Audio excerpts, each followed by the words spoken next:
There we go. That works. Change the game. Oh. There we go. I got my desk.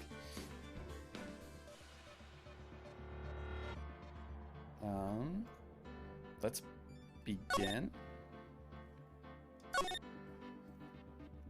I'm not sure how much we have left of this, if any at all. We have... Okay, I remember what was happening.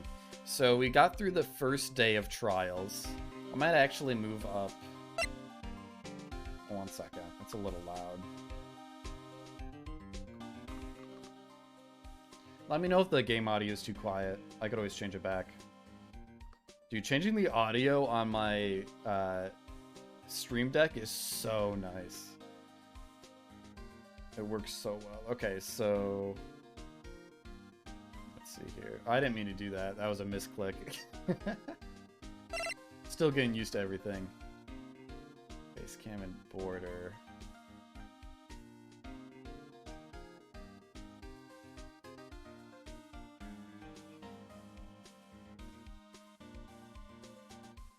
One second. I'm slowly sliding over. I didn't mean to... There we go. That works. Now we're in a good position. I didn't like how the desk was kind of cut off there. Alright.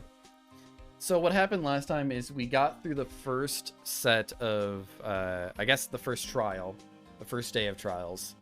And we made it through just fine, but some new evidence came up and they're reviewing it, which gives us more time to investigate the crime scene. Because it turns out there was a body, or the body was moved that they had to look into. And we're checking out the crime scene right now of the police department in the evidence locker room. So let's see what we got in here. We got a bloody handprint. What's this? Blood? It's a little worn, but there's definitely a handprint here. It looks like someone tried to wipe it off. Mr. Wright, what if there are other blood stains left in the room? We should use her testing fluid to check it out. Let me finish examining everything first. This place is stuffed with evidence, stuffed with dreams.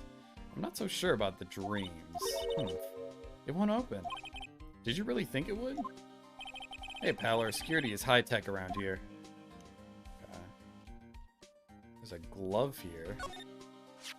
Someone left a glove here, but only one. Detective Gumshoe, maybe? Oh wait, that's evidence from the case, you know. You mean SL9? It does have a tag on it. Why is it on the crime scene tape, though? That means it was put there after the crime took place, right? Wow, someone must have broken something big to make all these pieces. Detective Gumshoe, perhaps? There you go, pal, making me out to be some kind of hooligan. That's apparently from the case. The case? The SL9 incident, pal. See the sticker on one of the pieces there? Another piece of SL9. Take a closer look. I wonder what shape these pieces were in before whatever it was broke. You want to try and put it back together? Good luck, pal. That's no job for amateurs. Why, I spent a good 3 hours on that before I had to give up. That's why I always carry around a tube of glue. Well, this piece looks like the bottom. Let's try putting the rest in place. Oh, dude, is a little puzzle. Okay, we're trying to find a piece that goes there. So... Can I rotate it? Oh, I can. That clearly goes on top. This might go there. Not quite. There.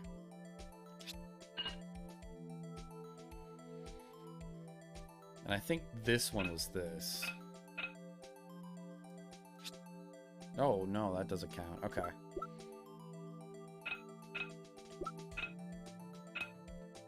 I don't even know what I'm looking at here. I think that might be like a handle of some kind.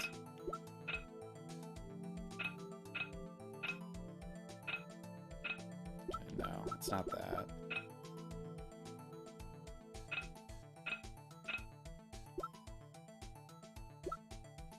feel like it should be this.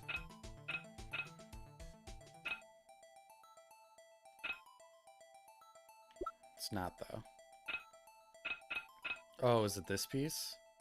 Yeah, this looks like it.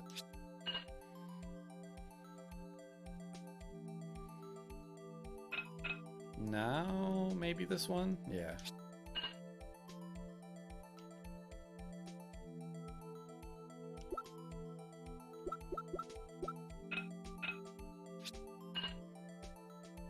Is it like a trophy?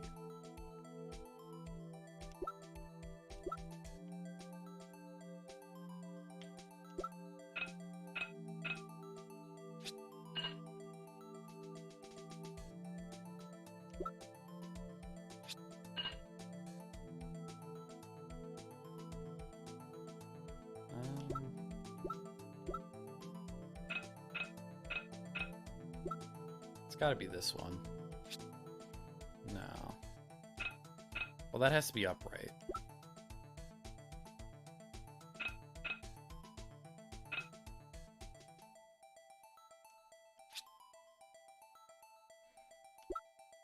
What am I missing? I feel like it has to be one of these.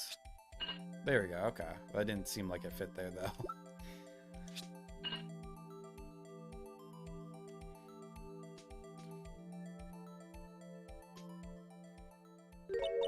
Huh? Well, I think we did it, but some of the pieces are missing. Yeah, I got that far too in 2 minutes myself. The problem is finishing it. Were some pieces stolen? I bet they were missing to begin with. Still, it doesn't look like the most stable kind of jar. I kind of understand how it got broken. Unstable jar added to the court record. Okay, can I look at it?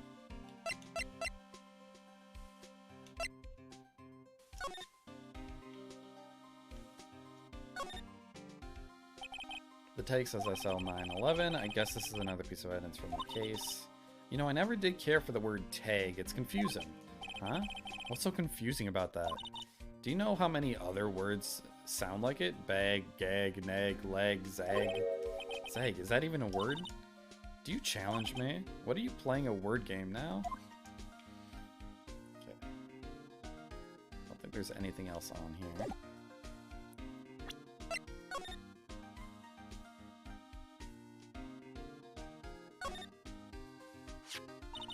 Hey, look.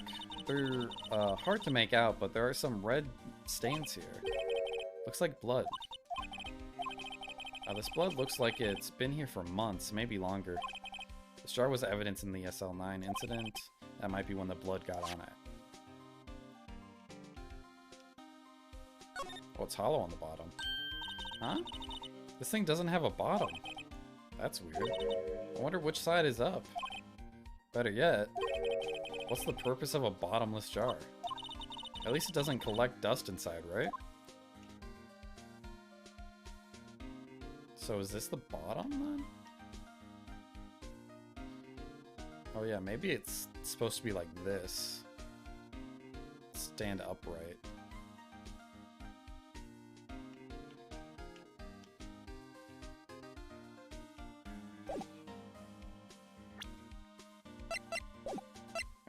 Alright, there should still be a few things left to examine here. There are two things that bother me. One, why are some of the pieces missing? Two, doesn't it seem a little unstable? No wonder it broke.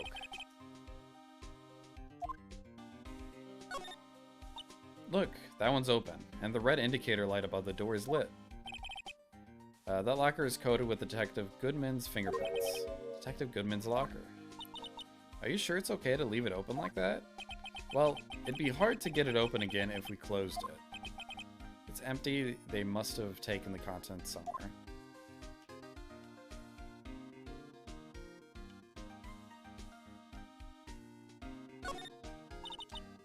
What is a saw and paint doing here? Since the dawn of time, true art has always been a war against oppression. True art? I noticed that there's blue and yellow paint here. Perhaps we're witnessing the birthplace of the Blue Badger. Well, you might say this is my studio. Here in the evidence room? Alright, we need to spray down the area. Oh, I didn't mean to do that. Shit. Spray. This is not what I wanted. Wait, why did that not work? There we go. Oh no, it did work. I just didn't get the target. I knew it. This is someone's right handprint. What? What's the matter, detective? This locker, it's mine. It's yours? Please. You have to help me when they come to take me away. Promise you'll testify that I wouldn't harm a fly. You'll do that for me, won't you, pals? This is an important clue. I'll jot it down on the floor plans. I'm counting on you guys. Believe me, you can't trust the police. What? But you're a detective. Damn. Is there any blood on the door, the glove, the paint? Ooh, there's blood all over here.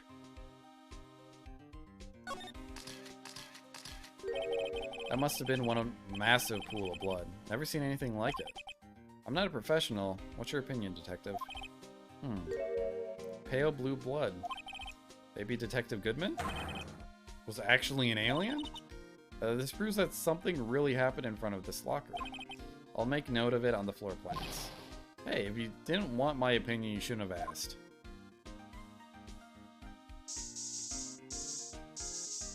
I don't think there's going to be any more blood. Maybe footprints somewhere?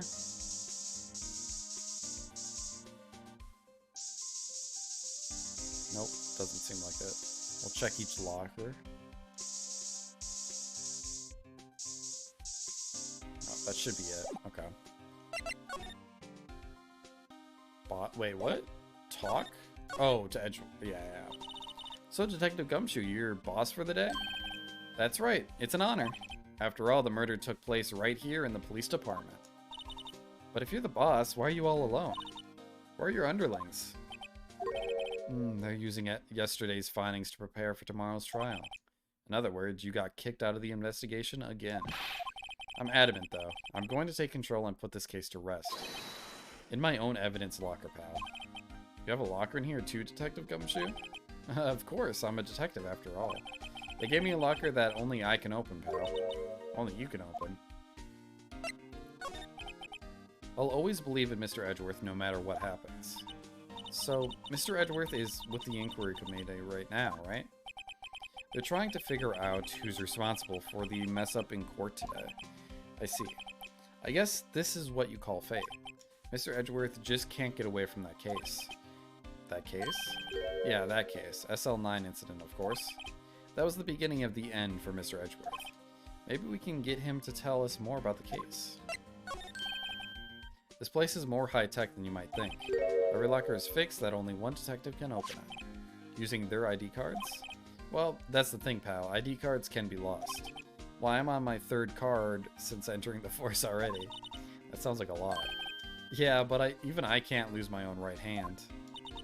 Right hand? Oh, you mean your fingerprint. Exactly, pal. The locker for the each locker is coded with a fingerprint. Hey, Cassie Bats. Welcome in. Enjoy your lurk. So the only locker we can open is our own. Funny, they look like normal lockers. These aren't the latest model. There's a trick to the handles, see? The handles. On the other side of the handles is a sensor, and if the wrong person touches it, psst, you get a shock. If that's what happened, my hand would be black and smoking every day. In any case, the locks aren't that obvious. There are even some people on the force that don't know about the fingerprint locks. Okay. That'll be useful later. I don't think we examined what was behind him, have we? Wow, look at this big pile of junk in the corner. That looks like a car door. There's a pair of handcuffs attached to the frame. Maybe the guy they caught was some sort of escape artist and they got away. Hey, that's one of those human profiles for range testing. He's been shot square in the forehead. Better him than us. There's something sticking out here. Looks like a shirt. I guess it must be evidence in some case. I wonder if Detective Gumshoe put this here. There you go, pal, making me out to be some kind of slob. I'm not responsible for the evidence here. That said, I bet that evidence locker was open recently. How do you know? If you leave things hanging out like that, the evidence gets dirty or ripped. The guard checks on that kind of stuff and notifies the detective responsible. How many times have I had him breathing down my neck about some silly evidence? Sounds like Detective Gumshoe leaves evidence hanging out a lot, too. I bet he doesn't tuck in his shirt under that trench coat, either. If you're going to talk behind someone's back, don't do it in front of them, pal. Dude, I love Gumshoe. He's so good. Alright. More junk. Some sort of bulky equipment is gathering dust here. What a sorry-looking fishing pole that is. That's my personal pole. I never did get around to using it. Wait, I've seen that somewhere before, too. Right, pal, that's the metal detector. The one that led to to solving the case out on Gourd Lake, remember? Oh, right. Wow, that feels like it was ages ago. And, I don't think I've seen this one before. Oh, that's a bug sweeper. I'm sure it will come in handy in solving some case sooner or later. That cheap-looking box? You can't judge a person or a machine by their cover. You gotta look at their heart. Alright, I think now we explored everything here. And I think it mentioned talking to Edgeworth once more, so let's go check on him.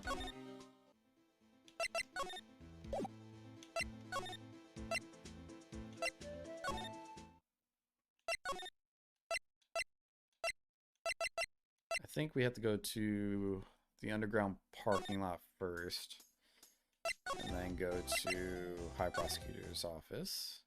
Oh, never mind. Oh, maybe it's the detention center. No. Do I have anything new? I don't think he would know anything about the case.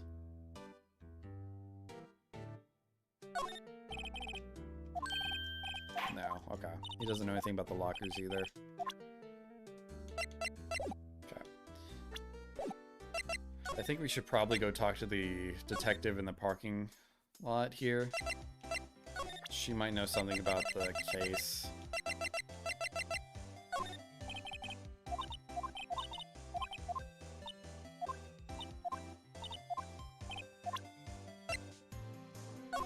Maybe she doesn't know about the SL case.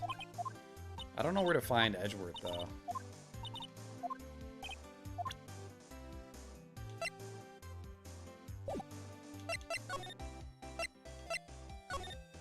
Well, maybe she can tell us where to go. Poor Mr. Edgeworth. I know you're going through a tough time, Worthy, with all the rumors going around. You were even in that defendant's chair just the past December.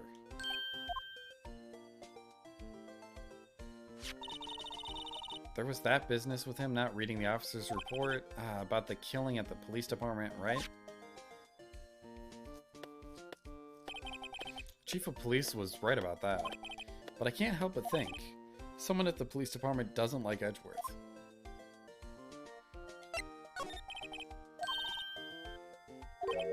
Mr. the victim, how could...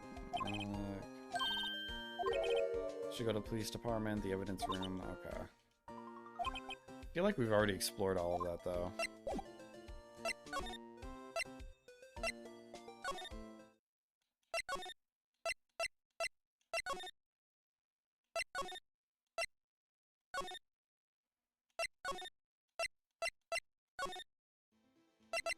Oh, wait.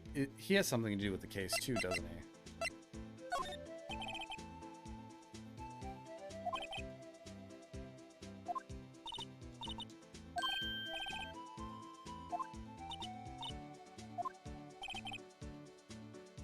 We need some evidence to get anywhere with this guy. Okay. He really doesn't know much of anything. Oh, wait, I could... Why can't I look at that?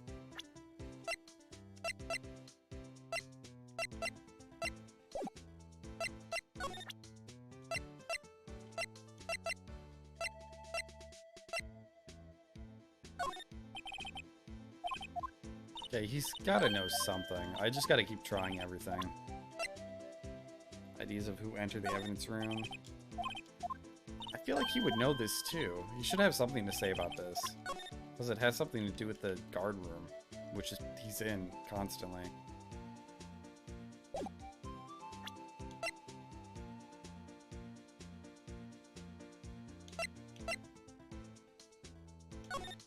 Is this Bruce Goodman? Oh, that's right. Okay.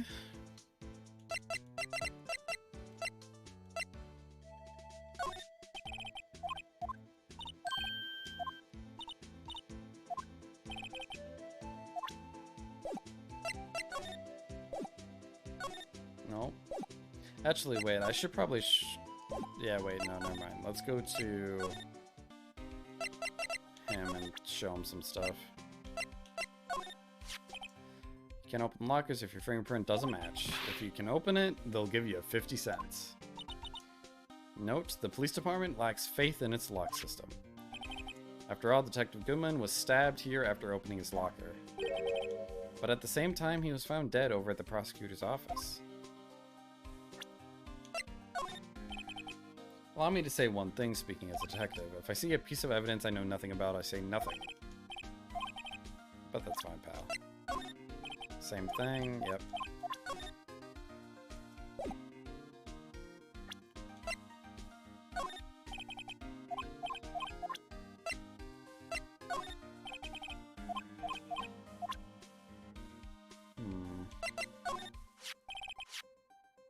Detective Goodman's note and that switchblade knife. I bet Edgeworth was the most surprised of anyone, because of the SL9 connection. That was Mr. Edgeworth's first big case, you know, 2 years ago. That was the first time the world knew Edgeworth was a man to be feared. But why would evidence from that case show up now? I guess it's not over, pal. Maybe there were some loose ends left on that case.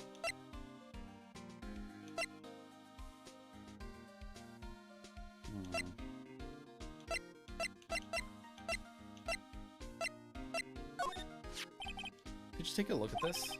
This is the ID card record of the people who came in here on the day of the stabbing. Ah, I hear the rumors. So, oh, whoa. What is it? That second number. It's not your ID, is it, Detective Gumshoe? Mr. Edgeworth. What? The second number on this list belongs to Mr. Edgeworth. Uh-oh, that's not good. Why would Edgeworth have come to the evidence room? Uh-oh.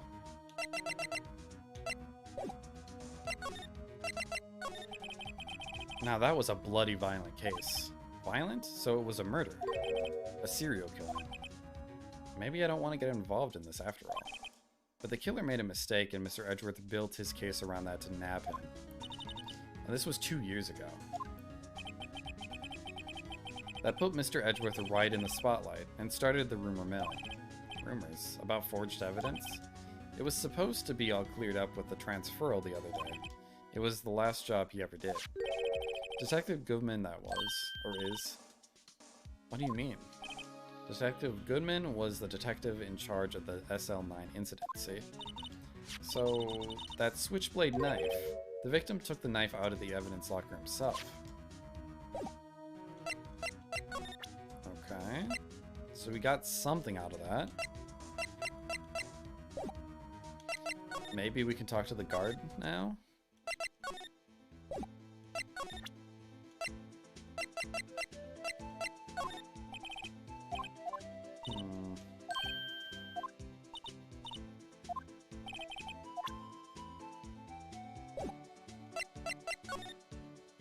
If only we could see the tapes. Say cameras in the evidence and all, one for each section. Which monitor shows the section where the crime took place?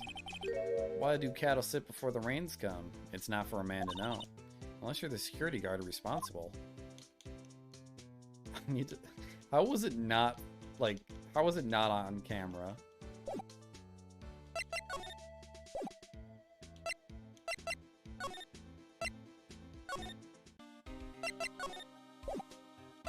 God, I'm still stumped. It's not very clear where I need to go to next. I really need to just talk to Edgeworth, but he never shows up when I want him to.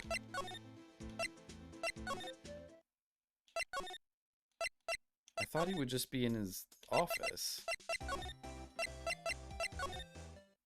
Yeah, he's not here. Where the fuck do I see him? And you got nothing to say, right? No. And I don't think I have anything to present to you, really. Maybe this? No.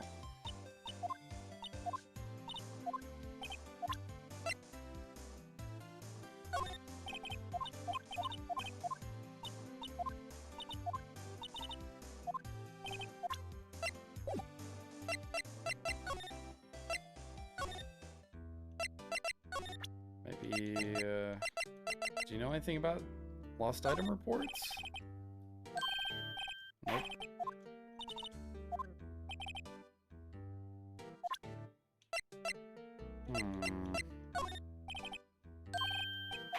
And nothing there either.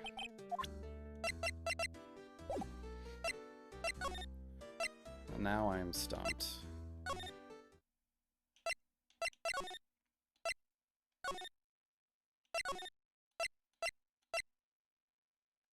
So only the place I can really go is here. Am I missing something from evidence?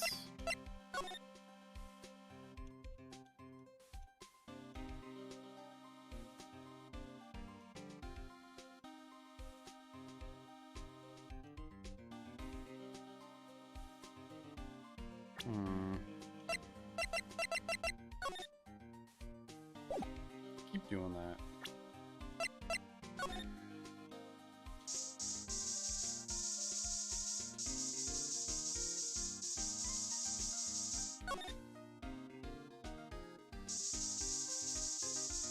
Oh shit, okay, we missed that.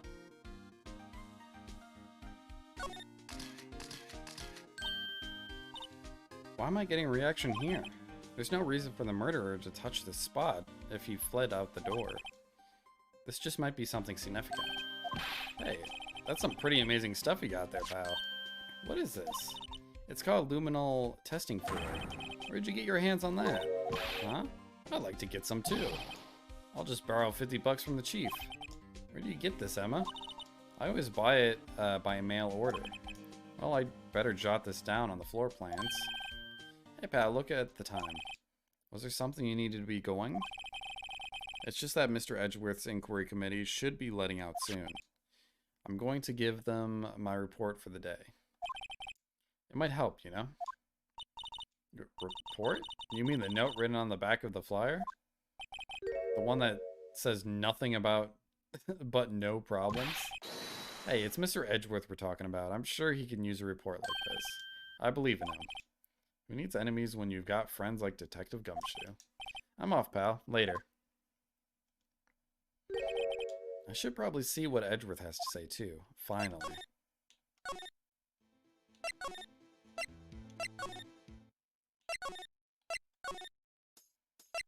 There's too many places to go.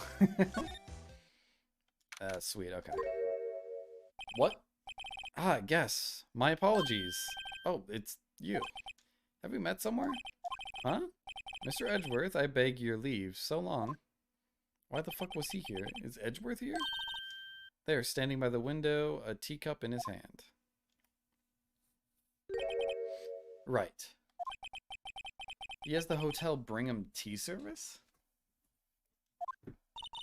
Mr. Edgeworth, you're back from the district prosecutor's office inquiry? I am. By the way, Detective Gumshoe was looking for you. Ah, yes. He brought me the latest information, it seems. Really? Was it helpful? Apparently a new French restaurant is opening near here. I think he was trying to console me somehow. I hate when he smiles. It's the creepiest smile ever. The real info is on the other side, Edgeworth.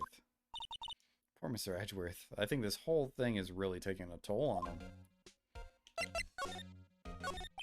So, how did the inquiry meeting go?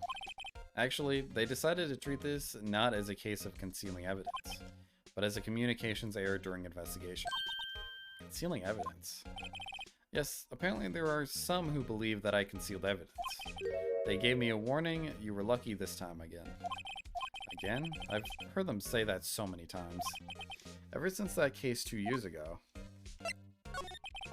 Are you okay for the trial tomorrow? Well, I'm still the prosecuting attorney, however. Something happened. They gave control of the investigation over to the police department. The police department? Yes, any further investigation for this case will be directed by the Chief of Police Gant. I can't do anything but wait for his results. I see. Why, I ask you, why? All along, I've done only what I believe is right. I have nothing to be ashamed of. But still, I've never seen him this out of sorts. We got a lot to present to him.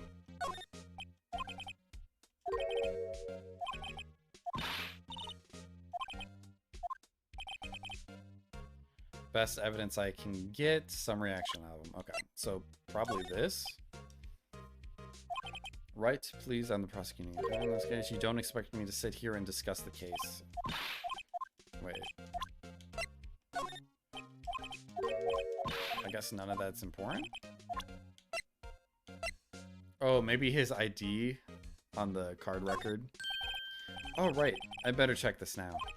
As I was saying, What's this? A record of the ID card usage? Edgeworth, you went into the evidence room that day, didn't you? Just before the incident occurred, no less. Yes, that's true. Well, why, Mr. Edgeworth? Please don't look at me like that. I was asked to go by Chief Gant, no less. The Chief of Police? He wanted evidence for a case that wrapped up half a year ago. He told me he wanted me to keep it there, or here in the prosecutor's office. But it was solved, right? It should have to be... It would have to be if the evidence was already filed. The chief is never one to explain himself. In any case, on the day of the stabbings, I brought this back here. Can I ask what kind of a case it was? I can't say. It really has nothing to do with the current case. I'm curious about this other case. I better make a note of it. Edgeworth brought back to his office by Gant's request. AI-16? Stubborn as always, I told you this has nothing to do with the current case. Okay. Can I examine this?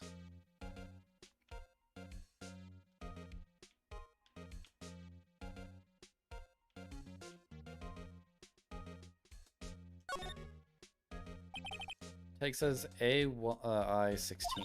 What's that got to do with anything? Hey Stygian, what's up? How you doing? Hey man. Nothing apparently. Drug addiction is the most essential part of time. Certainly is, maybe. You have acid reflux? Oh, that sucks. Did you eat something? At least that's what Edgeworth said. Makes it seem all the more suspicious. Who knows, this might turn out to be a clue that breaks the case. Wouldn't that be nice?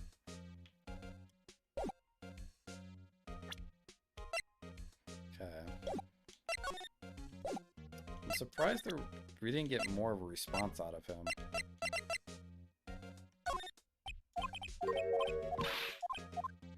I guess he doesn't want to discuss evidence, but...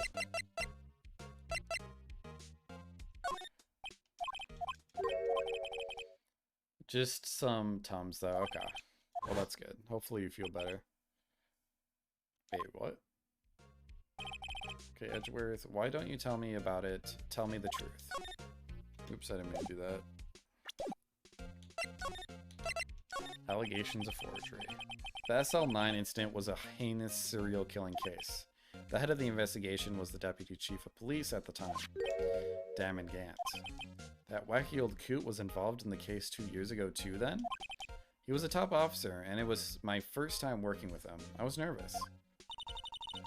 Wow, you get nervous too, Mr. Edgeworth. What I want to know is why was a Deputy Chief of Police on the investigation? In truth, I used slightly more extreme methods than normal. We were dealing with a vicious murderer. If I let him go, the blood would be on my hands. We won our guilty verdict and the killer was executed. Wait, you didn't... Of course not. I didn't touch the evidence. Yes, I will do anything in my power to win a trial. However, I do have a code and I follow it faithfully. By the way, Emma, the chief prosecutor wanted to know something. My sister? What? If you were still studying forensic science... yes, of course. Why, just today, Mr. Wright and I were using this. Luminol testing fluid, Well then, you might have a use for this. Aluminum powder for taking fingerprints? It's been chemically treated for better adhesion. For me? Are you sure? We are the enemy, you know. I've no say in today's investigation. Do as you will. Edworth, I'm really... No need to thank me. Here, take your powder and these fingerprint files for everyone involved. I had... thanks. How about giving these to Detective Gumshoe as well? Well, let's get going. One last investigation. Right. I do seem to remember seeing a suspicious handprint somewhere. Alright, let's move over there. Actually, can I do fingerprints here?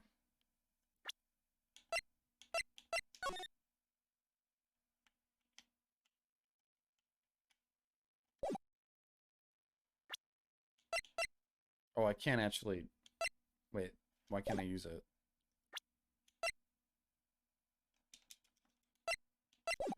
Okay, wait. Maybe we just have to go to the evidence room. It's weird how the music just stopped. Guard station. Looks like the sheriff is out of town. Our investigation turned up as a suspicious handprint. Here in this blood on the detective's evidence locker. Let's use the secret weapon we just borrowed. Right, let's get started. First, choose a finger. A finger?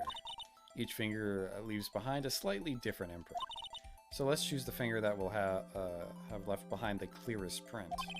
I really can't tell the difference at a glance. Quit procrastinating and choose a finger. Probably this one? Okay, now it's time to check for prints. Let me show you how it's done. Emma's starting to get that sparkle in her eye. First, we sprinkle the aluminum powder around. Huh? How do you do that? With? See? Ah, it looks like that did the trick. The aluminum powder adheres completely to the print. Once the powder is well spread, just blow away the excess. With E, exciting to know, imagine you're blowing out the candles on a birthday cake, see? Wow, that looks like fun. It might take some getting used to, though. It's fine, it won't go up your nose or anything. You just pour the powder on thick and blow away the extra. Those are the basics of fingerprinting. I guess I'd better give it a try then.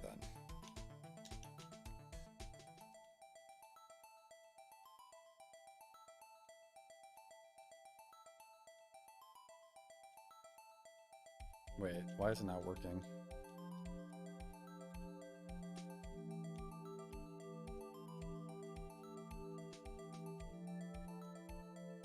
Oh, I see. It's bigger than I thought it would be. Aha, you did it. You found one. But this looks nothing like a fingerprint. Now that you mention it, I guess it doesn't. What does it mean? I think it means we're out of luck. Out of luck? The person who left this handprint must have worn gloves. Don't tell me we've been wasting our time here. Hey, calm down. That's just the way it goes sometimes with scientific investigations. But it does seem like a shame. While we're at it, why don't we look for other prints? Other prints. Looking at the locker door again closely. Looks like there might be another one. Seems like there are fingerprints outside the bloody handprint as well. Let's see if we can find a clear print. I think right here, maybe?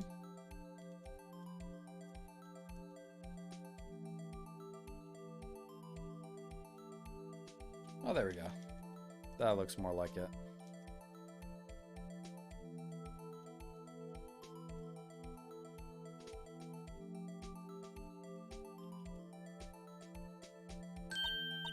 Yay, a print so clear it's dazzling. Dazzling. Anyway, this print took a lot of effort to find. Let's match it up right away. So we're not done yet? This is quite a process. Well, there's no point in finding a fingerprint and not knowing who the owner is, right? I guess she's right. Look at the fingerprint data we got from Mr. Edgeworth and point out the person who you think left these prints. How am I supposed to know who it was? I could make a pretty good guess. The bloody handprint and the fingerprints are in different places, right? That means that the prints probably don't have anything to do with our case. So whose fingerprints would we most likely find on this evidence locker? Was this, Gumshoe? Yeah.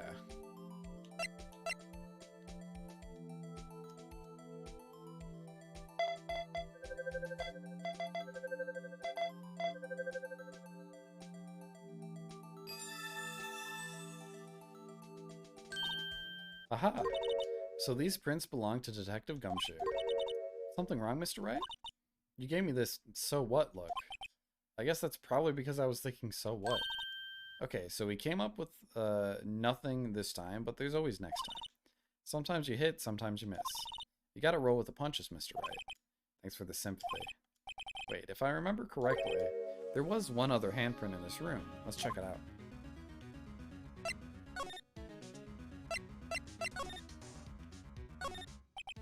This is where we got the luminol fluid reaction, right? Right, there was a handprint here. Okay, want to try using this? There go our eyes sparkling again. Check for prints. Oh, but I have to warn you about something first. What? The area with the blood was wiped away, right? We only ended up finding it using chemical means. Any prints in that area will have been wiped away too. Oh, right. So, that means no prints? Would you say the probability of your hypothesis is high? Don't ask me. Anyway, we must try to find prints that weren't wiped away. Prints other than the ones left by the bloody hand.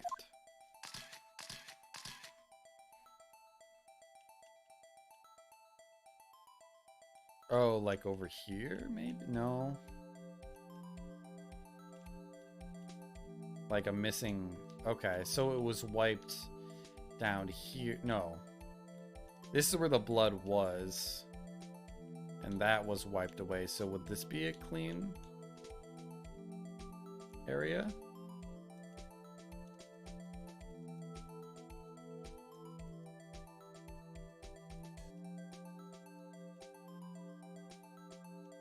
Okay, we got something, and it's a new print. It's not the same.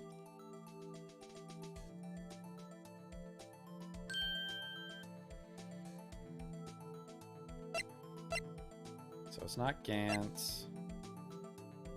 It's kind of similar to Meekin's. Oh, that's it. That's got to be the match.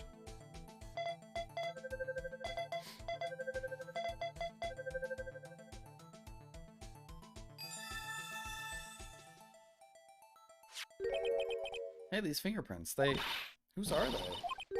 It's Officer Marshall. Huh? Officer Jake Marshall. Marshall's fingerprints added to the court record. That's gotta be a coincidence. He's not involved in the crime. Emma, this is decidedly different from Detective Gumshoe's prints. The luminol reaction, the blood and the fingerprints are in the same place. Oh. Oh! So we have Jake Marshall's fingerprints on a wiped blood stain. But why would Officer Marshall? It looks like our investigation is finally turning up some results. I guess this is what you'd call decisive evidence. I don't believe it. Okay, it looks like we're going into trial. That's the most exciting. I'm not a huge fan of the investigations, but I absolutely love the trials.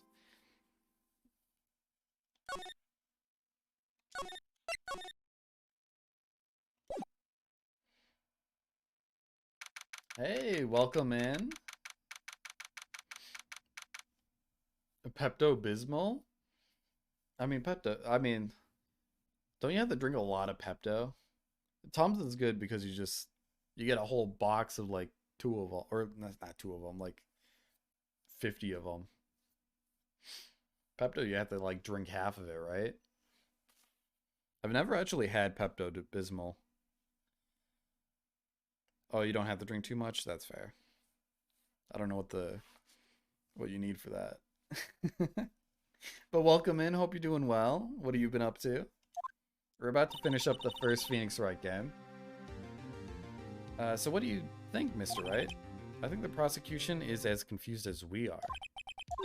Nice, you're chilling. That's good to hear. It is a Sunday. The victim was murdered in 2 different places at the same time. And a different suspect was arrested at each of the crime scenes.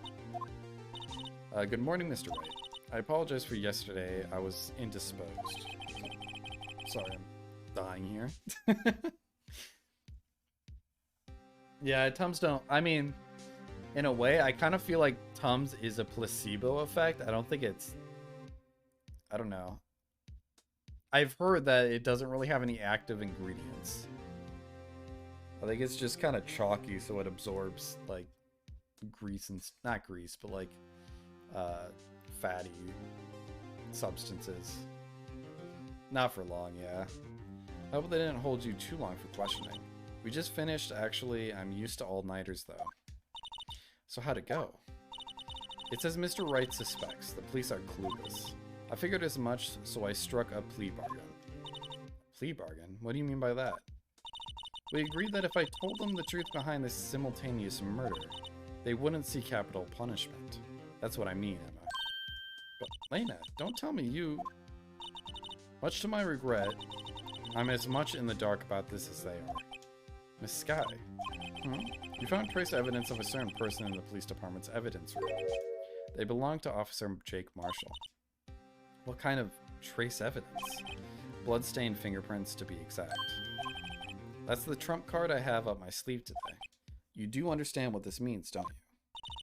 In order to defend my sister, we're going to accuse Mr. Marshall. We have to play the cards we're dealt, isn't that right, Mr. Sky? Do what you have to do, Mr. Wright.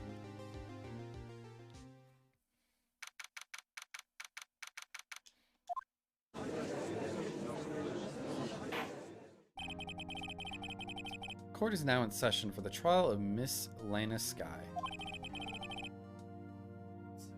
kind of want to adjust my screen setting here. That looks a little better, I think. I'm afraid you'll have to clarify. It takes 30 minutes by car to reach the police department from the prosecutor's office. Yet the victim, Bruce Goodman, was slain at both places at the same time. Well, that's not physically possible, is it? What's more, I hear the victim from the evidence room just disappeared. Yes, and the body eventually reappeared in the trunk of Mr. Edgeworth's car. Wow, this is one messed up trial. One of my duties as prosecutor is to present impartial evidence. Today I will present evidence relating to the murder at the police department. In so doing, I believe the way in which we should proceed will reveal itself. Now that's what sets Mr. Edgeworth apart. He sounds so on top of things, even though he doesn't know what's going on himself. And that's supposed to be an admirable trait? Very well, let the trial resume. On the day of the crime, what exactly transpired at the police department? Mr. Edgeworth, you may call your first witness of the day to the stand. For its first witness, the prosecution calls the suspect of the murder that occurred at the police department. The suspect? You mean the so-called murderer?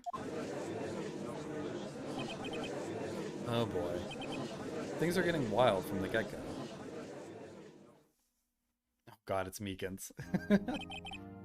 Will the witness please state his name and occupation? Yes, sir, I am Officer Mike Meekins, sir.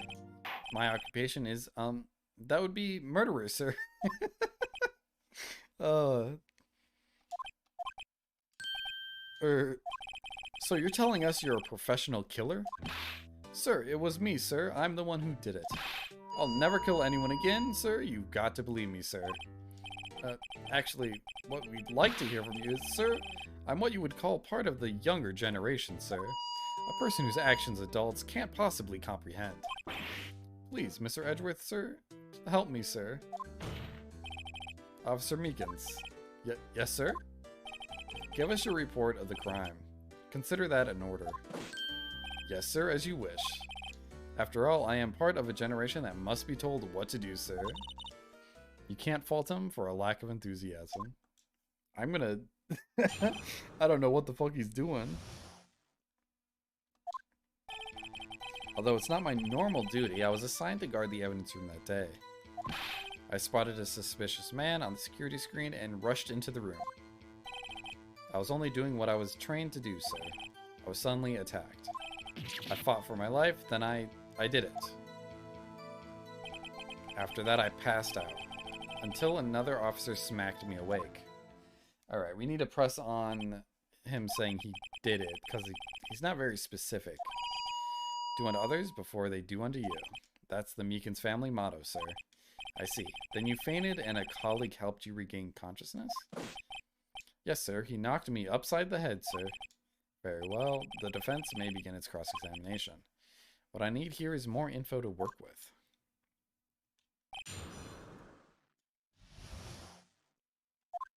Okay. Although it's not my normal duty, I was assigned to guard the evidence room that day. I think I'm just going to go and press everything we can. Mr. Meekins, you work in the General Affairs Department, do you not? Yes, sir. I'm in charge of hiring new recruits, sir. Thanks. Now, there's a scary thought. Evidence transferal was taking place on the day of the crime, which meant many officers were given special tasks not ordinarily performed. I was in charge of guarding the Blue Badger, sir. The Blue Badger? Yes, sir. The lovely police mascot created by Chief of Detectives, sir. I was to ensure it wasn't broken during the transferal process. That was my sole mission for the day, sir. I see. Sounds like a very important mission. After the award ceremony finished that day, there were so many people running around that I relocated the Blue Badger to the evidence room. Oh, so that's why you went to the evidence room. Tell us, what did you see when you got there? Spotted a suspicious man. In order to enter the evidence room, you needed an ID card, am I correct? Precisely, sir. I have one right here around my neck. So then, your ID number should be listed here, right? There it is, I found it. This is the one right here. Could you please read us the number? Yes, sir, it's 4989596. That's my number, sir. I see. Huh, but the number 4989596 is shown as being used twice. Please explain, witness. It's no real mystery, sir. The first time is when I relocated the Blue Badger to the evidence room. And the second time is when I went to go get him after everything was settled down. Wait, so... that doesn't make sense, because that means Bruce came in while he was inside of the evidence locker? Oh, no. So Mike Meekins went in, dropped off the Blue Badger, and left. And then it seems like about 24 minutes later, Bruce Goodman came in. And that's when Meekins saw... But he would have seen Bruce come in before he even made it to the evidence locker, I feel. I see, so it was during that second time then. Yes, sir, that was when I spotted the man on the security screen. I was only doing what I was trained to do, sir. I was suddenly attacked. So you were attacked. Can you please tell us exactly what happened to you? It was a knife, sir, a knife. Detective Goodman pulled a knife on you? What happened then? Well, with me charging in on him like that, he looked as surprised as I was. You aren't exactly the kind of person someone would want to run into. That's when I reacted, sir. I swung my arms like an octopus, struggling to detain him. That's how I got this gash on my hand. Maybe if you just kept your cool, your hand wouldn't be... When I saw the blood trickling down my arm, I panicked. I grabbed the man by his collar. I fought for my life, then I did it. What exactly do you mean when you say you did it? I know I don't look the type, but I'm really into kung fu films, sir. The man let his guard down for just an instant, so I snatched his knife from him. You took his knife? I spun him around and performed a disarming maneuver. I made sure to close my eyes like a man. I see. You must have been desperate. The next thing I knew is his white coat was drenched in a sea of my blood. And then the next thing I knew, he punched me right in my face, sir. After that, I passed out, until another officer smacked me awake. Well, what time did you regain consciousness? No offense, sir, but how am I supposed to know that? I was unconscious. Oh, right. According to the report from the officer that woke up the witness, it was around 5:30. He hit me right on the head, too. I woke up crying tears of pain. That's nice. It's nice that you recovered, that is. When I came around, though, I made sure to finish my mission, sir. Your mission? Yes, sir, the Blue Badger, sir. I returned him to the entrance before things got out of hand. Well, we can all rest easy now. I believe we now have a fairly accurate picture of what happened. Yes, Your Honor, only one thing remains unclear. Was the man this officer murdered really the victim? He's got a point. Yes, Officer Meekins? With regard to that, sir, take a look at this. It was sent to my jail cell. Chief Gant delivered it to me just this morning. The chief delivered it? What is that? A videotape? Yes, sir, that's absolutely right, sir. A videotape, sir. It contains footage from the security camera in the evidence room. Objection! What? But I specifically asked if there was such a tape, and was told it had been mistakenly erased. That's quite a mistake. I just do what I'm told, sir. It's the only thing I'm really good at. Looks like communication with the police department is as good as ever. Well then, let's have a look. Show us the video of you murdering the victim. Oh, please stop using that word, murder, sir. It scares me. A video of a real murder. Just what are we getting ourselves into?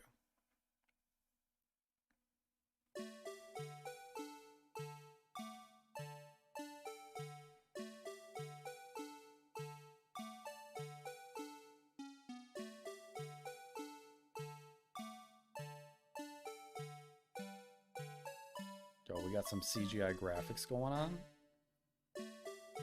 Okay, so he goes by, goes to the locker, glove falls out.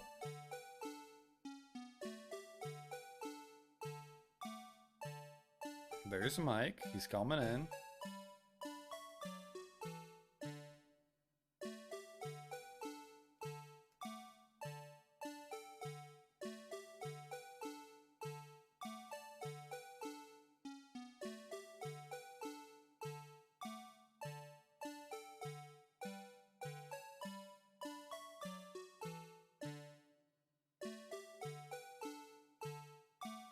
Oh, but he's gone.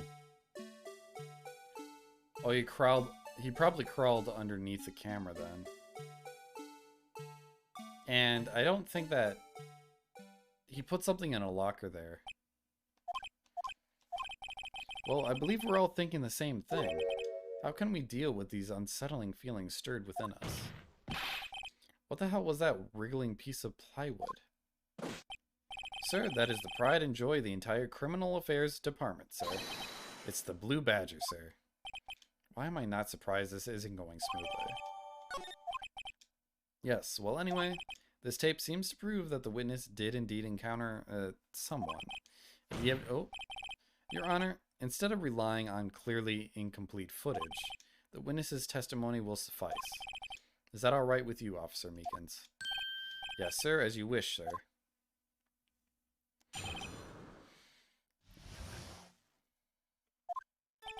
His face can't be clearly seen in the video, but there's no question that the other person was Detective Goodman, sir. I mean, he opened the locker which required Detective Goodman's fingerprint to do.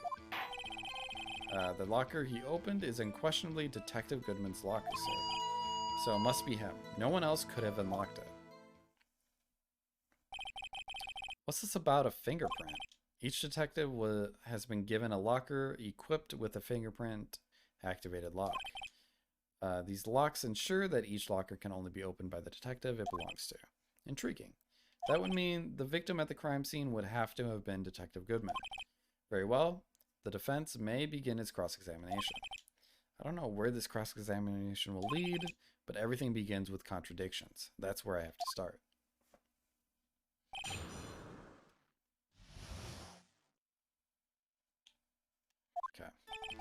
face can't be clearly seen in the video. Tell me, were you able to get a good look at him? At the face of the man who attacked you with a knife? Sir, if you must label people as having seen or not have seen the man's face, I believe I would be classified as the latter. The latter? But you were standing right in front of him, were you not? More to the point, you are the person who fought him, aren't you? Oh yes, sir, but I didn't get a clear look at his face, sir. I'm not the kind of guy who looks directly at people when talking with them, you see? Yeah, that's a good trait for a police officer. Still, I'm sure it was him. I'd bet my badge on that. There's no question that the other person was Detective Goodman, sir. I mean, oh wait, let me go back. But you don't know that for sure, do you?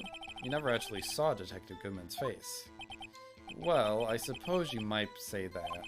That is, if you must label... yeah. Why is everyone looking at me?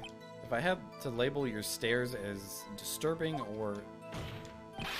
Meekins? Having been shown a questionable video at best, we are not in the best of moods. Now, please be more certain when you testify. You claimed the man who brandished a knife on you was Bruce Goodman. Tell us why you are positive it was him. I mean, he opened the locker which required Detective Goodman's fingerprint. About these lockers, so there's no other way to open them. Yes, sir, I myself tried all kinds of methods in the past. They only respond to registered fingerprints, sir. I wonder what kind of methods he's tried. If the man opened the locker's lock, which only responds to its registered fingerprints, then he must be the person the lock was assigned to. Exactly my point. Locker you opened is unquestionably Detective Goodman's locker. How do you know that information? I've heard rumors, sir, from people in the know, sir. People in the know? The workers in the department cafeteria, sir. They keep me informed. They also listen to my romantic troubles, sir. For the record, the open locker did indeed belong to Detective Goodman. I verified the information through a more reliable source. So the victim opened the locker with his own fingerprint.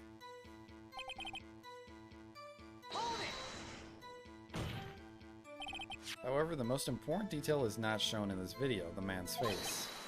Sir, if I may say something, sir, please do. After all, you are the one being examined.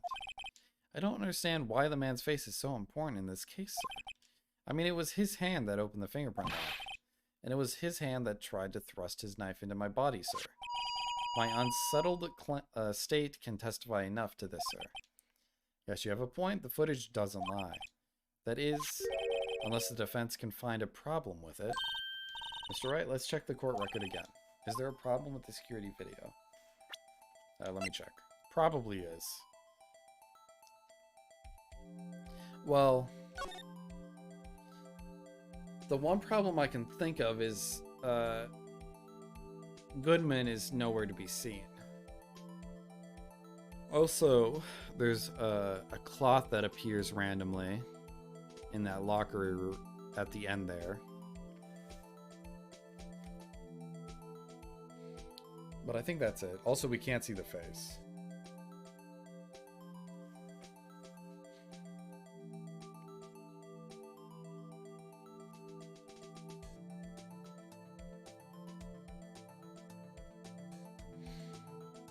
I wish I could like scroll through this. So he gets attacked suddenly. Wait. I mean, the sheriff brandishes a knife all the time, so it could be his knife.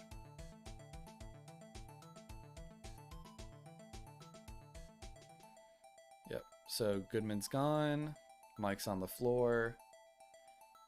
And then randomly, there's a cloth sticking out of the locker room there. Yes, there's a problem. Regarding the video contained on this tape, there is one thing in particular that seems rather strange. This contradiction leads to the possibility that the man may not have been Detective Goodman. What? This video contains such a contradiction? Interesting. Your Honor, I have a proposal. Yes, Mr. Edgeworth? I propose we have the defense point out to us the alleged contradiction in the video. Very well. Proposal accepted. Let us further inspect this piece of evidence. I will now play the security tape. Mr. Wright, please show us the contradiction you speak of. I have to point out a problem in the video. This is the first time I've ever had to do that. You can do it, Mr. Wright. It's set up so you can fast forward, rewind, or pause the video. Just take a good look to be sure to point out the right thing. Please don't play it too many times. I can't stand watching this video. How did this guy ever become a police officer? Now then, Mr. Wright, please enlighten us. Where is the contradiction? Okay. So I could fast forward with A.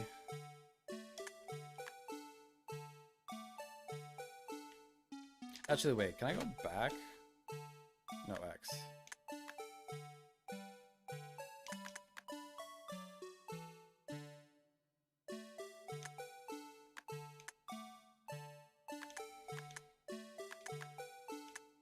Guess there's nothing really on the person. Oh, we gotta go fast forward.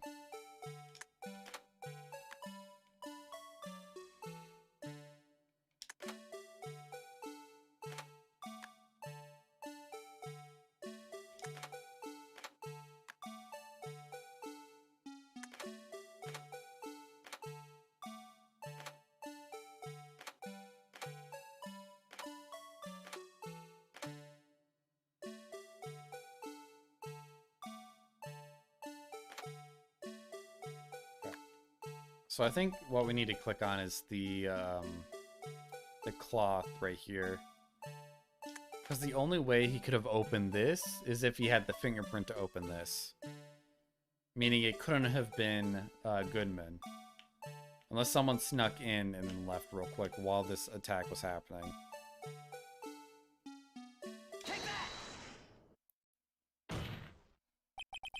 The thing that's strange about this video has got to be this. Yes, that is strange. Something certainly seems unnatural about that. What could it mean? Sorry to interrupt, Mr. Wright, but you seem to have forgotten the point of this exercise. The point? What are you looking for is one thing and one thing only. Something that indicates the man may not be Detective Goodman. I almost walked right into the defense's trap. I'll place him under arrest, sir. Rats. I need to slow down and tackle these things one piece at a time. Okay. How was it not that?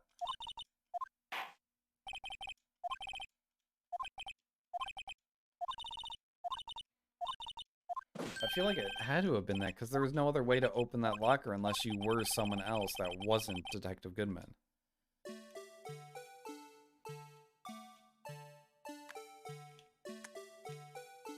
It's not already open, is it? No.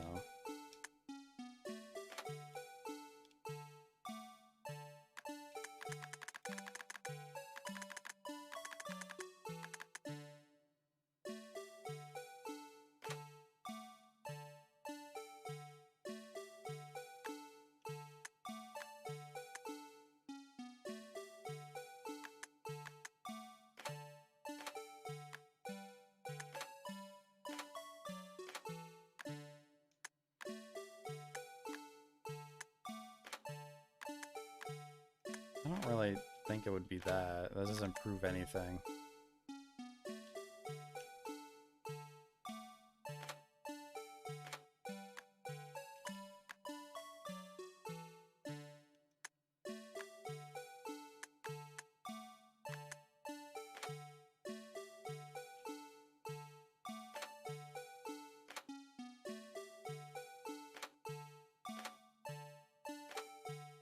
That's where he gets blood on the shoulder.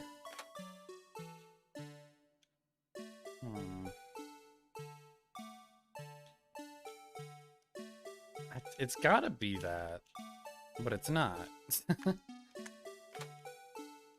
Guess the door was left open.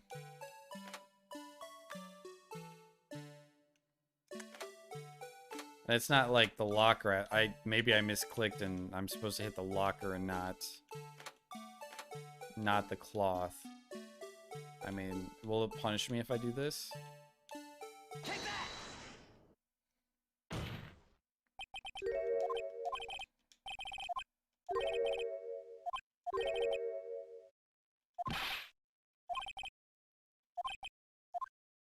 Okay, let's just go to cross-examination.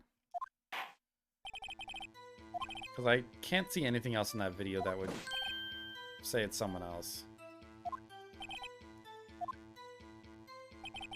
His face can clearly be seen in the video, but there's no question the other person was Detective Goodman. He opened the locker, which required Detective Goodman's fingerprint to do.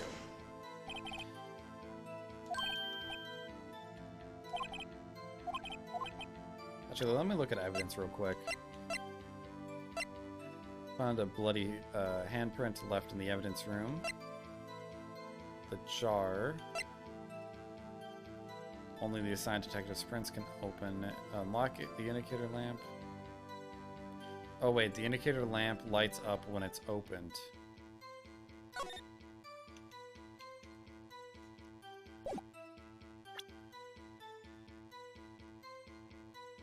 Wait.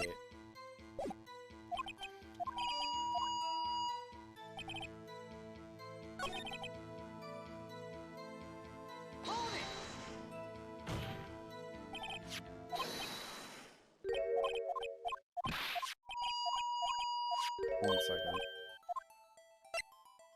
I want to check the light again.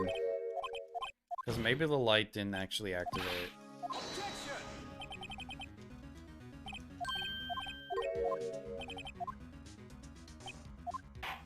Maybe he stuck the glove slightly outside of the locker so it stayed open?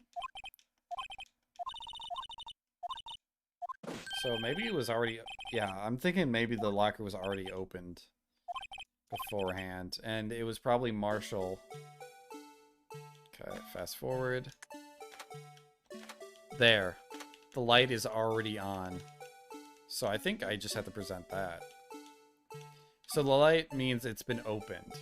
Or it is currently open. See, everything else is off. So I'm guessing I just have to present this. The thing that's strange about this video has got to be this. Officer Meekins? Sir, do you mean me, sir? As I understand it, the locker apparatus works like this. When you grab the handle, a sensor reads your fingerprint. If it's a match, the light turns on and the lock is released. According to my very limited experience, that's the way I understand it, sir. If so, then something is seriously wrong with this picture.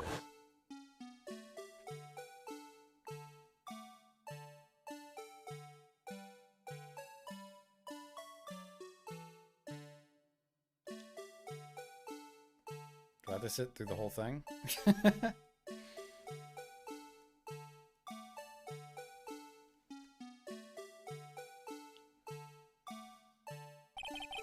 When the victim reaches for the handle to open the locker, let's rewind to a little earlier. Oh God, I know what it is. Why do you torment me like this?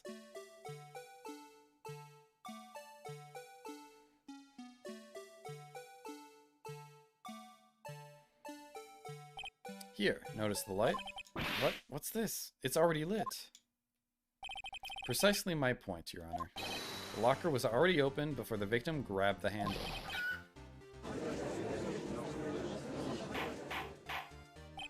Order. What's the meaning of this? It's very simple, Your Honor. The locker wasn't locked on the day of the crime. But the locker locks are controlled by an electronic system. When the door is shut, a sensor is triggered, and the locker is automatically locked. Oh, I know. It must have been broken down. Of course, I'm not an expert in this. That's not likely, Your Honor. The sensor would detect and report any malfunction. Oh, well, it just goes to show novices should keep their mouths shut. So then, Mr. Wright, do you have an explanation? Me, Your Honor? Yes. Why wasn't the locker locked? Me, Your Honor? Wouldn't it be the glove? Yes. Well, you see, this isn't exactly my field. What do you think, Miss Scientific Investigator? Huh? Oh, maybe something like jam the system sensor? Something jam the sensor? There's something else that seems out of place in this video. Thought so too. There's got to be another clue somewhere in this footage. Very well, let's inspect the video once more. The locker wasn't locked. Okay, so it's got to be the glove that falls out.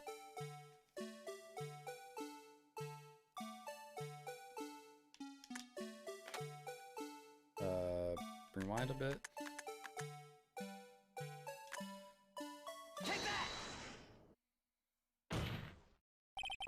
Please watch closely. This is the continuation of the part I showed you earlier.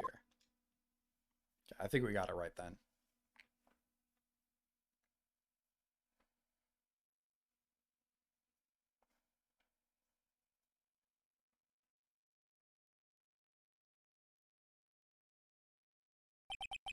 What's this?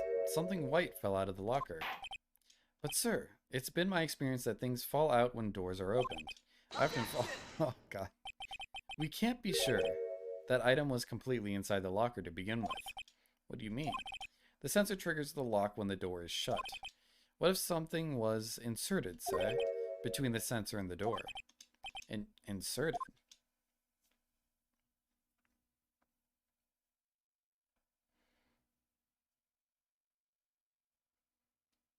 I've sat through this video about 6 times now. This white thing, it wasn't inside the locker. It was stuck between the door and the sensor. Oh, I understand now, sir. It's just like my tie. 2 out of 3 times it gets stuck in the door when I get out of my patrol vehicle, sir. It said that... But the object would have to be extremely thin to fit in the door. Not only that, it would also have to block electrical currents. It would need to be an insulator. An insulator? But at the crime scene, there just might have been something that fits the description. But sir, by insulator you don't mean... I think I finally got this figured out. Very well. Will the defendant please present the relevant evidence? What was the insulator that was stuck in the locker door?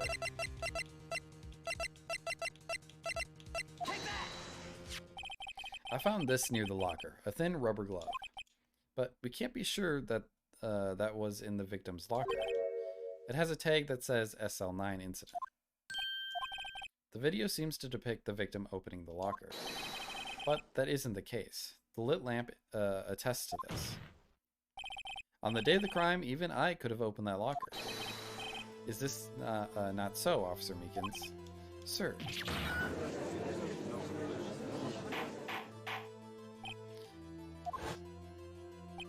So are we to believe then that the victim, whom this witness stabbed in the evidence room, was not Detective Goodman? Do not be misled, Your Honor. What do you mean, Mr. Edgeworth? The defense has merely demonstrated that possibility and nothing more. The victim in the video was indeed Bruce Goodman. The prosecution will offer one more testimony to prove this. Officer Meekins, please testify about this. Sir? Me, sir? I'm not sure what you're referring to, sir. Oh, you mean that, sir? Of course, sir. Is this a joke?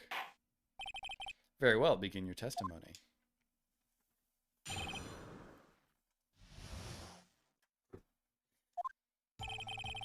There's one other thing that proves the man was Detective Goodman, sir. To enter the evidence room, one must use their ID card. Then an ID card is used, there's a record of it. At the time of the crime, the detective had used his card. An ID card record, I see. I have the ID card record right here, Your Honor.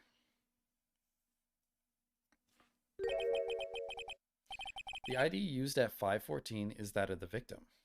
514, yes, Bruce Goodman.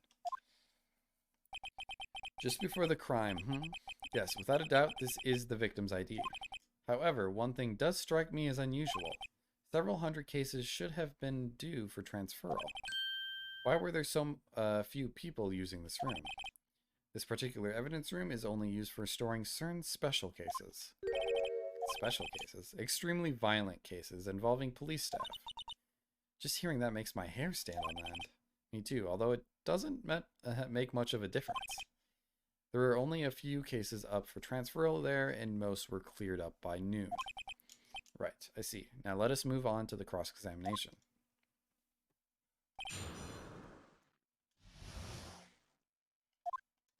There's one thing that proves that man was Detective Goodman, sir. To enter the evidence room, one must use your ID card. Is that card hanging from your neck one of those ID cards? Yes, sir. This card right next to my cuff, sir. I keep it there so I won't ever forget it. But what if someone were to steal it from you, keeping it out in the open like that? But maybe I shouldn't wear it around my neck. Remember when I said 2 out of 3 times my tie gets stuck when I got out of the car? Well, the remaining time is my ID card that gets stuck, instead of the door. Maybe I should just leave this one alone. At any rate, each police officer has only one ID card. Both the police department and the prosecutor's office can attest to this.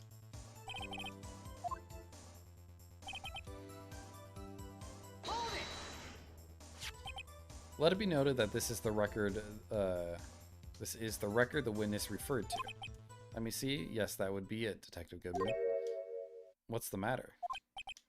According to this, Mr. Edgeworth, your name is on here. So it is, Your Honor. Not that prosecutor again. Hey, maybe he's behind all this. Being a prosecutor, he could hide evidence. Is that man in blue a murderer? Shh, don't stare at him. You got the wrong color. The inquiry committee will want to speak with you again today. I have nothing to be ashamed of regarding my actions or their consequences. For now, let us continue with the cross-examination. Must be so difficult for him. At the time of the crime, the detective had used his card.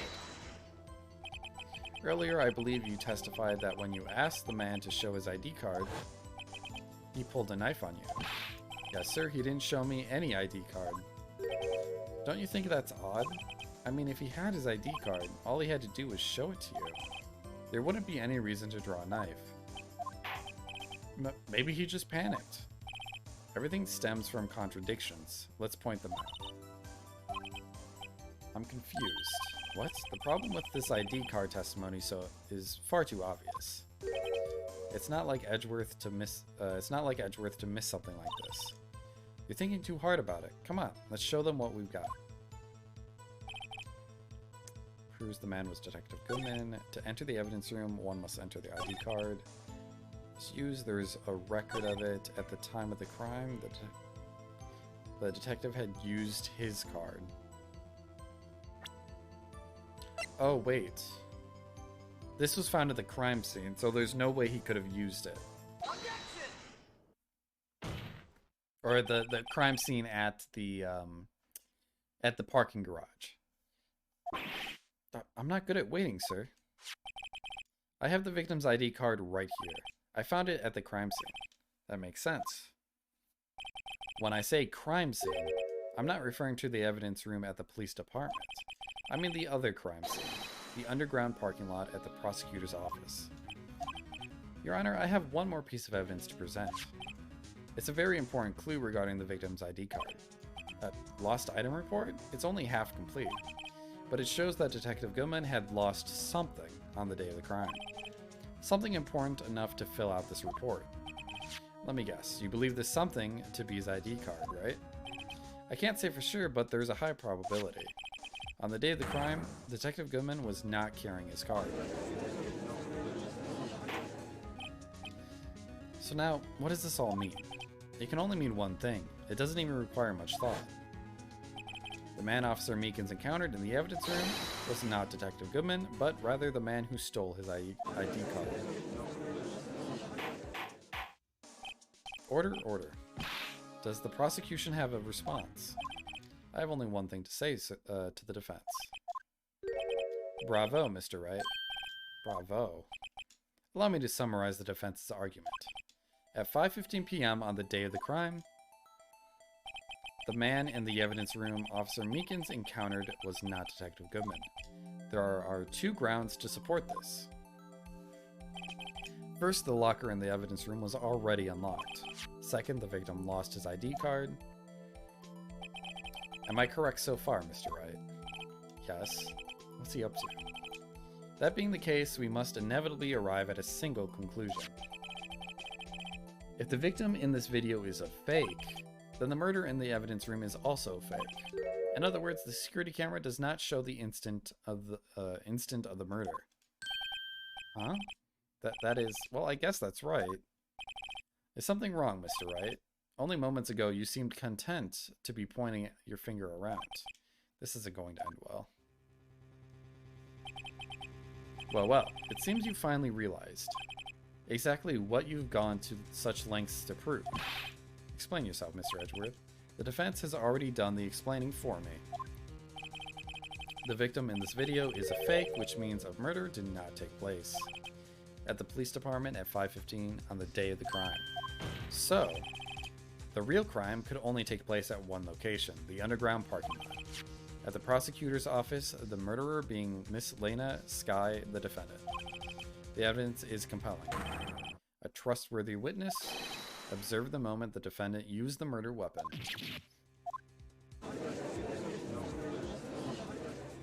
Okay. So he's basically saying that what happened at the police department isn't relevant to the case, since there wasn't a murder that was taking place there, and Bruce wasn't there, so it's an entirely different kind of... It has no bearing on this case. But I'm guessing we have to prove that it has a bearing on this case. I knew that testimony was way too shabby. It was all a trap from the beginning. The activity in the evidence room still leaves many questions unanswered. Who exactly was the victim Officer Meekins encountered? And where did this person disappear to? However, this trial's purpose is to examine only the murder of Detective Goodman. Just so, Your Honor. Mr. Wright, you have to do something, or else Lena...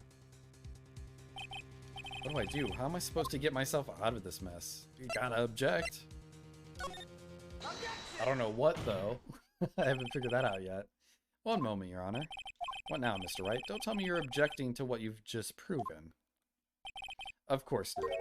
But I almost walked right into the prosecution's trap. What are you talking about? This cross-examination has proven one thing and one thing only. The security video did not show the actual murder.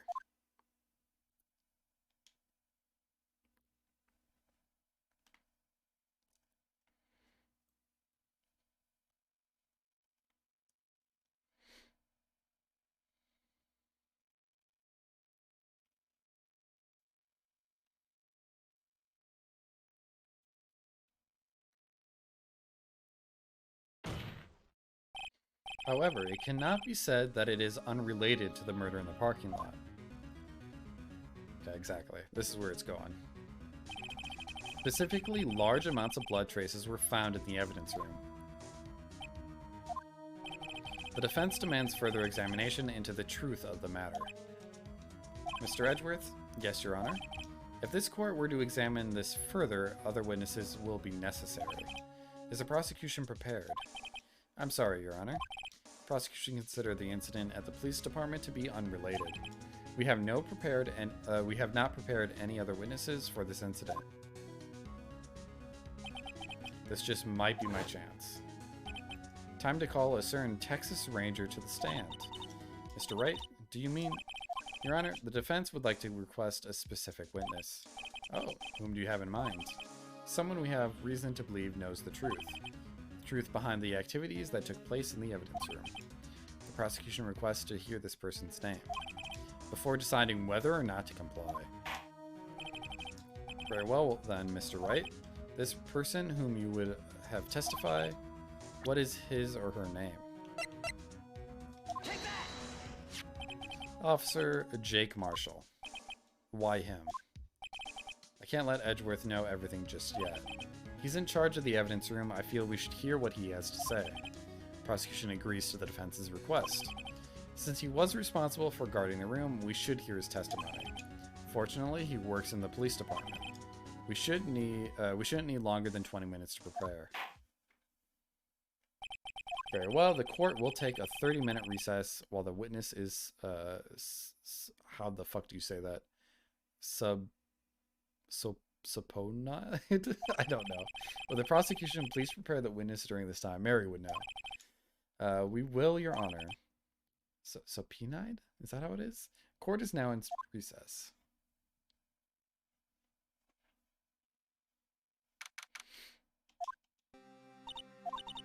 There's no stopping you, is there, Mr. Wright? Huh? What do you mean? You called for Jake Marshall. It seems you figured everything out. Huh? I haven't figured anything out. Lena, you're the one who knows everything. Emma, you always know everything. Why don't you just tell us? Mr. Wright is trying his hardest to protect you. I don't recall ever asking for his protection. How can you be so cold? Don't you trust us? Don't you trust me? Hope I'm not interrupting anything, pals. Oh, guess I am. I'll come back later. Oh, that face. Wait, Detective Gumshoe, what is it? You've got a lot of nerve, pal, making a detective run all around while on duty. And to top it all off, you called me here. I've seen happier people at funerals. Sorry, detective. You better be, pal. Hey, hey, hey! I didn't see you there, Chief Prosecutor Sky. That's okay, so, have you brought what I asked? Oh. Ho ho ho ho ho! You mean this, right? My apologies, detective. Due to my present circumstances, I was forced to use Mr. Wright's name when making my request. My name? Never in a million years would I have thought it was you who asked. Could I bother you to bring me the SL9 incident files? I'll need them by noon. Talk about crazy. The SL9 incident? But Lena, that's... I thought Mr. Wright might need them, so I had them brought here. Here, you might do well to read them. I can't believe you, the chief prosecutor, were a witness in that case. This guy was a witness? Take it from me, you don't want anything to do with serial murders. Oh, what? Now that I've brought you your stuff, you're just gonna ignore me? Emma, but why? Why is your name in here? My name's in there? I don't know, unless... No, it couldn't be. Lena, this SL9 incident, is that? That's the classification number the police filed it under. 2 years ago, the rest of the world knew it was the Joe Dark killings. The Joe Dark? No, Lena. That's over with, no. Emma, wait. She ran away. You know what? I just remembered. I gotta be somewhere. Sorry, pal. Jake Marshall, Angel Starr, Damon Gant, and Miles Edgeworth. Not to mention Lena and Emma. Everyone involved in this case is connected to those killings 2 years ago. This can't just be a coincidence. Knowing you, you just might be able to figure it out. Time to get back to the trial, Mr. Wright. Best of luck. I'd better take a good look at this file. Man, there's a lot to this case. Like, I knew there was going to be one more trial session, but it is very long. Okay.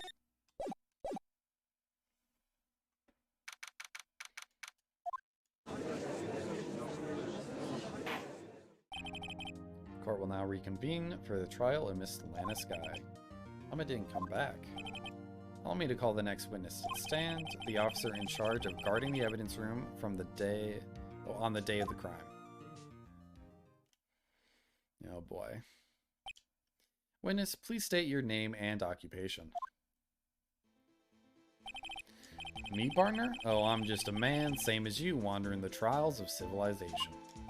The trails of civilization. Occasionally helping the elderly cross intersections when needed. Yes, we get it. Oh, I know. You're a patrolman.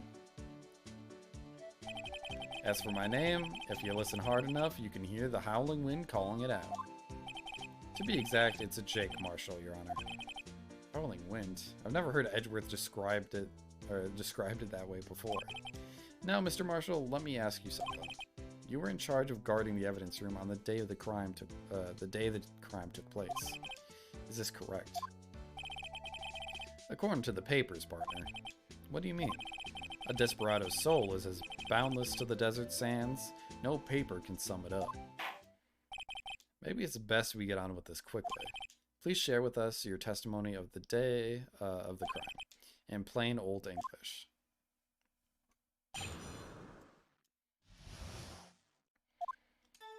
My job was to keep a wary eye on that bone orchard. They said I was supposed to make rounds 3 times a day, but that ain't my style. Besides, the room's protected by 2 security systems anyway.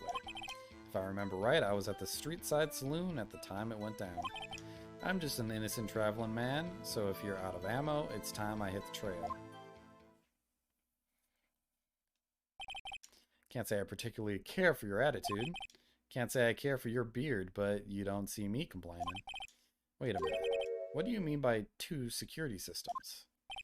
I mean the security cameras and the ID card reader. I reckon even a cowpoke like you knows about those. Yes, well, what about the fingerprint-activated locks on the evidence lockers?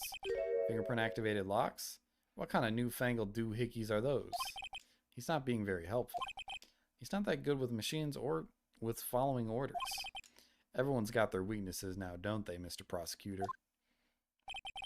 This one seems like trouble. Okay, Mr. Wright, he's all yours. Alright, what do we got to work with? How exactly did you keep an eye on the evidence room? I just made sure nothing moved in the security camera monitor. That room's so still. Even time dies in there. I was just a caretaker who interred the recordings. You mean, interred them? Videos of nothing aren't that useful. When the time would come, I'd erase the tape. If nothing unusual is recorded, tapes are to be erased every 6 hours. Each time I'd erase the tape, it felt like I was erasing a part of my life. This guy has a flair for the dramatic, but it isn't going to do him any good. So in actuality, you don't physically enter the evidence room. Said I was supposed to make rounds 3 times a day. Well, you made your rounds on the day of the crime, right? Ain't you heard a word I said, partner? I told you that ain't my style. I'm afraid I don't understand. No, Desperado, I know. Rules gets in the way. His way. No, Desperados, I know join the police force. So, Officer Marshall, on the day of the crime, just between you and me, I didn't set foot in the evidence room that day. There was a rubber glove stuck in the victim's locker. Do you know anything about that? Sorry, partner. Can't say I do. I haven't been in that crypt in weeks. How does this guy avoid being fired? I mean, we could prove that he was in the room with, like, his fingerprint was found at the crime, so he had to have been in there. 2 security systems anyway. You used to be a detective, so you've used the evidence room in the past, correct? Of course. Back in my day, my locker was a gold mine of evidence.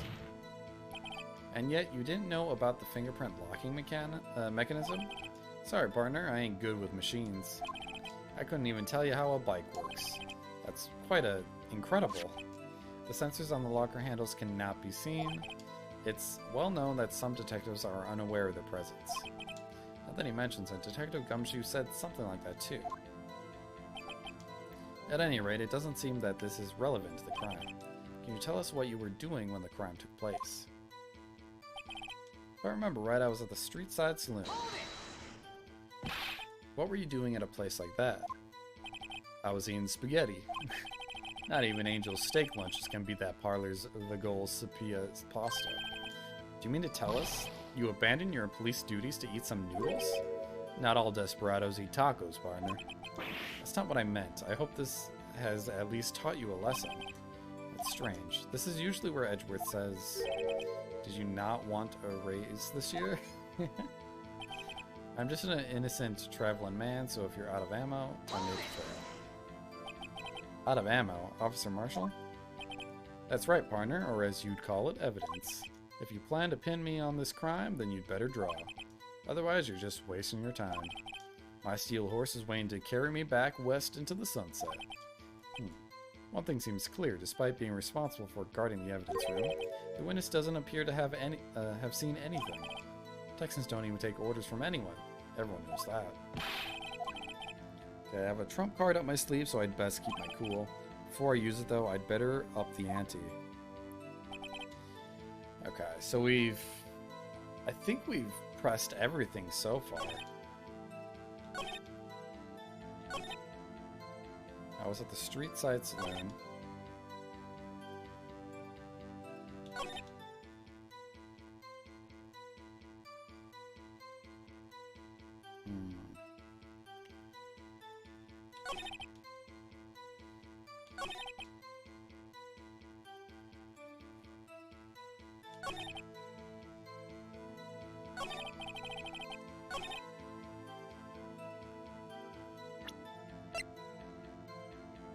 Oh, I should probably check this.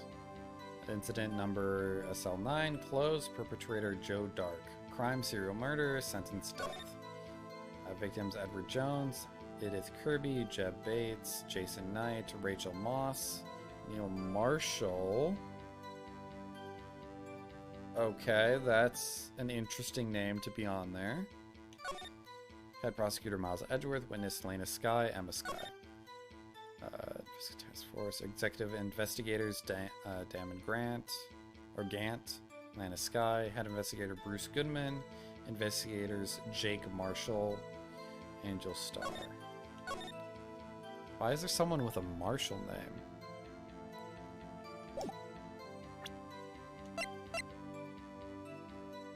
Marshall's fingerprints found at the hand left in the evidence room.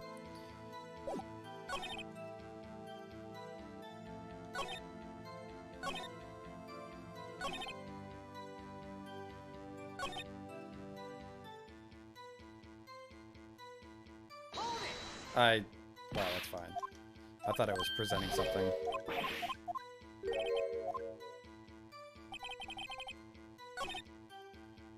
Okay, I have a trump card up my sleeve, so I'd best keep my cool. Before I use it, though, I'd better up the ante. So I think it's trying to tell me not to use the fingerprints yet.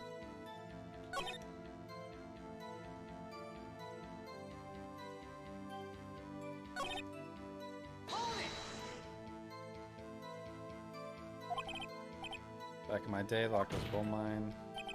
And yet you didn't know about the fingerprint locking. It's quite incredible. It seems sensor on the locker cannot be seen.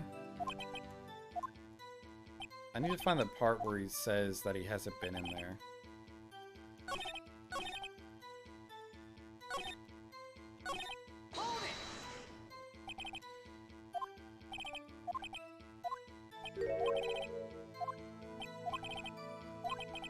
Between you and me, I didn't set foot in the evidence room that day. There was a rubber glove stuck in the victim's locker. Do you know anything about that? Sorry, Barney, I can't say I do. Haven't been in the crypt in weeks. I wish I could press there, because I know he's been in there. With evidence, but I don't think I could press here.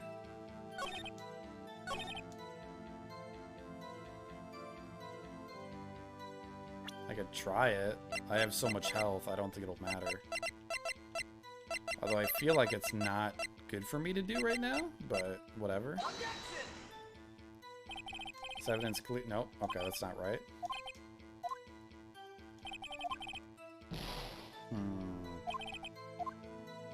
What other evidence do I have?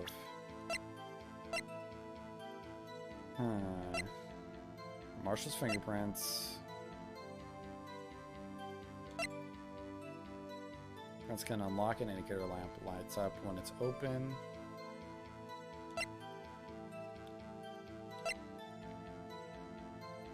Let me look at this again.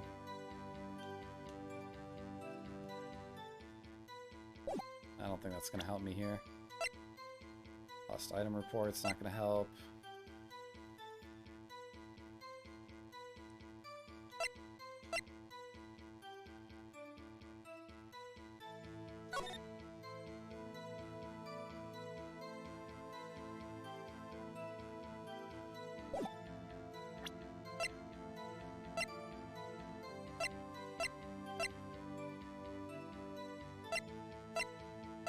I don't think any of this will work.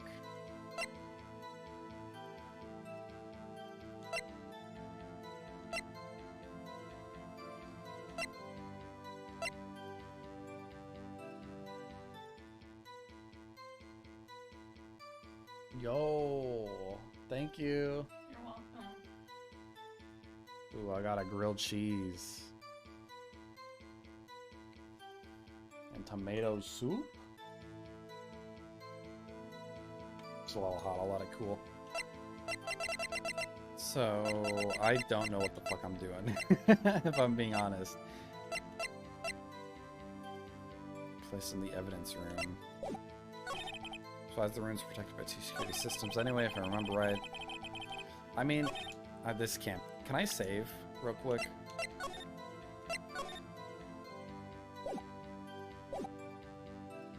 Like, I know this isn't gonna work. Can I evidence locker?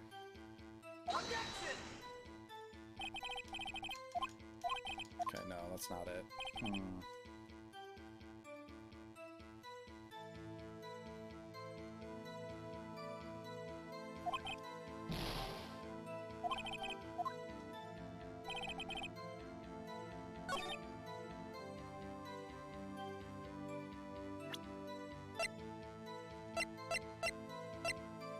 I feel like this is the only thing we have that could pin him to it.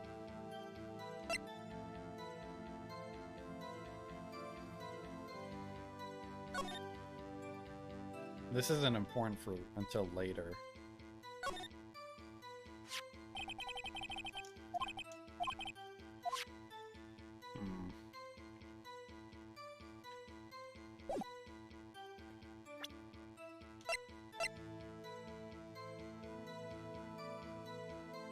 Oh, wait.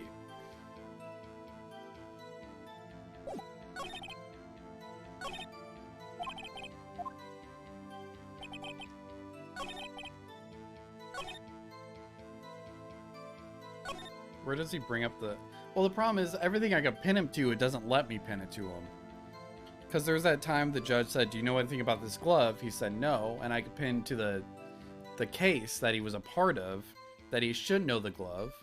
And then there was another part here where it's like, so you weren't in the room.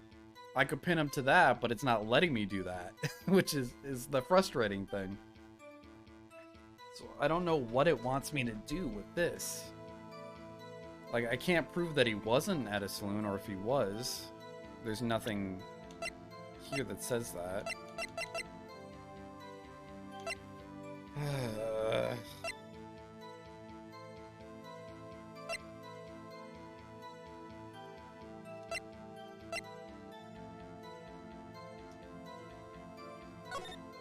I don't know what the 777 thing is, I guess. Now we're going too far back.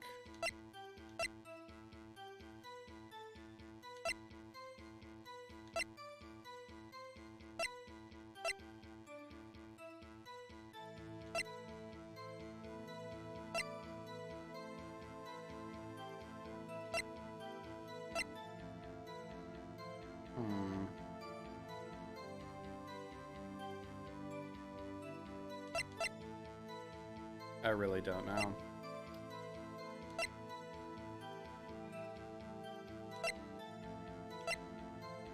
Did I pin this on the wrong one?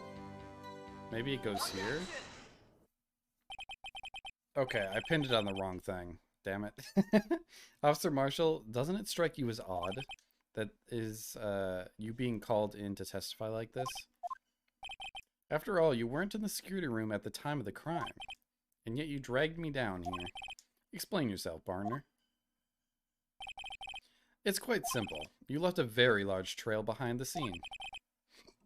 Or to be exact, a handprint. Listen real good, partner. Like I said, I'm the caretaker of that crypt. I pay my respects, that is, make my rounds about once a month. It's only natural my fingerprints would be in there. I only wish it were, officer. But you see, your fingerprints were covered in blood. One second, let me take a bite of soup.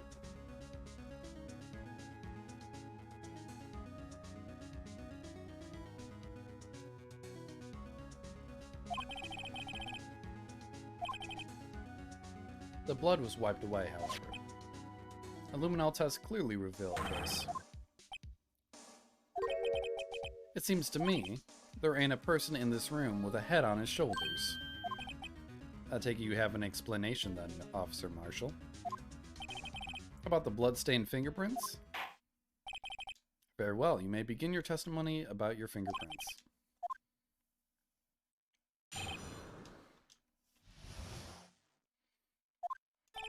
Like I said, it's only natural for my fingerprints to be in that evidence room.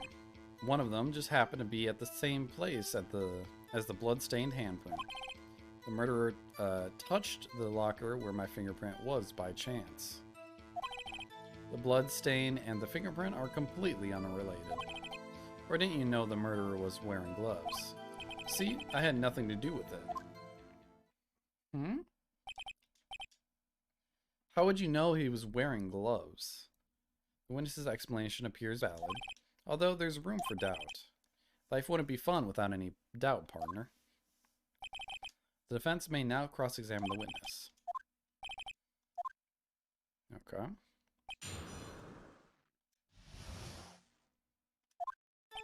Like I said, it's only natural that my fingerprints would be in the evidence room. One of them just happened to be at the same place as the bloodstained handprint. So then, what about the bloody handprint? Wasn't mine, so it's no mystery. Please explain. My locker is covered with fingerprints. It just so happened the murderer touched the locker where my fingerprint was by chance.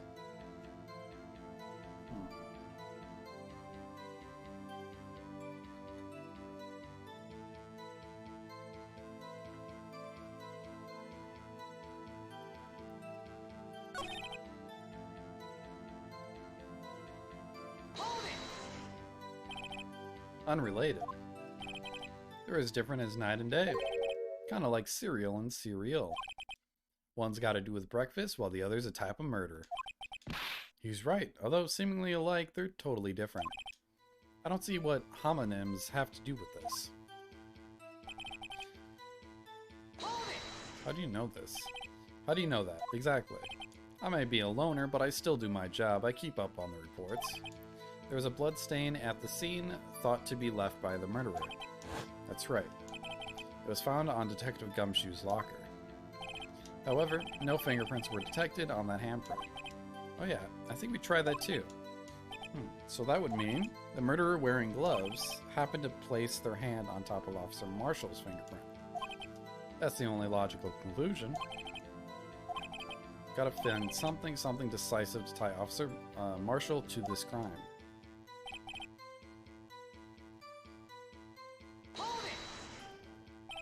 That's because you, or how did you put it, pay your respects once a month? Yeah, that's right. And that, and one more thing. That locker happens to be mine. What? What do you mean? I mean what I said. That's the locker I used when I was a detective. The locker I still use. All that's in there now, though, is a heap of broken dreams. I see. It'd be strange if my prints weren't all over the locker. Apparently his fingerprint data was never removed from the locker's programming. He must have been using the fingerprint lock all this time without ever knowing it. The print had been wiped. Are you starting to get the picture, partner? Picture? This seal of blood in the desert, it's just food for the buzzards. There's only one reality, and that's this. The security tape. So long as my trail isn't in there, you can't say otherwise. This isn't getting us anywhere, Mr. Wright. Please consider carefully where you're going with this cross-examination. Yes, Your Honor. Too bad it wasn't me in that video, right, partner? I mean, I could present the video, and there's a cloth in your locker that wasn't there at the beginning, so I think this is safe. Your Honor, what do you think about the witness's statement? Huh? I'm not sure I follow. It clearly, wait, really? Fuck. I am convinced. I think the video does prove it. Do I have something else?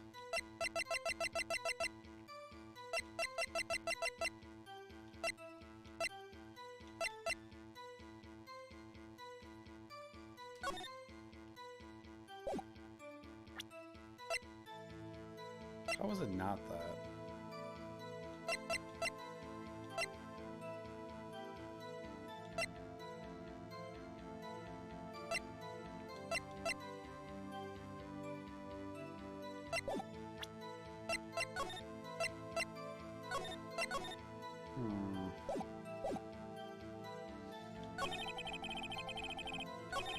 Oops.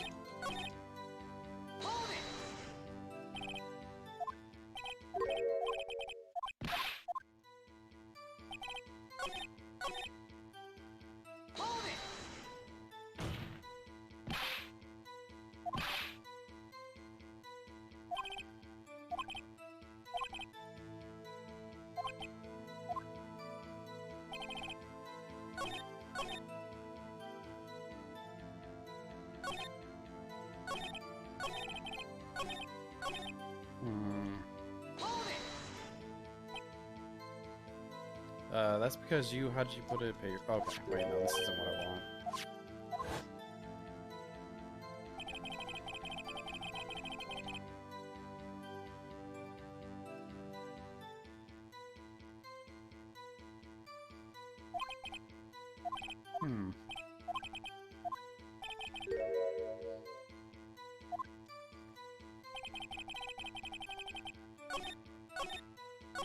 I have a lot of issues, or not issues with the game, but a lot of times in this game where I'm sure one piece of evidence would solve and counter what they're saying, but it's always something else.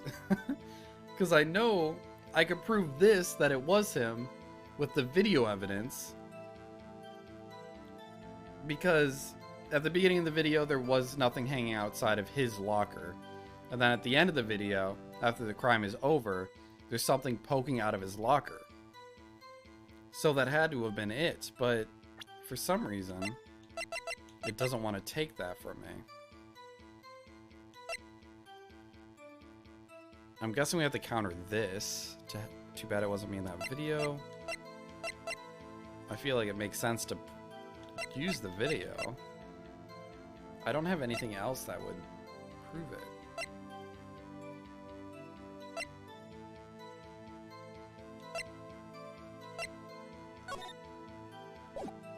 Can I present this? I don't know.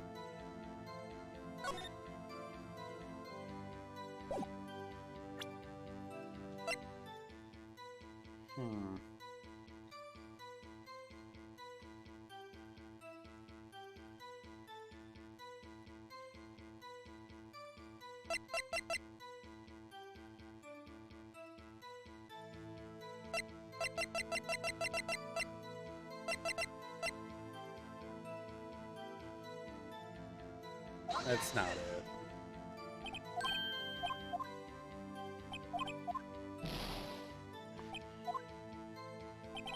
Can I just load real quick?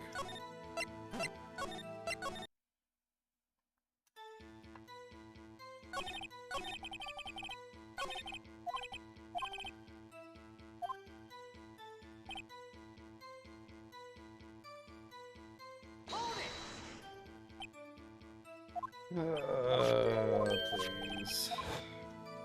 Some spark of wisdom come to me, please.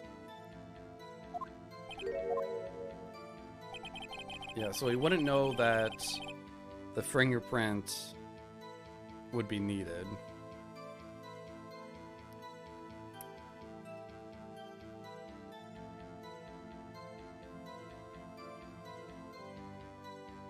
One of them just happened to be at the same place as One of them just happened to be at the same place as the bloodstained handprint. Murderer touched the locker where my fingerprint was by chance.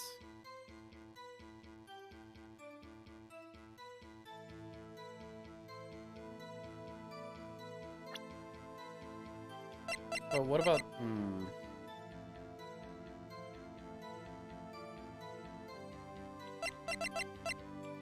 Maybe it's this?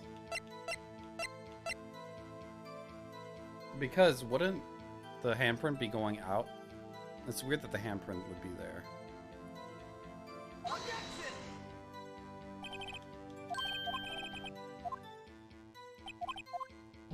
the fuck do you want from me then? Bloodstain and the fingerprint are completely unrelated. Oh well, let's try it. I don't fucking know.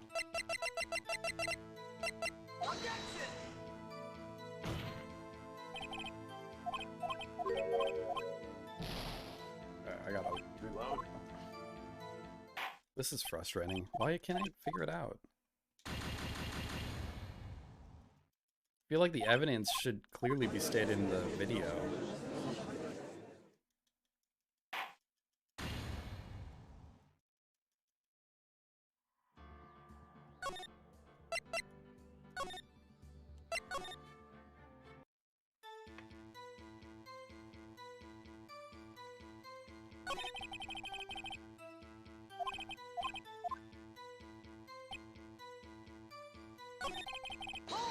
Shit. Oh, now it works? Okay, whatever. It wasn't mine. It's no mystery. Please explain. Oh, wait, no. Never mind. This isn't it. I do touch the locker where the fingerprint was by chance. Bloodstain and the fingerprint are completely unrelated. That sounds like something I could press.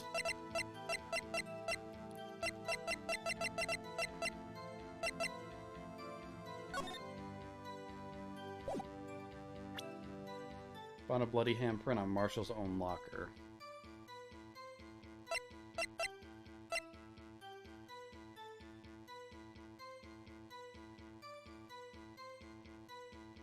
Maybe it's...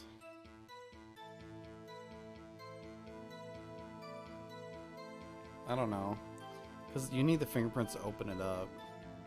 So that would make sense that the fingerprints should be related, but I don't... I guess it's unrelated to the blood stain.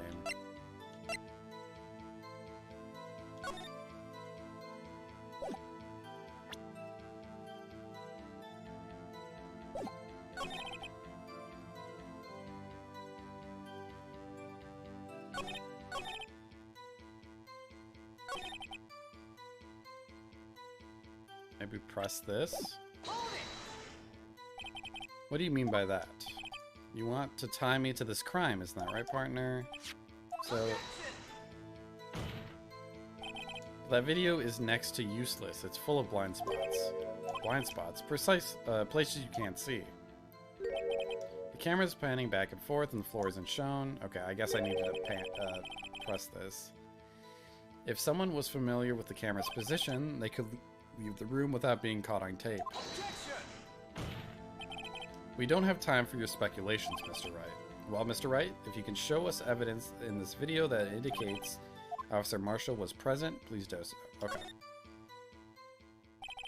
Very well, allow me to point out your mistake, Officer Marshall. Tread carefully, Mr. Wright. You might wind up being the one making the mistake. Now then, let's have another look at the video. Show us the incriminating evidence. So fast forward. I'm guessing it wants us to pick the cloth that randomly appears in his locker.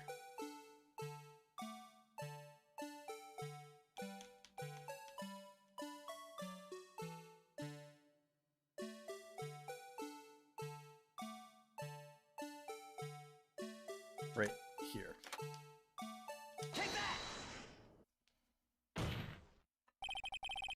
Bring our attention back to the security camera. Is a mistake I'm afraid you'll soon not forget, Officer Marshall.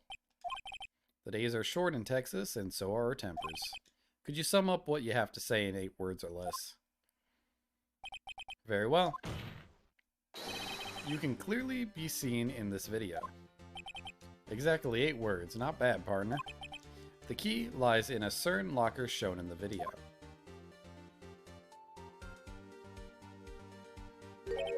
That locker with the white cloth sticking out, that was the witnesses, I believe. Now then, let's rewind the video a bit.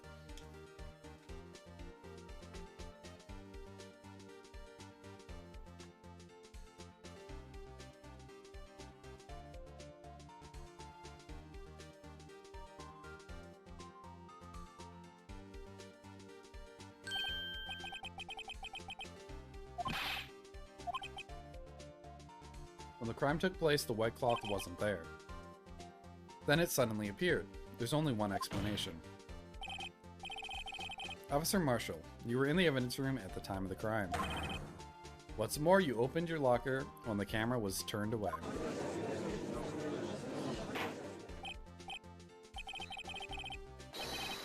Hold your horses. Sorry, partner, but you got the wrong man. So what if my locker was opened? That doesn't mean I'm the one who opened it. The murderer needed to hide something, so he opened a locker and stuck it in. It's not my fault he happened to choose mine. Why is everyone staring at me like I'm a wanted man? This guy isn't just playing dumb. He really doesn't know. I hate to rain on your parade, but you're the only person who can open that particular locker. Oh yeah, I call your bluff. You say I opened that locker, now prove it.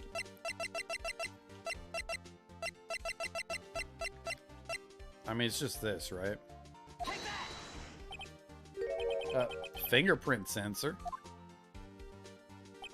We talked about this earlier today. The lockers can only be opened by the detectives they belong to. What kind of crazy talk is this? Well, Detective Gumshoe did mention something about this.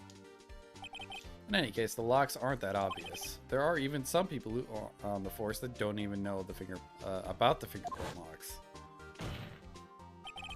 So, Sheriff, what do you have to say in 8 words or less?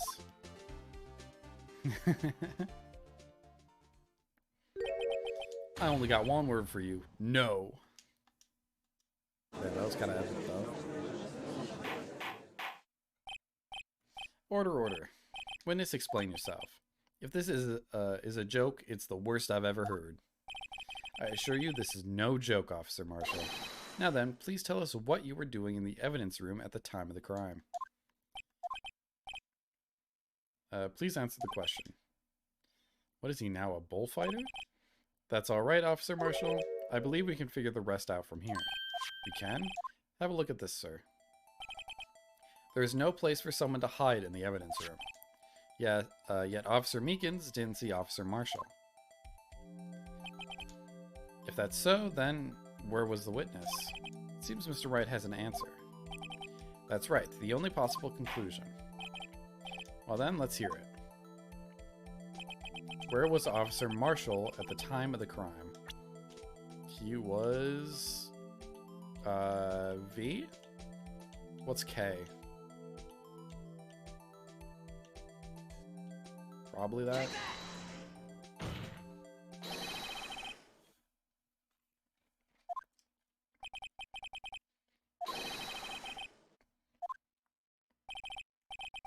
Correct.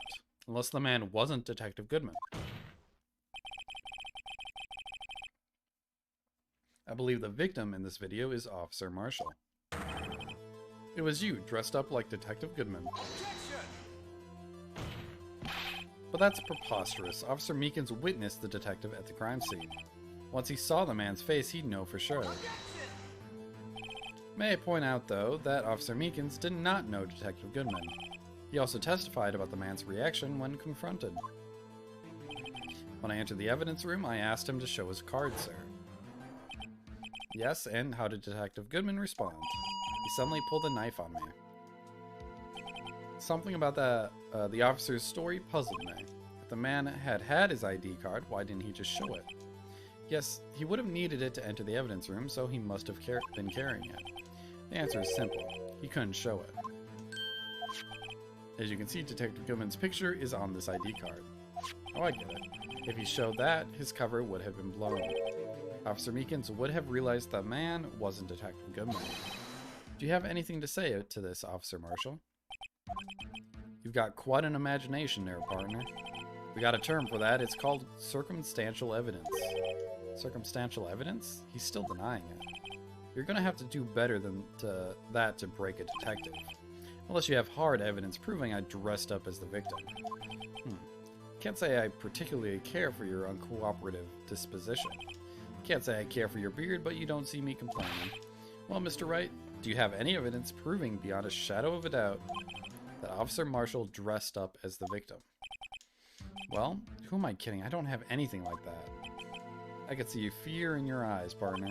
Seems you're the one who couldn't take the desert heat. This can't be happening. It's so obvious he's the one. What can I do? It looks like your lack of experience has finally been exposed. I'll pass on to you what someone told me when I was just starting out. When you run into a wall with no place to go, return to the basics. Basics? For me, that would be what Mia used to tell me. Try thinking outside the box. I should look for proof that Officer Marshall was in disguise. But rather, I should look for evidence that came about because he was in disguise. Why do you think this locker was open in the first place? What do you mean? There's no reason for Officer Marshall to open his locker at the time of the crime. Yet he did, despite the chance he might be discovered later as it has been. Which means he didn't originally plan to open his locker. According to the defense's argument, Officer Jake Marshall dressed up as Detective Goodman at the time of the crime. Then, after the crime was committed, he opened his own locker for some unknown reason. The fact that a white cloth is sticking out of the locker seems to indicate he opened it in order to put the cloth inside. So, just what exactly is this piece of cloth? The disguise? Perhaps the video is the key to all our unanswered questions. I don't have any evidence, so the video's my only shot. Very well, let's take another look. Locker and put away the white cloth. Please show us... Why does it skip that? It's not the glove because it was shown at the crime. Isn't it just this? Isn't it just this suit? Take that!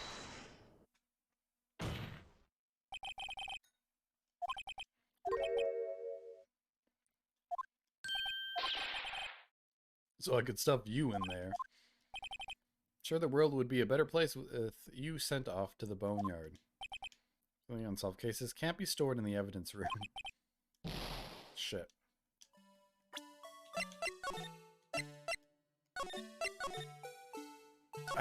How is it not just his outfit?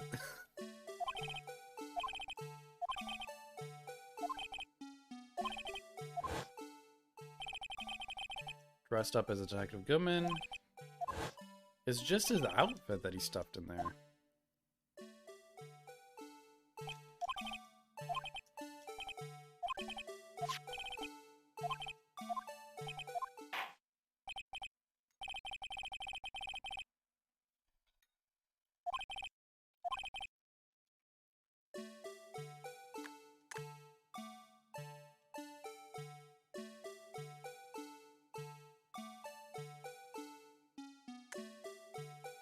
The bat? No.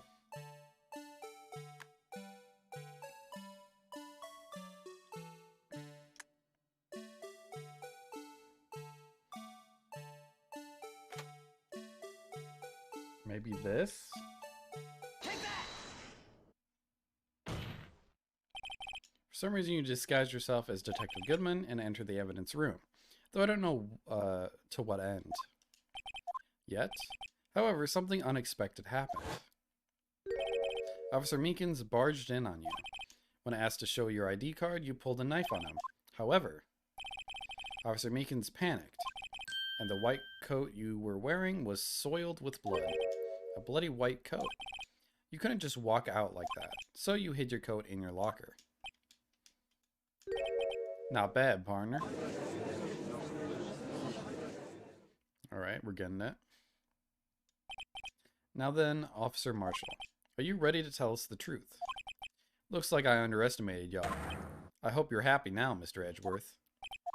2 years ago, if you were only half as persistent then as you are today, we all wouldn't have to be here now, would we? Officer Marshall, tell the court what you did, all of it. All right, it seems the time has come.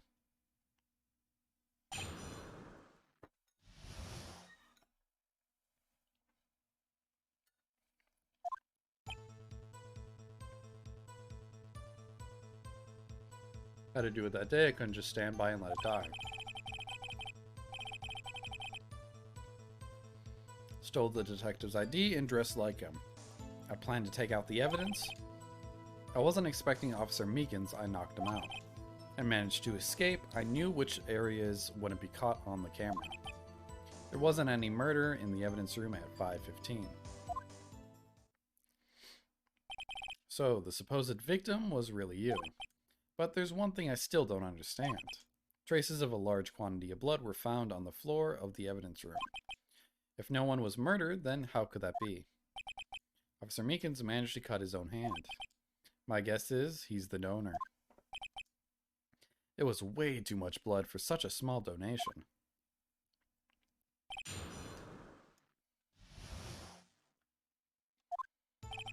Had to do it that day, I couldn't just stand by and let it die. When you say it, you mean... Do you even have to ask, partner? The SL9 incident? 2 years have passed since the case was closed. It was going to completely end with the transferal that day. Not if I had anything to do with it. That incident's not over. But what did you hope to accomplish by sneaking into the evidence room? When a case is closed, only the case's lead detective can look through the evidence. I wanted to have a look at it myself one more time, no matter the cost. I don't care what anyone says, partner. That case is mine. But Officer Marshall wasn't in charge of that investigation. Why does he care so much about it? That day was my last chance. That's why I stole the detective's ID and dressed like him, planned to take out the evidence. Why did you disguise yourself as Detective Goodman? If I didn't make it look like Goodman was carrying out the evidence transferal, I'd be arrested for stealing evidence, which wouldn't get me anywhere. So you did it to fool the security camera and the detective's ID card. I stole it that morning of the incident. So that really was why Goodman started filing out the lost item report. I returned his ID card. I left it on the floor in the prosecutor's office parking lot. The ID card I found was left there by Officer Marshall. So essentially, you managed to succeed despite your lack of foresight. What do you mean, partner? I mean the fingerprint activated lock, of course. No matter how well you disguise yourself, you can't change your fingerprints. Under normal circumstances, you wouldn't have been able to open the locker yourself. But he couldn't. Oh, he could because a rubber glove just happened to get stuck in the door. That means Detective Goodman must have opened the locker before Officer Marshall. Wasn't expecting Officer Meekins, I knocked him out.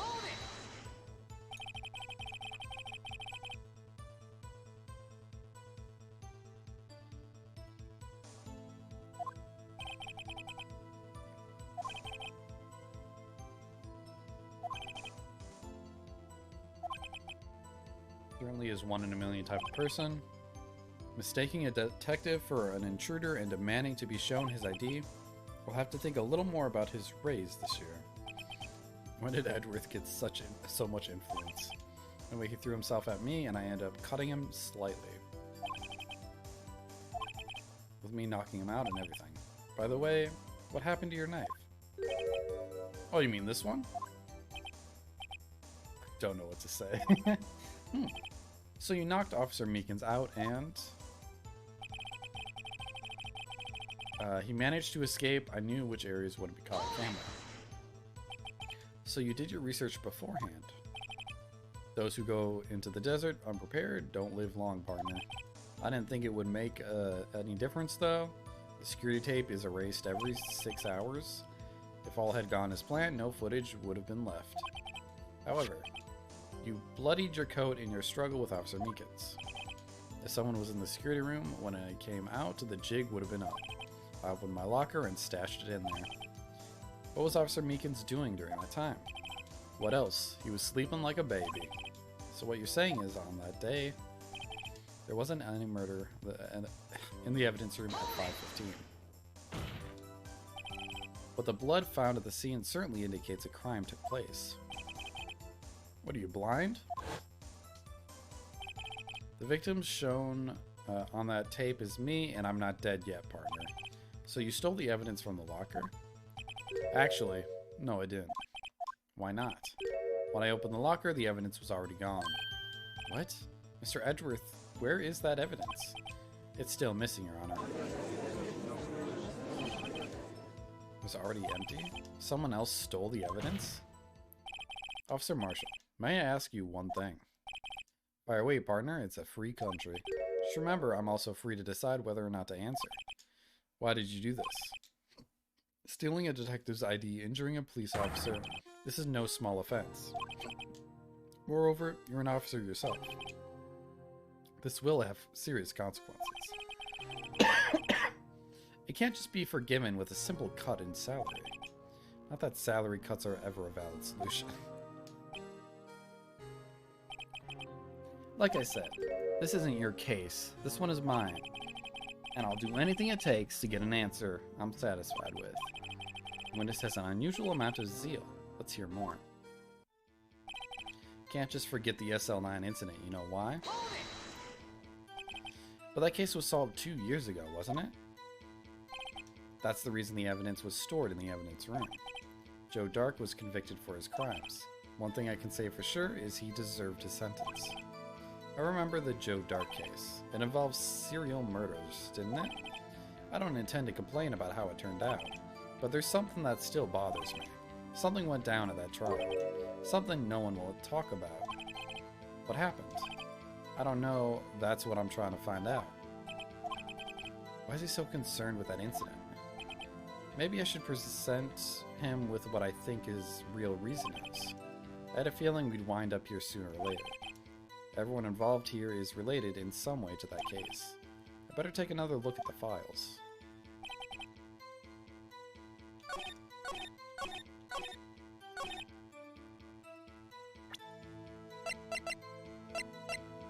Let me just read it in case he wants me to look at it. The victims list. Okay.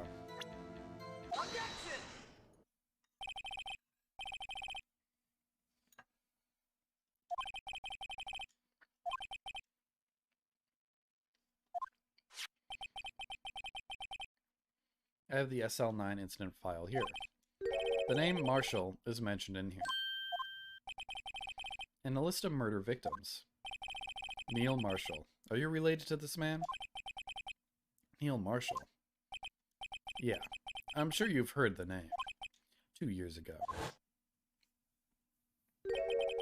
He received the same lousy prosecutor award you got. What? A prosecutor?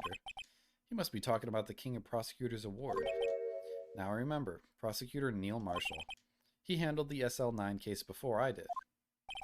That's right, he was killed, and the case fell into your hands. What's his relation to you? He was my brother. He was investigating the murders with Damon Gant, the Deputy Chief of Police. The group of detectives I was part of worked under them. We were desperate to prosecute the killer. Joe Dark. My brother fought Dark and was killed. That was the first time Dark left behind any evidence. That was all we needed. He was arraigned. Wait, what? Arranged? Arraigned? I don't know that word. And incarcerated. The case was finally closed. At least according to the public records. What do you mean? My brother couldn't have been killed by Joe Dark. I knew my brother better than anyone. No one could have beaten him in a fight. And that's it? That's your reason for your insane actions? There's more to my brother's death than what the records say. No matter how much you try to hide it, you can't fool me. Well, at least one thing's for certain. Now we know what happened at the police department on the day of the crime. That was the last day the SL9 case could be reopened. Not satisfied with its resolution, Officer Marshall planned to steal the evidence. Disguising himself as Detective Goodman, he entered the evidence room. Officer Meekins confronted him, so he rendered him unconscious and fled. Yes, this mystery has finally been cleared up. No murder took place at the police department that day.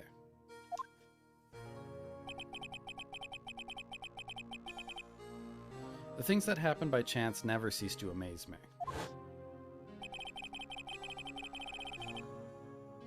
At exactly the same time as the murderer at the prosecutor's office, this fake murder was going on at the police department. Chance. It's got to be more than just that.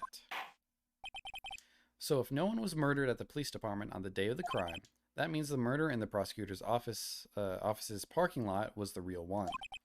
Which in turn means only one person could have committed the crime. Chief Prosecutor Lena Sky.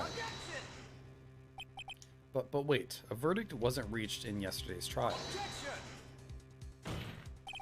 Which is why we examined the incident at the police department today. But there's only one reason the defendant was not convicted yesterday. There yet remained the mystery of the simultaneous murder at the police department. It seems to me this boy's got the draw on you, partner. All the mysteries at the police department have been resolved, no doubt about it. Our sole murder took place at the prosecutor's office. The only suspect is Lana Sky. And the testimony of one Miss Angel Star is completely incontestable. If you have a response, make it a single word or less. Objection? I rest my case.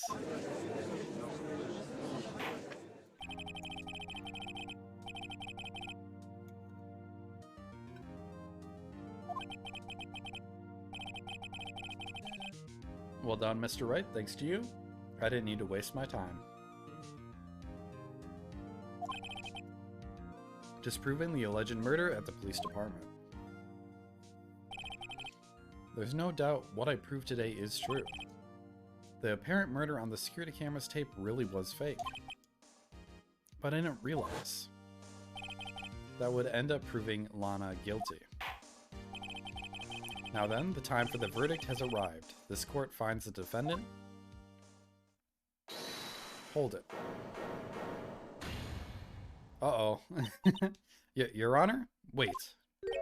Emma, the defense has an objection. A scientific objection. Right? What do you mean, right? Mr. Wright, are you this girl's guardian? Your Honor, please, Your Honor, all I'm asking is for a minute of your time. Please hear me out. Mr. Edgeworth, please. I don't want to leave any loose ends. You want a minute? I'll give you 3. I was kind of shocked. I mean, finding out the SL9 incident referred to Joe Dark killings. Now that she mentions it. The names of both Sky sisters were in that file. But that's when I figured it out. I mean, what Officer Marshall was trying to do that day. So I knew his fingerprint had nothing to do with the crime. That left only one thing, the other handprint. You mean the traces of blood found at Detective Gumshoe's locker. But no fingerprints were found on it, right? But, no, but I figured if I examined it scientifically, I'd be sure to find a clue. So, I ran over there and looked at it again. Did you find something? No. Huh? Sorry, I guess I'm not much of a scientific investigator after all. Is that all? Please don't be mad. I'm just a high school student. And I'm just an attorney. But Mr. Wright, those traces of blood are the only clue we have. If we can't find something wrong with them, please, Mr. Wright, you're a professional. If anyone can save Lana, it's you. Me? Oh boy. Time's up. Now then, Mr. Wright, with regard to the incident at the police department, does any reasonable doubt remain? It appears the defense is troubled by the other blood mark. Looking at the floor plans, a handprint was discovered around here. Is there a problem with this? Mr. Wright, I'm sorry I can't be of more use. But still, if you can't find anything wrong with that blood mark, Lana will be... Please answer your question, Mr. Wright. We don't have all day. If ever I've needed to concentrate, it's now. Isn't that where the blue badger was? Could there be something I'm missing? Let me just check real quick.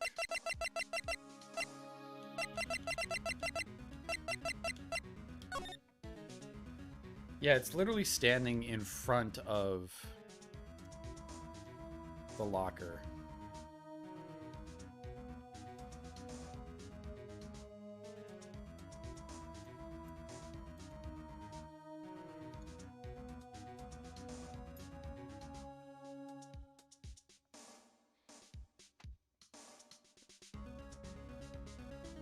So how would the blood get there?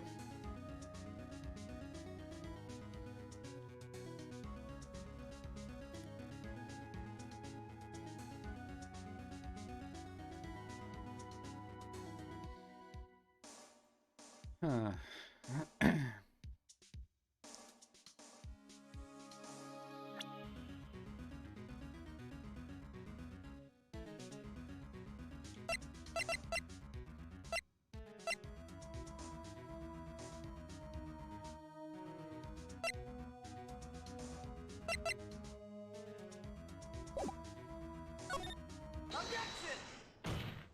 I probably should have saved. Can I still do that?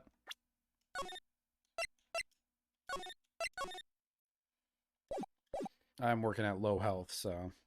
This handprint left at the crime scene clearly shows a contradiction. The only thing that seems clear is your grasping, Mr. Wright.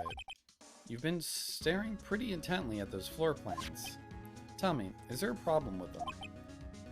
Yes, this is strange. Take a good look at these floor plans.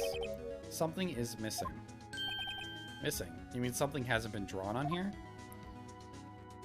Yes, something that, when drawn, will completely change the meaning of the blood mark.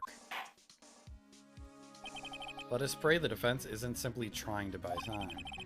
Very well, Mr. Wright. With all this evidence here, there's got to be something I can use. The question is, which item can prove something is missing in the floor plans? Do you think it's the blue badger or the videotape? I mean, this clearly shows everything in there.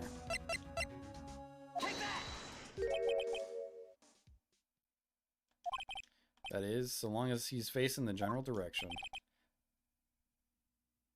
Wait, what? No, fuck off. Wait, did I just save? Okay, no, I thought I saved by accident. Yeah, okay, good. Then it is the blue badger we're missing? I feel like my answer still would have worked.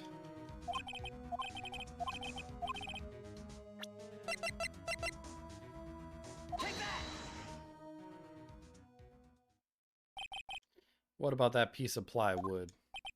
The blue badger, mascot of the police force. Defender of truth, guardian of proof. Explain yourself, Mr. Wright. Please take a look at the floor plans of the crime scene. The blue badger is not here. So watch what happens when we put him in. This is where he was dancing at the time of the crime. Well, what? That's right. So long as the blue badger is dancing here, it would be impossible to place a handprint at this spot on the locker. What?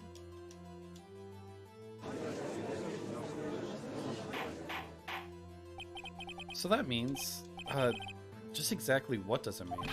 It means it can't be done. What are you saying? Blood traces were undeniably found at the locker. Don't look at me like that. Mr. Wright, think it through scientifically. On that afternoon, Officer Meekins was the one who brought the blue badger to the evidence room, right? After he put it down, it would be impossible to leave a handprint on that locker. So that must mean this blood mark was left there before the blue badger was brought in. Just one moment. I will not allow such far-fetched balderdash in my courtroom. It may sound far-fetched, Your Honor, but it's the only possible explanation. On February 21st, in the police department's evidence room, blood was spilled not once, but twice. But how? One time was captured on this tape taken by the security camera. Officer Meekins cut his hand, from which a trivial amount of blood fell. The problem is, the other time,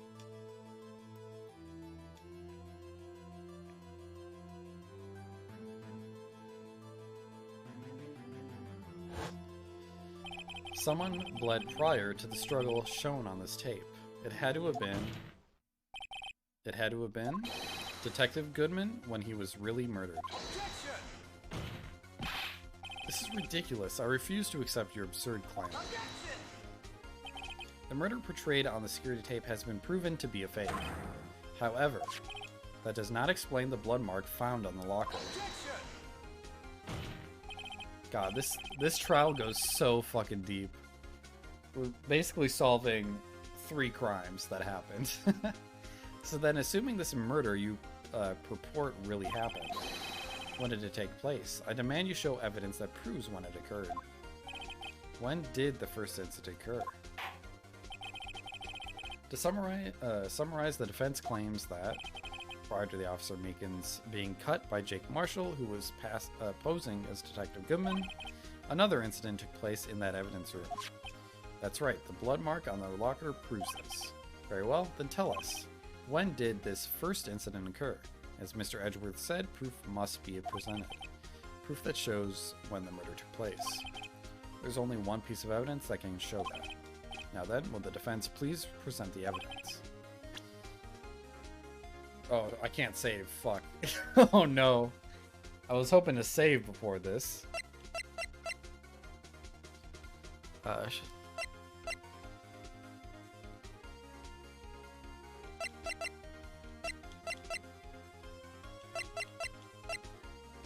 I mean, was it just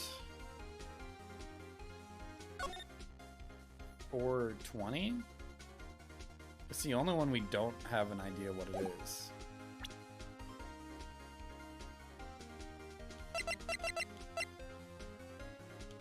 I mean, it's all I have to go on.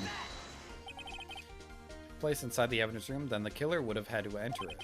And in order to do so, the ID card would have been required. An ID card. Oh, the ID record, card record.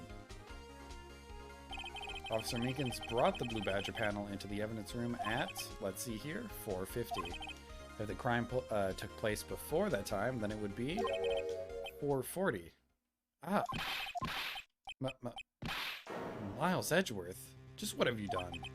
I never would have figured you had the nerve, boy. Drop the act, witness. It doesn't take a lot of thought to figure out it couldn't have been me. Nope, I ain't getting it. I'm afraid I don't understand either. It's clear from the luminol test that blood was there. However, when the second crime took place, both Officer Meekins and Officer Marshall failed to notice the blood. That means the blood from the first crime was wiped away by the real murderer. I would have had just 10 minutes to murder the victim, carry his body away, and clean up the blood. Unfortunately, that's physically impossible. That would mean the crime must have taken place before Mr. Edgeworth entered the evidence room. Let's look at the chart again. There's only one other card number remaining. Talk about a lucky number. But wait, that doesn't make sense. How could Detective Goodman have entered the evidence room? Since there's no record of his card being used beforehand, he must have entered along with a real murderer. Okay, so they both entered at the same time. That's the only plausible explanation. He went in with 777. Mr. Edgeworth, please look into this ASAP. Find out whose ID number is 777. That's 17 too many, Your Honor. Unfortunately, I'm unable to look up the owner of that ID card. At least at present. What?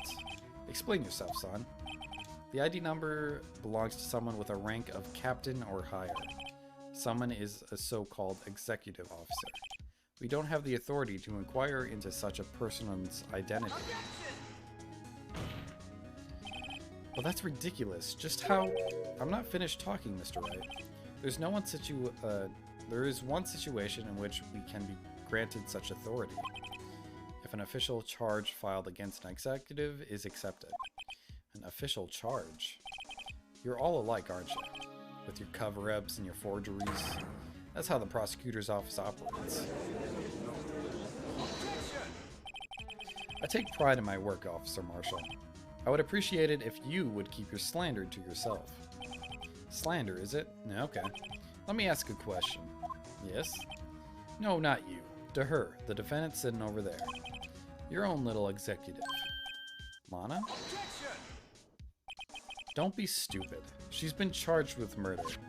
Of course we've looked up her ID number, and it's not. Don't play me for a fool, partner. That's not what I want to ask. All I want to know is one thing about that incident. Answer me this, Chief Prosecutor. In that trial 2 years ago, did you really only use legitimate evidence?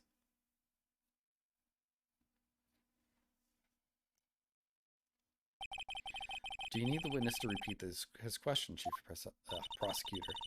I heard him fine, Mr. Edgeworth. 2 years ago, I was in charge of that prosecution for that trial. At that time, occasionally, we felt the powerlessness of the law. At least, I did. I became a prosecutor in order to suppress crime with law. But before I realized it, we were the ones being suppressed by the law. Just what are you saying? I'll ask you again, Chief Prosecutor.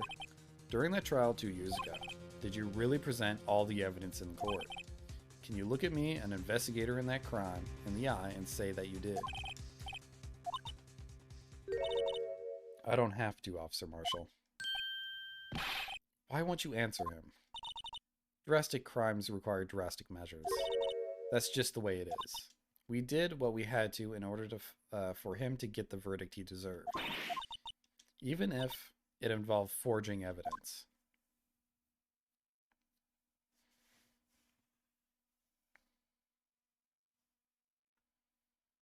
Oh, we gotta get everyone's reaction to this.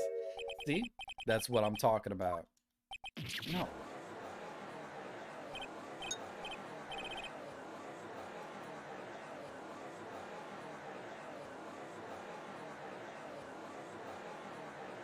Damn. Okay, it's another to be continued moment. I'm gonna take a quick 2-minute break. I might get some more food. I'm gonna quickly save too. I don't really know why I made 2 saves. It felt appropriate at the time. But I'll be right back. I'm gonna run a quick ad, 2 minutes. Get a snack, get some water, get whatever you need to for the next. I don't know how much longer we'll be live for. I'm expecting until I finish this trial, but who knows how long that'll be. We got to be coming close. That's for sure. Okay, I'm going to start some music. I'll be right back.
All right, we're back to finish up this trial. Hopefully do a little better. I'm sorry I keep getting so stuck on uh exactly what I need to be pressing.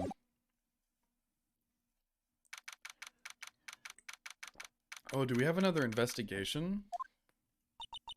I'm so sorry, Mr. Wright. I'm sorry for what my sister said. Drastic crimes require drastic measures. That's just the way it is. We did what we had to in order to for him to get the verdict he deserved. I didn't know. I never knew that the SL9 incident was just another name for the Joe Dark killings. Oh god, I drank so fast. Sounds like everyone's heard about these killings but me. Lana wanted Dark convicted so badly. That's why she used me. That's why she used what happened to me. What do you mean, what happened to you? It's all there in that file. Joe Dark's last victim was prosecutor Neil Marshall. When he murdered Officer Marshall's brother, he left behind an incriminating piece of evidence. But what did you have to do, with those killings, Emily? On the night prosecutor Neil Marshall was murdered, Joe Dark tried to kill me. What? He tried to kill you? Officer Marshall's brother, Neil, was only trying to save me. So that means you... Yes, I was a witness in the Joe Dark trial. I didn't see that one coming. It happened to... Oh my god, I'm so sorry. I need to learn to eat slower. It happened 2 years ago. It was right about this time of the year 2. There was a terrible thunderstorm that day, unusual for the season. I was alone in my sister's office. We were planning to eat dinner together once she finished her work. Then suddenly, this terrifying man came bursting into the office. Joe Dark. It seemed like he was running from someone. He pulled out a knife and screamed at me. I didn't know what was going on. Just then, Prosecutor Marshall showed up.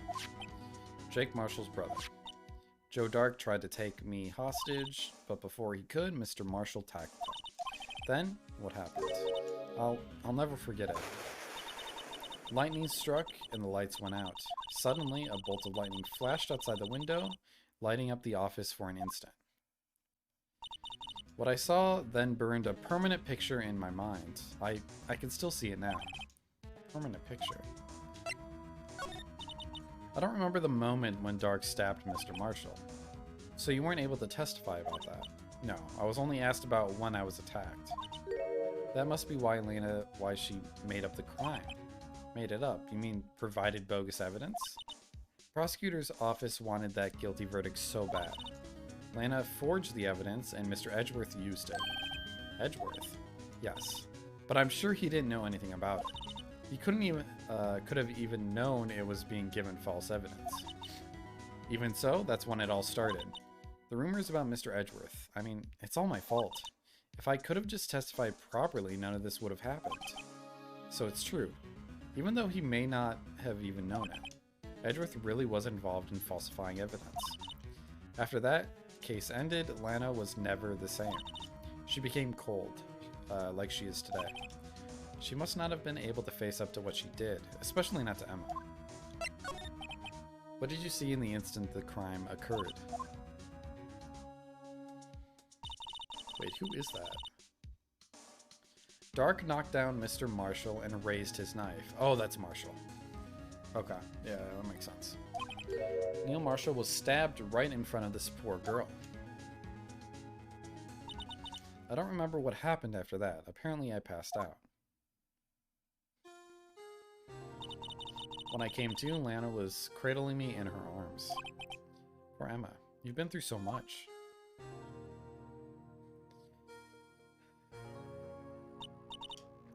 I couldn't bring myself to testify about that incident.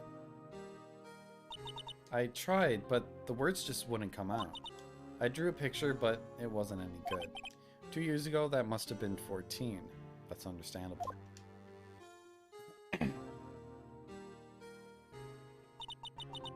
Once it was all over, I made up my mind. I decided that when I grew up, I'd become a scientific investigator. I want to be able to fight crime with my testimonies. and find the evidence to make an airtight case. That way, Lena would never have to forge any evidence. Sure. I fucked that up so bad. I see. I think I'm finally starting to understand what makes Emma tick. But there's still something that bothers me about that crime. There's something that's puzzling me, Emma. What is it? You said you were in Lana's office that time, right? That's right. Why then would a serial killer come running in there? Not only that, but he was being chased by a prosecutor? Oh, there's no mystery there. Joe Dark had been taken in for questioning that day. Taken in for questioning? You mean by the police? Of course. This happened at the police department. He tried to run away halfway through the interview and fled into my sister's office. But why did he run all the way over to your sister's office? Because the detective offices and the questioning room are right across from the elevator. Across from the elevator? But Lana was the chief prosecutor, wasn't she? No, silly. Didn't I tell you? 2 years ago, Lana was a detective. She was the best in the entire force. What? That's news to me. After the Joe Dark case, she was transferred to the prosecutor's office and made chief prosecutor. Lana used to be a detective? I'd better have another talk with her.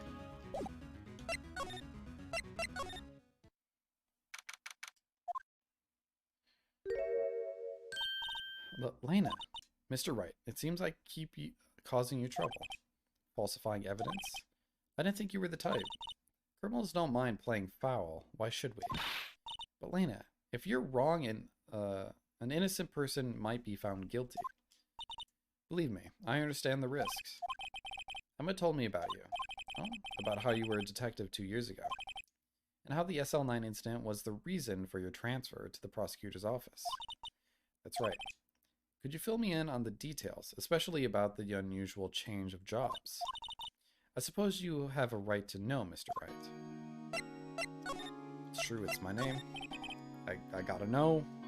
A lot of revelations were uncovered at the trial today, not the least of which was the fact that this case is largely connected to another one 2 years ago. Evidence from that case was stolen as well, though I expected as much. I know how obsessive Officer Marshall can be. The trial, it really wasn't fair, was it? I believed in you, Lana. I believed that no matter what happened, you'd always stick to the truth. It couldn't be helped, Emma. At that trial 2 years ago, I sold my soul. Well, all drama aside, the fact of the matter is, at 5:15, there was no murder at the police department. Tell me it's not true, Lena.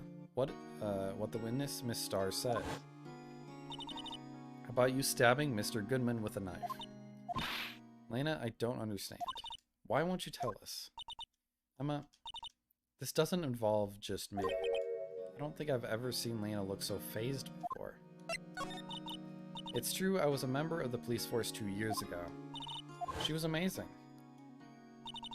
They still talk about all the cases she and Chief Gant cracked together. Chief Gant? He was the deputy chief of police back then, but he still worked on the crime scenes. Damon Gant, he was everything I aspired to be. They were the best team ever. They solved crimes before the reports could even be filed. Emma really idolized her big sister. But now, you're chief prosecutor. What happened? I always planned on becoming a prosecutor. The reason I became a detective was to gain experience investigating crime scenes. So you could use the experience in court, right? Gant's help in the SL9 case was crucial to its resolution. After that, he became chief of police and arranged my transfer to the prosecutor's office. Maybe I should ask more about the investigation of theirs 2 years ago. 2 years ago, I was second in command of the detectives investigating Dark. Second in command. That means the investigation lead was Damon Gant, right? Yes. Deputy Chief Gant and I shared the same office and the same investigations. They even had the same office. We led a team of the best detectives on the force. Detective Goodman, whose case it was, Jake Marshall and Angel Starr. It was the first time Marshall worked with his brother. He was quite gung-ho. Without a doubt, Joe Dark was the serial killer. We asked him to come in for questioning. We were desperate for evidence. That was when his final murder took place, when he tried to murder Emma. Prosecutor Marshall was trying to save me from Dark. You see, the first person who happened upon my scene of the crime, or the scene of the crime, was me. Now, you tell us. Demigant and Neil Marshall were the ones questioning Dark that day. The investigation was in its final stages, and Dark must have suddenly panicked. So he waited until Gant and Marshall let their guards down, then fled the room. From there, he ran straight to the office shared by Deputy Chief Gant and myself. That's where he found me. So, you were the first person to run to the scene, Lana. It appears so. I was filing some papers while Gant and Marshall were questioning Dark. When I returned to my office, I saw 3 bodies on the floor and smelled blood. 3 bodies. Prosecutor Marshall, the victim, Emma, who had passed out. And the suspect, Joe Dark. During the struggle, it seems Mr. Marshall struck a final blow before he died. Joe Dark had incurred a minor concussion and lay unconscious. What did you do? To be honest, I panicked. I picked up Emma, carried her out of the room, and just held her. Can't blame her after all her sisters must have gone through. After that, I placed Dark under immediate arrest. Let me get this straight. You were all involved in the SL9 incident. That's right. Quite a coincidence, I don't buy it. What are you saying? There's no way everyone involved in this trial was also involved in that incident. Just by chance? But that case was solved 2 years ago. At least one person went to extremes because they didn't believe it was truly solved. Officer Marshall, yes, his actions came as a surprise to me as well. Ever since his brother died, he's changed completely. I guess he wasn't convinced with the ruling against Joe Dark. Life doesn't end with the closing of a case. Everyone has to live the rest of their lives with their memories. That case just might not be over yet. Emma was assaulted by Dark at the police department, right? Yes, in the office that Gant and I shared. The office that Mr. Gant now occupies by himself, the Chief's office. Maybe we should have a look at the Chief's office, the site of the final SL9 murder. Do I need to present anything to you? Maybe the case files?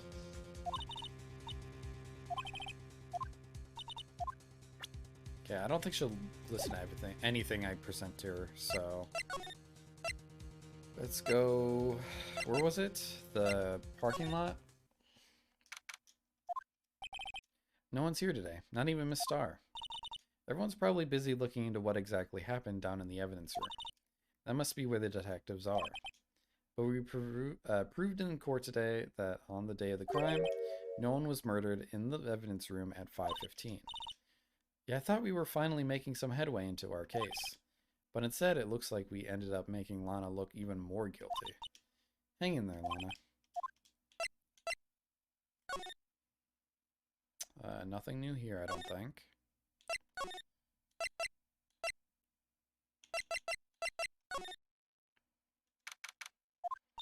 Mr. Edgeworth isn't here. Maybe he's being questioned by an inquiry committee.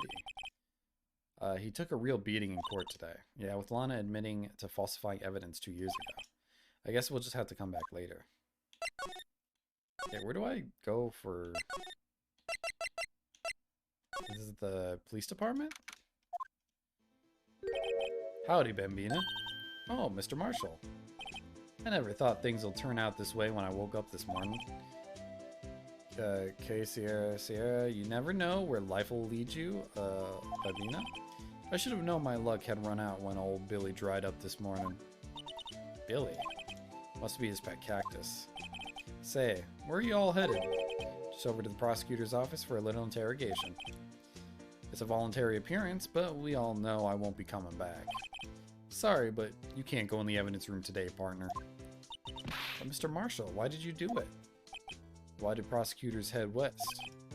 If ever there was a case I needed to know the truth about, it was that one. Before you turn yourself in, Mr. Marshall, would you mind telling us exactly what happened? Looks like I won't be getting a steak lunch today. Something was fishy about that trial from the beginning. It wasn't just me either. All the detectives thought so. What do you mean, fishy? Some of the facts reported were inconsistent with the evidence we found. For example, the murder weapon. The murder weapon? You mean the switchblade knife with the broken tip? That was Joe Dark's all right. But, in the initial autopsy report, a question was raised. Question. The blade of the knife was not a perfect match with the wound in the victim sustained. What does that mean? It means there is a good chance that knife was not the murder weapon. However, in the report that was finally submitted, that possibility had been erased. Could the facts have been concealed with forged evidence? That case left behind scars on all of us. I don't know how I can tell how long you've been streaming without checking the time. Oh no. This is going to be a diss in how I'm losing my voice right now. What? Oh. Scars that the SL9 incident left behind. Let's go, Prosecutor Marshall. I got the looks, but he got the brains. He was one of the best prosecutors around. I had just made detective when it went down. It starts pulling off of your head? Yeah, that's true. It kind of does do that. You can't even see the logo anymore. I think it's because I keep knocking it up. And it just keeps further and further up. I'd like to see a time lapse of it.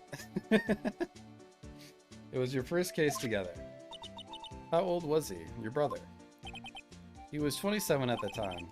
He was awarded the highest honor that very day. The highest honor? You mean the King of Prosecutors? I knew it.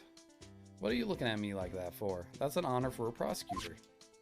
Mr. Marshall must have really been close with his brother. The day the SL9 incident took place, that wasn't the same day as... That's right. It was the day of the evidence transfer. Interesting. It was drizzling that morning, and by the nightfall there was thunder. I can't believe 2 years have gone by already. I tried to steal that evidence so the case wouldn't die. Apparently someone tried to stop you. Detective Goodman was murdered and the evidence locker was empty. There was something going on behind the scenes in that case. We all knew that later. Every detective involved in that investigation, save one, was taken care of. Miss Starr was fired and I was demoted and boxed away in that tiny room. What about Detective Goodman? If they did something to him, too, the commissioners would get suspicious. No, they were careful enough not to be too obvious. They? Who are you talking about? Don't get upset, Bambina. I mean Damon Gant in Line of Sky. The investigation lead, Damon Gant, and his second-in-command, Line of Sky.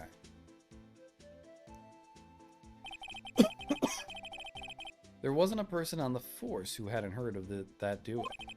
That case was the biggest step in both of their careers. After the case ended, Lana transferred to the prosecutor's office, right? Yeah, Damon Gant, the new chief of police, arranged for that to happen. She'd never been the same since she left. Everyone knew her, said so. Chief Prosecutor Sky was totally different when she was a detective. Now that he mentions it, Emma said something like that too. Tell me, what happened to my sister? Sorry, Bambina, but her secret is too well guarded. I never found out. And his secret, it all started 2 years ago. So there you have it. That's my story. Did you enjoy it, partner? It was certainly enlightening. There's one thing for sure I found out on court today. That boy Edgeworth isn't my enemy. He was the one who used falsified evidence to get a guilty verdict. But someone else was the one who gave him that evidence and planned everything.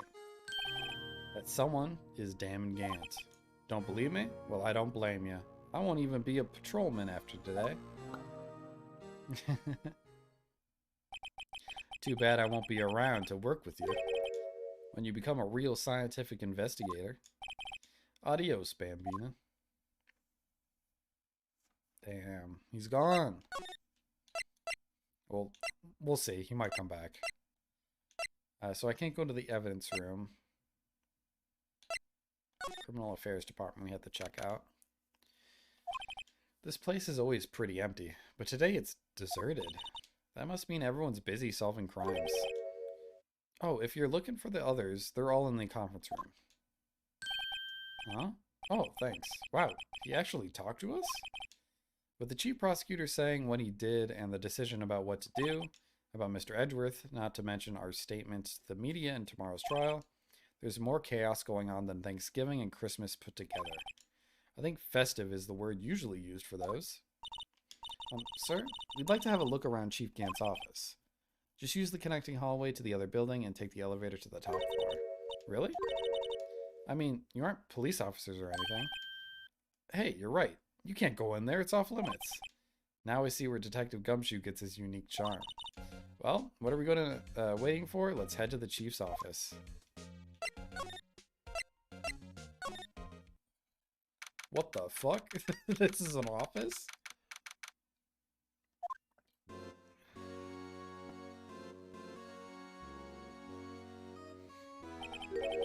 Whoa, where am I? In the chief's office, silly. At least that's what it said on the door. Check out that pipe organ. That's real, isn't it? Hey, I used to take organ lessons in kindergarten. They used to call me Little Miss Bach.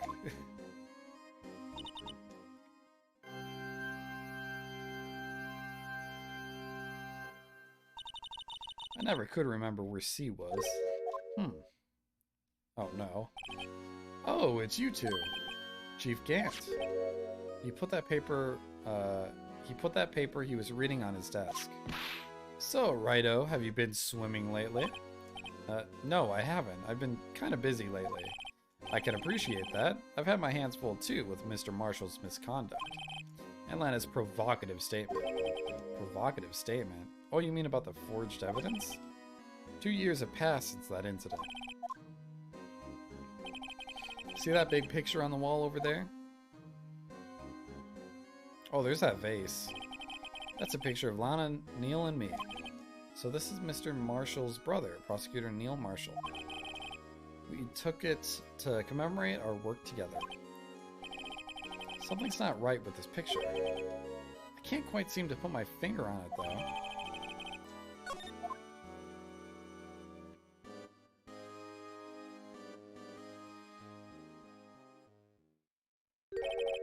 Anyway, I like to reminisce all day, but there are matters that need my attention. I'm going to lock up here, so let's go out together. Oh, but this office. It was a crime scene 2 years ago, wasn't it? That case has long since been over. There's no need to investigate it anymore. All the same, we'd still like to have a look around. Perhaps you didn't hear me. I said there's no need to investigate it anymore. Now hurry up and get out. I have a meeting to attend. Damn. Looks like we aren't welcome. It seems that case isn't over with yet. After all, what do you mean? Chief Gant denied our request to search the crime scene. That means there must be a reason he doesn't want us looking around in there. You mean like a clue? There's gotta be a way we can get inside the chief's office. Edgeworth might know? Nope. Okay. Oh, wait. No. Detention center. Lana might.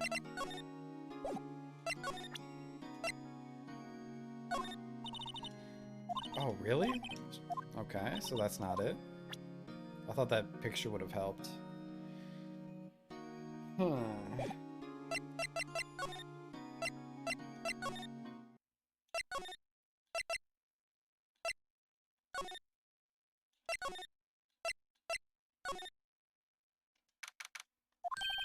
Hey, pal. Detective Gumshoe, aren't you supposed to be in a meeting? I'm, just taking a breather. My feet hurt. From sitting so long? Actually, from serving everyone coffee. Sounds like Detective Gumshoe's still out of the loop. Say, have either of you seen Mr. Edgeworth? Edgeworth? No. Why do you ask? He's under fire from both the police department and the prosecutor's office. It's almost like the battles between you two in court. That sounds serious. Is it because of what my sister said? That's basically what it all boils down to. That falsified evidence 2 years ago. Now, Mr. Edgeworth has the whole world after his blood. Okay. But why would Edgeworth be blamed? It's not like he knew the evidence was forged. Lana Skye is the guilty party here, isn't she? Yo, what projects are you working on right now, Ozzy?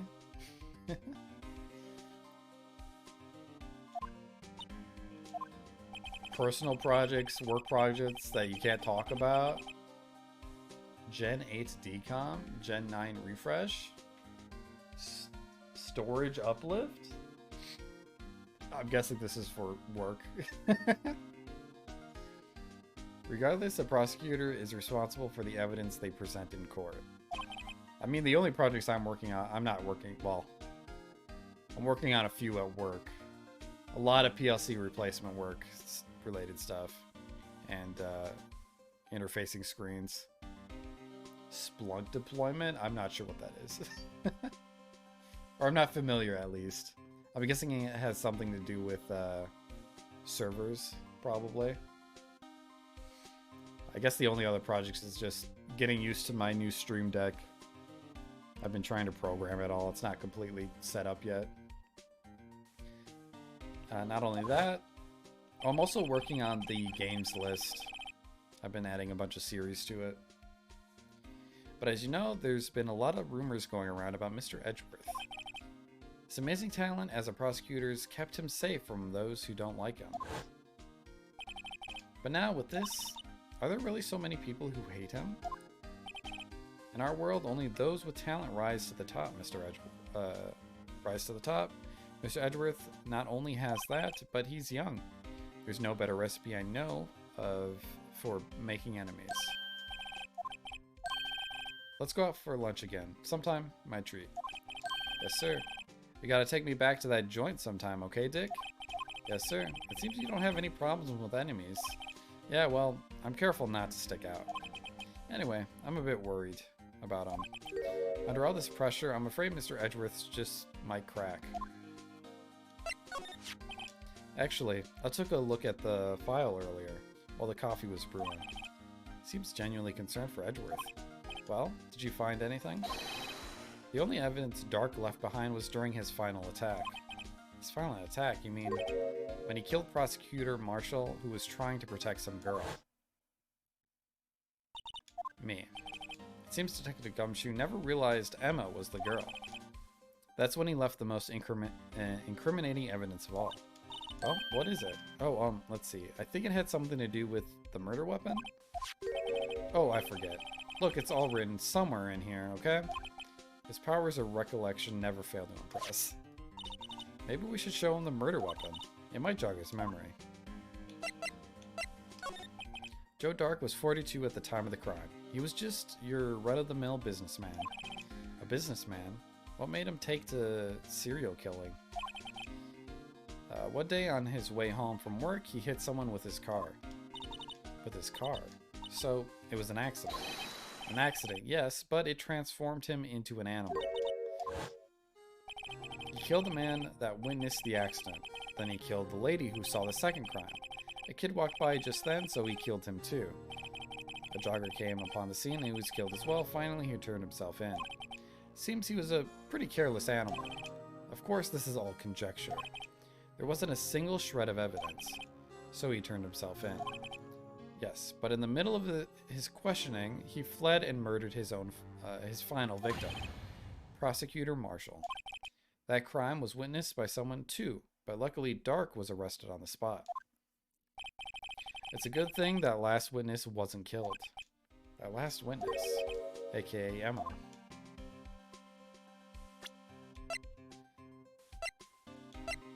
What did I need to present? The knife?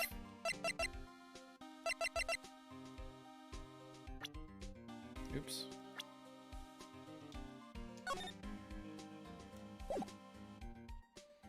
Oh, actually, can I? Oh, I can't examine this any further. Okay.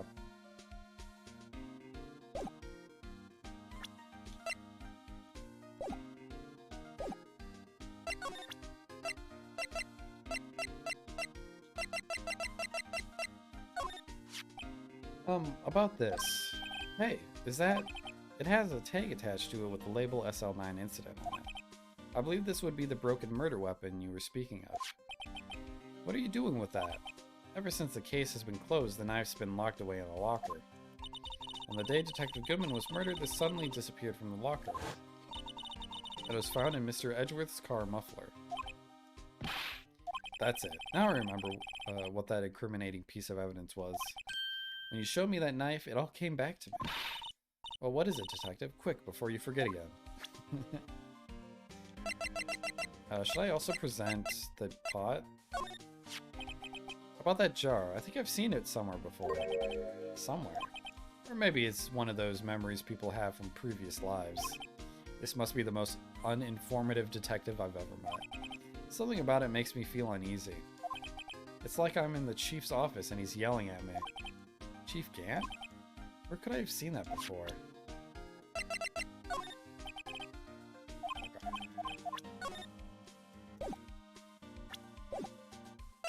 Talk. This knife. It was Joe Dark's, wasn't it? That's right. We traced it back to the store he bought it at, plus it had his fingerprints on it too. But no one actually witnessed him using it to murder anyone, right? That's where his luck ran out. When you take a good look at the knife, you'll see it's broken. You don't have to take a good look to notice that. Yeah, well anyway, take a guess where the broken off tip of the knife was found. That's what did him in. Where was it? The victim, Neil Marshall, was carrying it, inside his own body. It was found deep inside the stab wound. Did it match Dark's knife? You bet, down to the last fiber. That's pretty conclusive.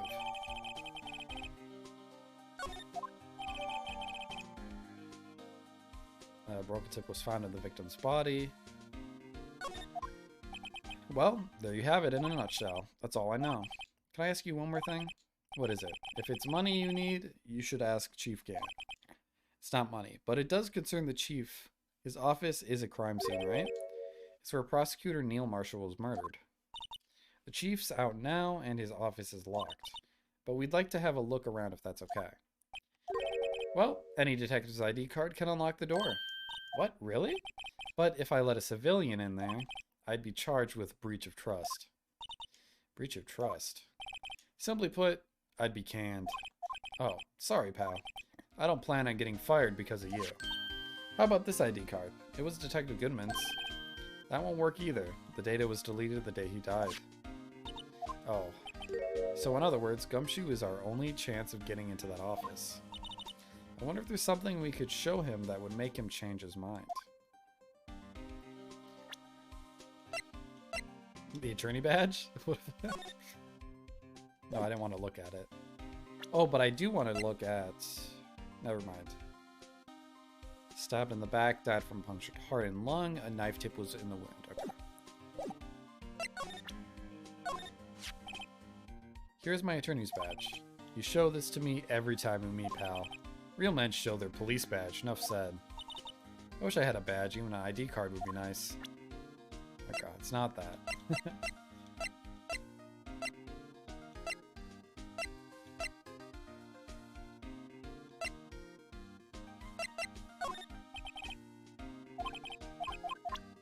Oops.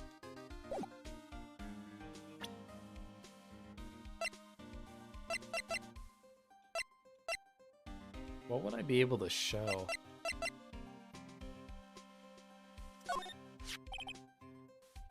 There's nothing wrong with Mr. Edgeworth's presentation to think people are accusing him of injustice.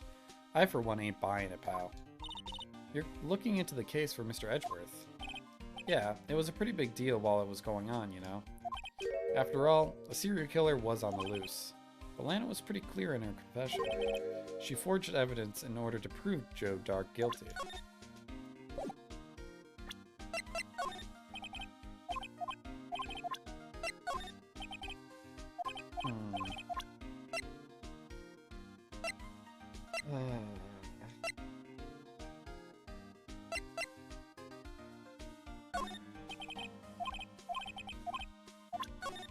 Stop. I keep spamming it too fast.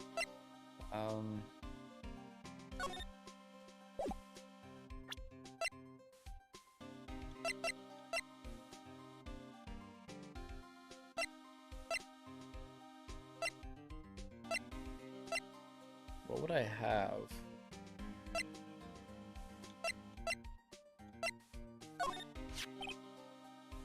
This guy almost made us lose the case today. What are you talking about? He was guarding the bloodstain on that evidence locker with his life. That's more than you could say about most officers nowadays. It would have saved us a lot of trouble if he hadn't guarded it so well. I have to admit, he's right though. Thanks to the Blue Badger, we were able to prove another possibility today. Possibility that another murder took place prior to 5:15.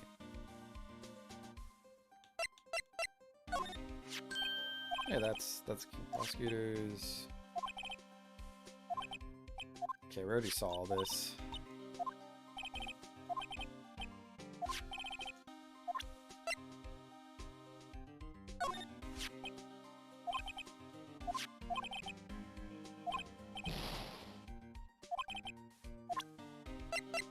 Do I have anything for him? Maybe I have to move somewhere else and get something else from maybe Lena.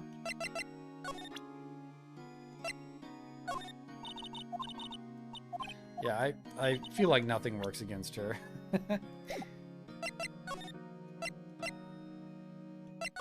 I'm guessing Miles isn't in yet. Oh shit, maybe he is. I wonder if Edgeworth is back yet. There he is. It looks like he's writing something. What are you doing here? He sure was quick to throw that paper on the floor. Tough day in court, huh? I've had to live the past 2 years with rumors flying around. What's another allegation to me? Cheer up, Mr. Edgeworth. I'm rooting for you.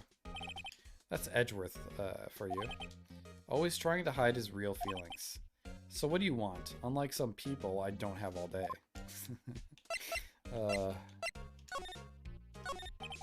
There's no excuse for what I've done. 2 years ago, I used false evidence to obtain a guilty verdict. That's what it all breaks down to, and nothing I can do can erase the fact. But you didn't know, did you? I mean, that the evidence was falsified. The police department and the prosecutor's office share a bond of trust. If that bond is broken, we stand to lose everything.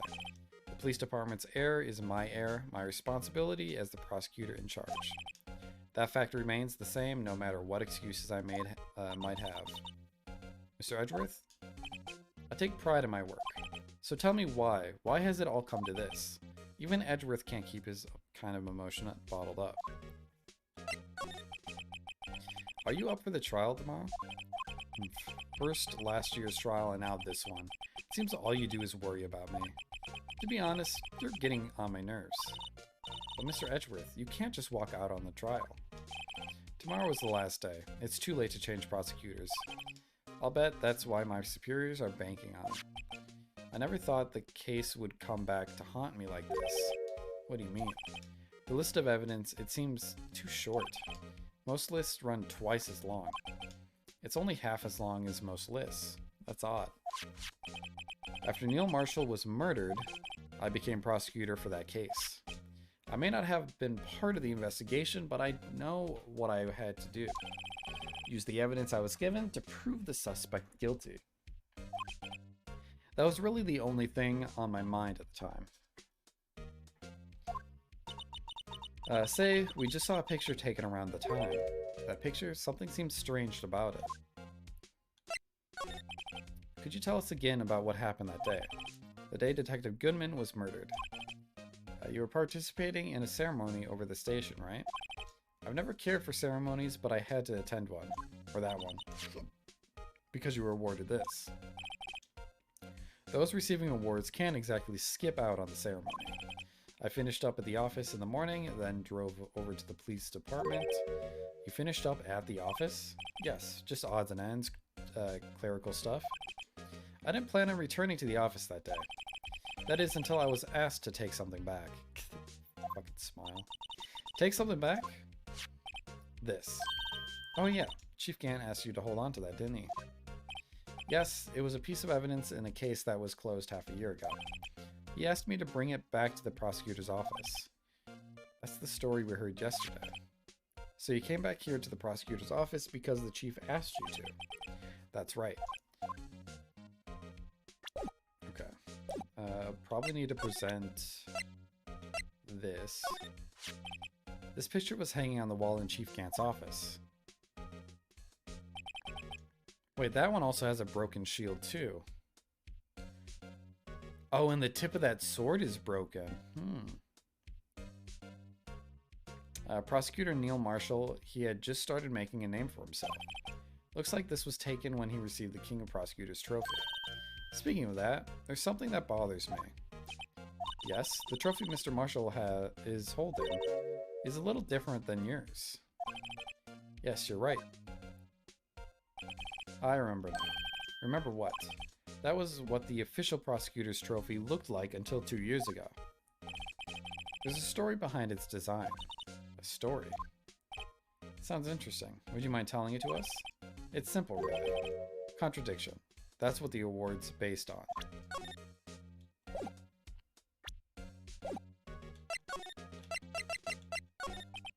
This award originates from an ancient Chinese tale. In Chinese, the word contradiction is written with 2 characters. The first means halberd, and the second means shield. Have you heard the story? Me? Sure, everyone knows that. Why don't you tell it, though? For Emma's sake. Very well. Oh god, my throat's gonna disappear after today's stream. Long ago in the kingdom of Chu, there was an arms merchant. One day, he presented the king with 2 items. The first was a halberd he claimed could slice through any shield or armor. The second was a shield that claimed could withstand any weapon. Wait a minute. Those claims contradict each other. Very perceptive, but then again, you've heard this story before, right? Anyway, as you mentioned, the very descriptions of these items discredit them both. When the king pointed this out, the merchant was left speechless. And thus the Chinese word for contradiction was born.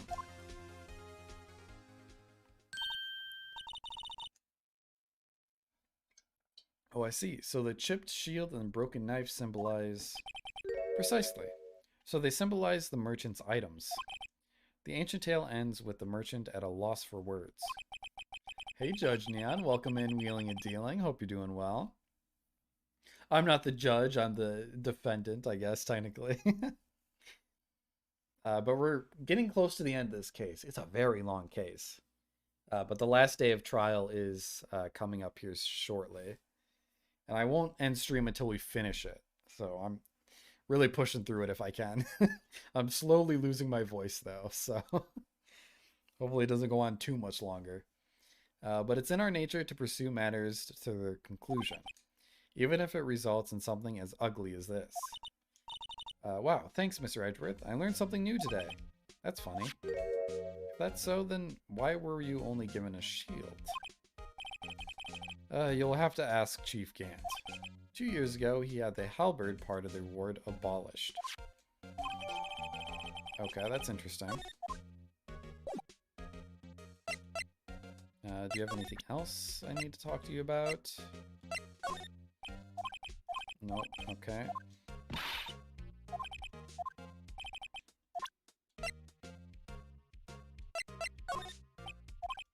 Okay, probably don't need to show him anything else, is my guess.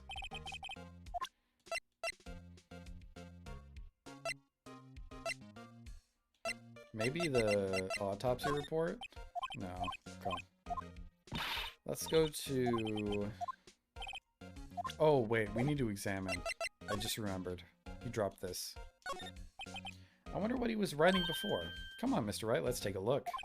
Are you crazy? Edgeworth is sitting right there. Just distract him, I'll check it out. Hey, Edgeworth. Is that Detective Gumshoe out the window there? Oh no, he's falling to the ground. Hold on. First let me see what this girl's doing crawling around my feet.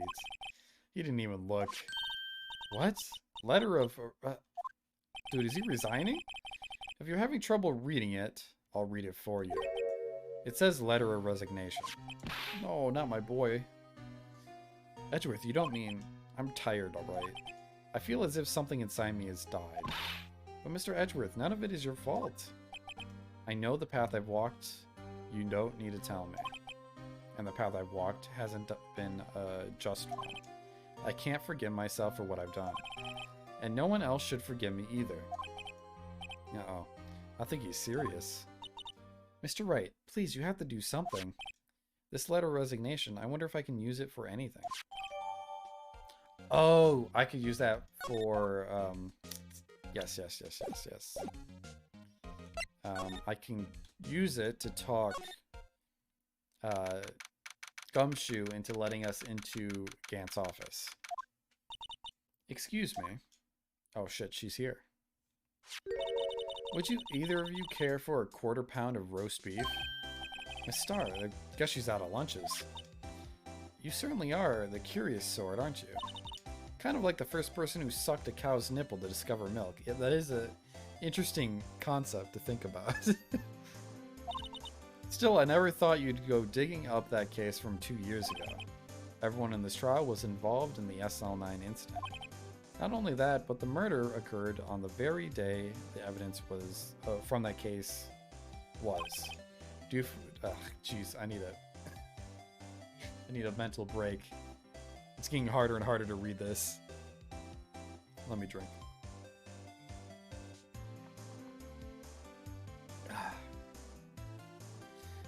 Due for transferal, this can't be attributed to mere coincidence. Aren't you forgetting something? You know, that little scene I happened to witness. No matter how much of the past you dig up, it won't change what I saw. Roast beef is meant to be savored when eaten. Miss Star's hatred toward Lana. It all dates back 2 years ago. Joe Dark. That's a name I'll not soon forget. We trailed him for half a year. Oh, the pressure. Still, I don't think I was ever more alive than I was then. Those days were steamier than a bowl of hot gravy. Poor old Jake Marshall, though. Must have been going through hell. You mean because of this brother's death? They were close. Those two. After Neil died, something took over Jake. He became obsessed. Seeing Jake like that made her all the more desperate. Her? Lena Sky. My sister. The best of the best were put on that SL9 case. Of course, they were led by that legendary duo.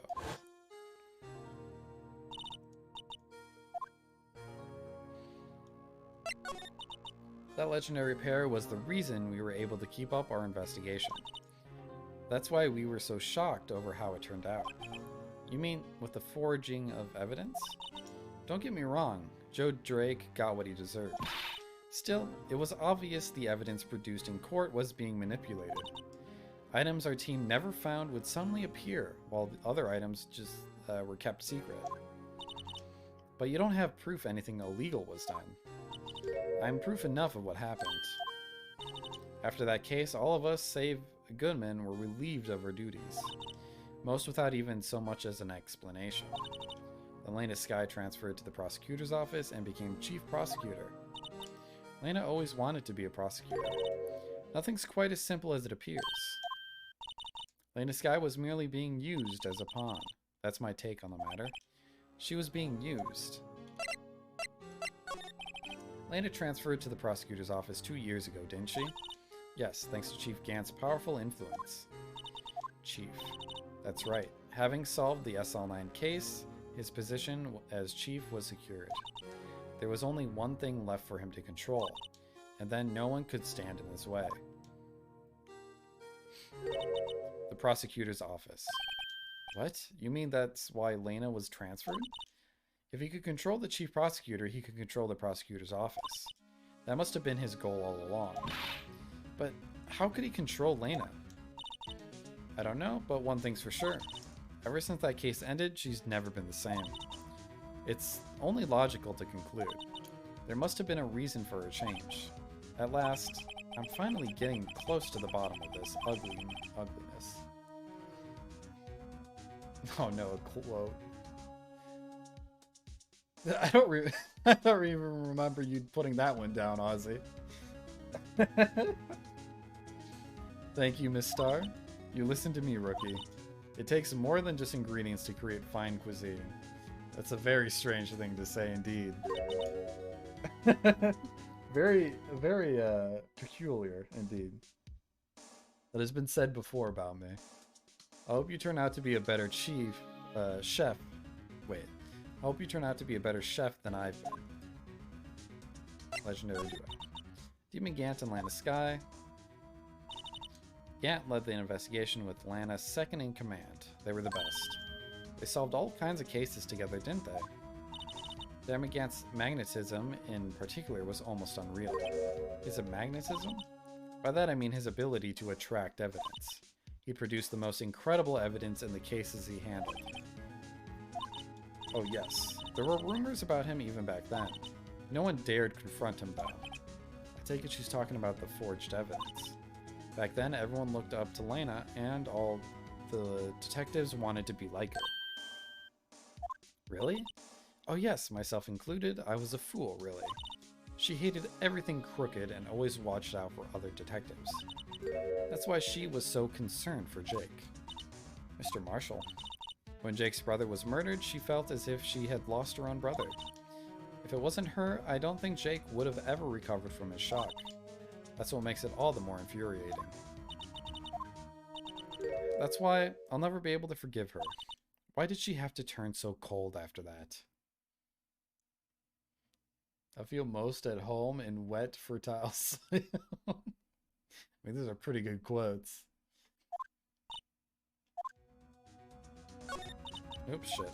I don't want to listen to this again.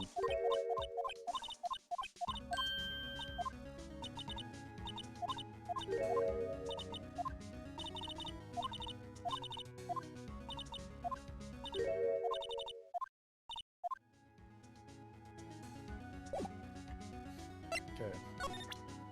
Do I have anything to present? Maybe... Would this interest her? No.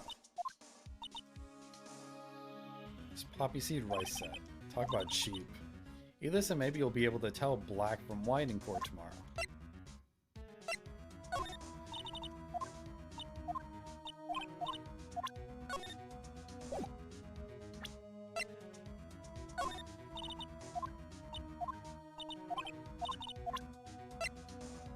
I don't think there's anything else here for me. Let's go back to the police department. Criminal affairs. Oh, you're back. You're still here? I gotta make 150 copies of these files. Brewing coffee, copying files. I'm turning into a regular DJ. You're a DJ as well? If I'm not mistaken, he thinks he means desk jockey. Oh, that DJ. I gotta admire your persistency, but my answer is still no. I'm not letting you into the chief's office, period. You'd be my neck on the line. That office is the last crime scene in the SL9 incident. A philosophical question? Oh boy. Hit me. There's gotta be something we can do to make the detective change his mind. Edgeworth's resignation letter. What's this crumpled up piece of paper? No way. Mr. Edgeworth can't be serious. In 24 hours' time, will it be tomorrow?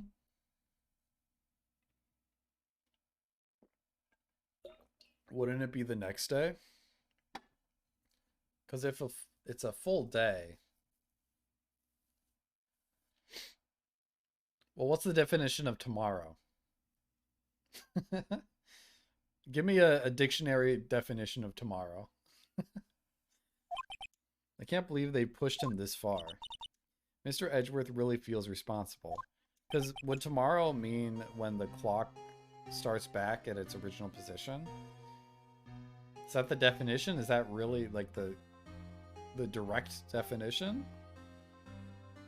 Okay, the day after today. Then what's the definition of today? When does today end? I feel like it would be the next day. It wouldn't be tomorrow. 24 hours? That means a full day goes by. When I first met him, I thought he was as cold as ice too. On or in the course of this present day. So, I guess 24 hours would be the next day then? Unless it is like midnight, right? Then it would be the next day.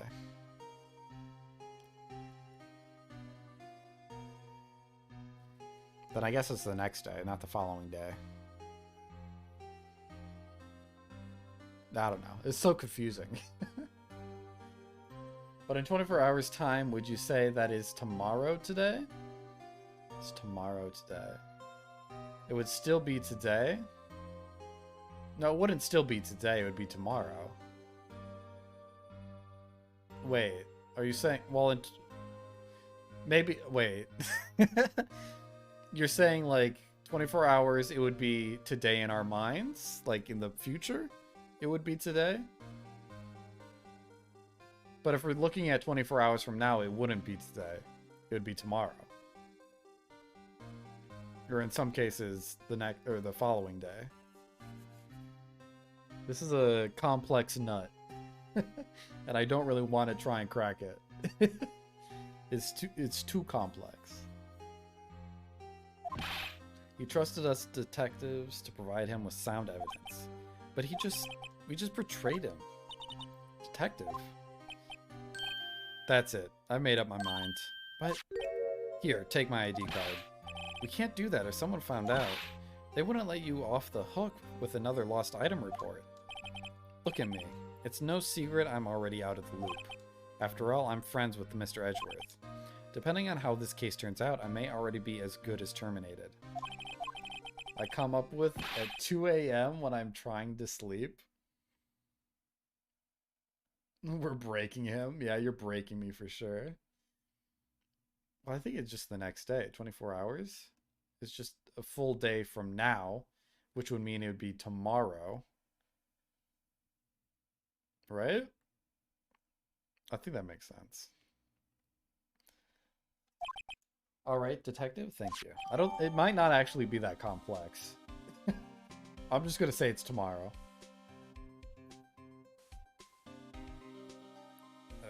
Okay, we got the police card. And now we can move into Gant's office.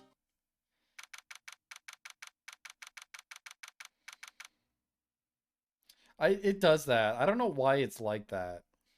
I've noticed that too, and I can't fix it. Good shout. Because in the actual code or message for it, there is a space there, but it deletes it for some reason because of the hyperlink. Unless maybe 1 second. Maybe I have an idea.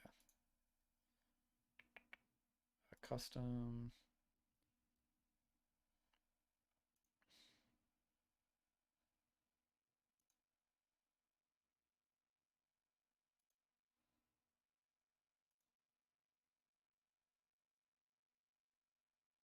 Yeah, there is a space there for some reason.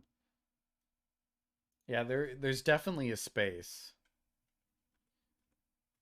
I'll put another space just to make sure maybe. What if I make like multiple spaces?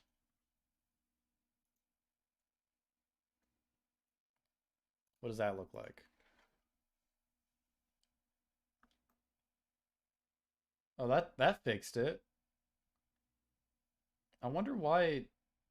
Oh, wait. No, that's a different Discord message.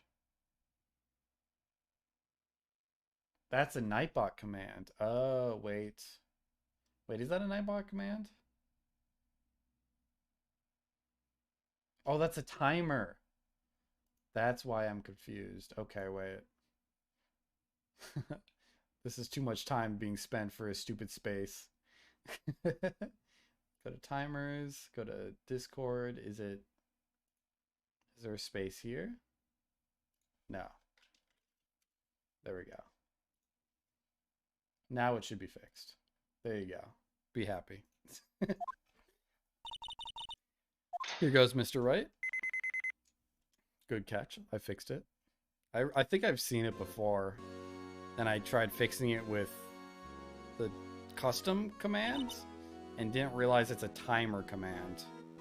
So I was editing the wrong thing. We're in. If anyone finds out now, or finds us now, Detective Gumshoes are gone. If that happens, I'm counting on you to bail me out. Eek. God. Sorry, I thought you were a ghost. I didn't even know you could slap a ghost. Ah, Detective Gumshoe. What are you doing sneaking up on us like that? I wasn't sneaking, I was just worried something might go wrong. So I came too. If you're here, then what's the point in giving us your ID card? Gumshoe's ID crushed and rendered unusable in pocket. Hey, don't do that to my card.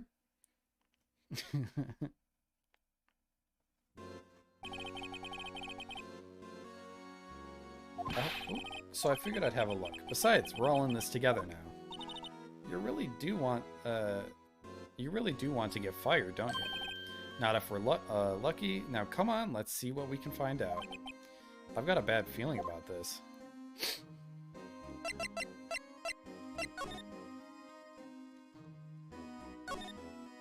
Wow, look at the size of Chief Gant's desk. Speaking of that, when we were here earlier... Oh, it's you two, Chief Gant. He put a paper he was reading on the desk. I wonder what he was reading. This looks like a list of evidence. A list of evidence. In most cases, the list runs twice as long as this, though. Hey, look at the case name. Huh? SL9 incident. I wonder what this is doing here. Hold on, detective. What did you just say? I said, I wonder what... No, about evidence lists. Normally they're twice as long. That's right. I guess there wasn't a lot of evidence. Half-size list of evidence. Seems too short. Most lists weren't twice as long. What would the other half of this list be doing here? I knew it. The chief must be hiding something about that case. It would appear so. Evidence list added to the court record.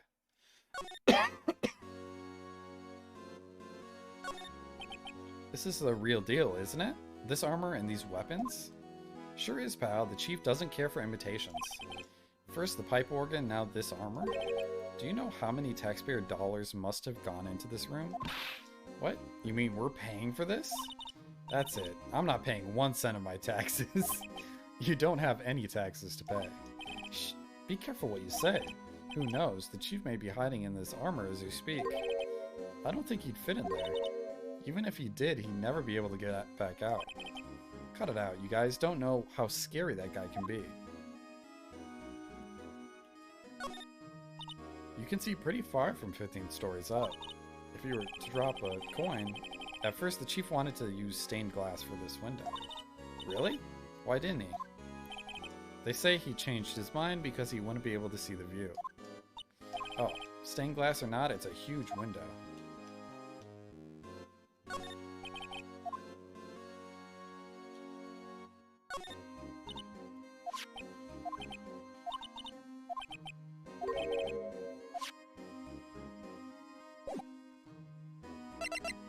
Wait, no, I just want to check the list. Oh, what the hell? What's this? Oh, the drawing Emma drew. I wonder what this is. It looks like someone drew some kind of sketch here. Did you find something? I can't make it out. I'd better keep quiet about it for now. Huh? Oh, no, it's nothing. Why are your eyes moving about like that, Mr. Wright? I better not forget about this picture.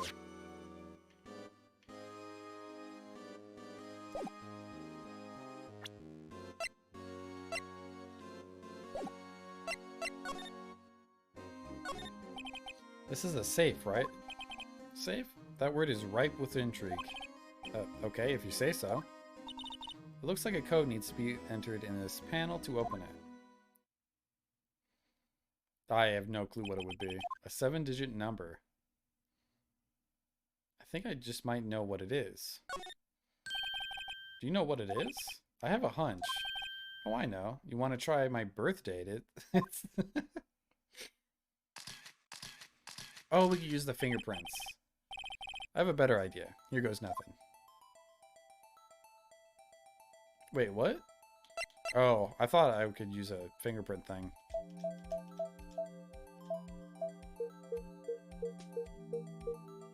Nice. What a stupid code.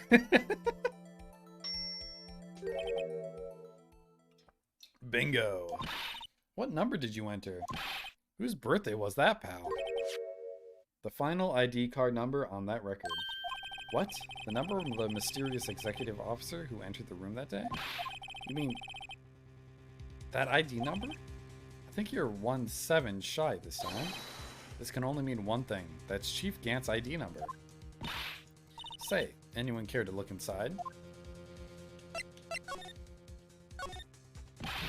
Is there any money in there? How much does he have stashed away? Look, it's a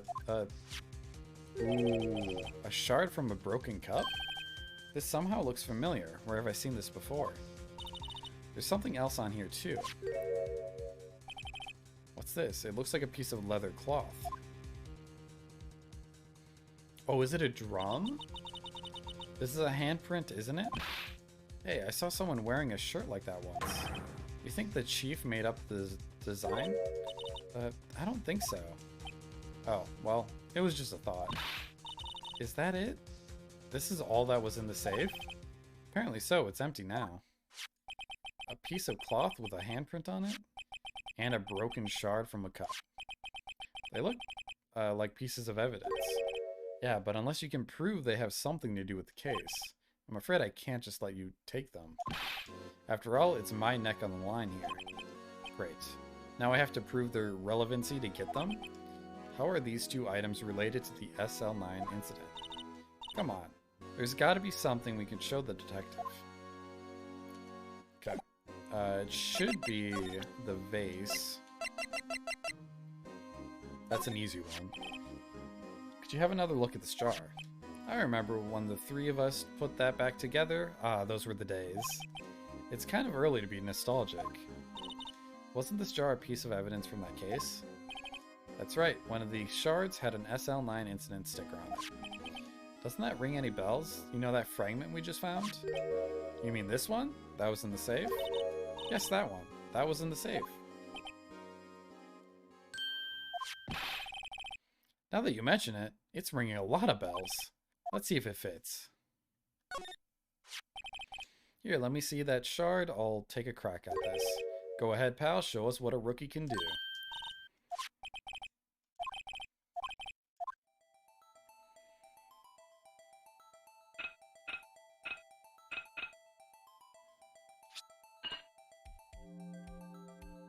Oh, that's weird. There. It fits like a charm. That, of course, means Chief Gant willingly and knowingly hid a piece of this jar in his safe. In other words, he concealed a piece of evidence from SL9 incident. But hey guys, get a load of this. What is it? This piece you just attached? It's different from the others.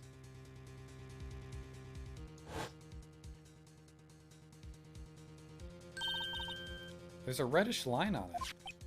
Reddish line. That's blood. I don't get it. Why would Chief Gant hide this in his safe? That is a very weird looking jar.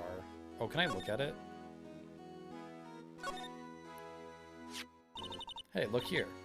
It's hard to make out, but there's a dark red stain here. Like blood. This piece the chief has is different though.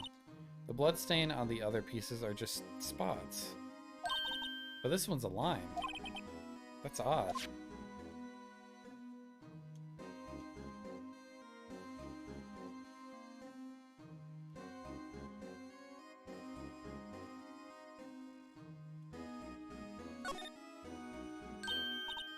This thing doesn't have a bottom. That's weird. I wonder what side is up.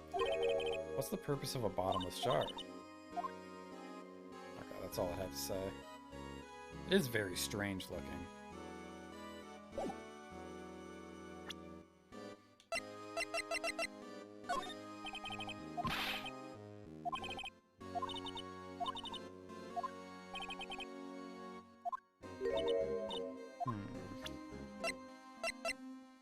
What was the other thing we found? The handprint?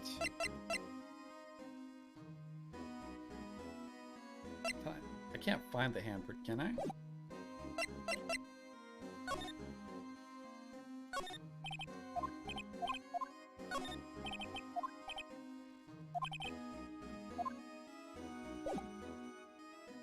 Well, let's examine the rest of the room. Chief's organ sure is a sight to behold. Occasionally we hear him playing it from the Criminal Affairs Department. That's on the 2nd floor, and this is the 15th floor of an entirely different building. When a detective screws up, the chief calls them to his office and makes them listen to the organ for hours. What's so bad about that? Music soothes the soul. After that, the detective can't hear anything for days except for the ringing in their ears. So it's an instrument of punishment, literally. But aren't the chief's ears affected? He never listens to anyone anyway. That's besides the point. This was Lana's desk. It sure is tidy. Lana's always been a meticulous cleaner. There's not even any dust on it. Looks like someone's still keeping it clean. Does Lana ever come back here? No, Chief Gant must still be keeping it clean in memory of their partnership. They were the stuff legends are made of. Does he keep it in memory of her or in memory of the crime? These shelves are mostly empty. Lana must have cleaned them out when she transferred over to the prosecutor's office. There's a small picture frame on the left side, or shelf. This is when Lana and I went to the theme park.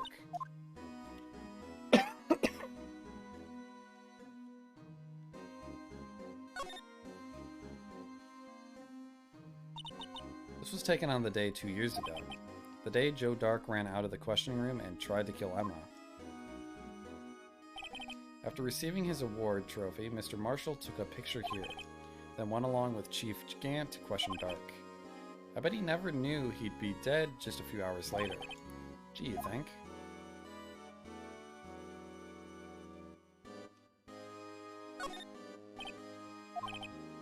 What makes you want to crash right through it and jump outside? This is the 15th floor. I know, I was just saying. Saying what? Ever since making Detective, I've always dreamed about doing something like that. Note to self, Detective Gumshoe has a lot of dreams. So long as he doesn't go crashing through that window. Don't say that.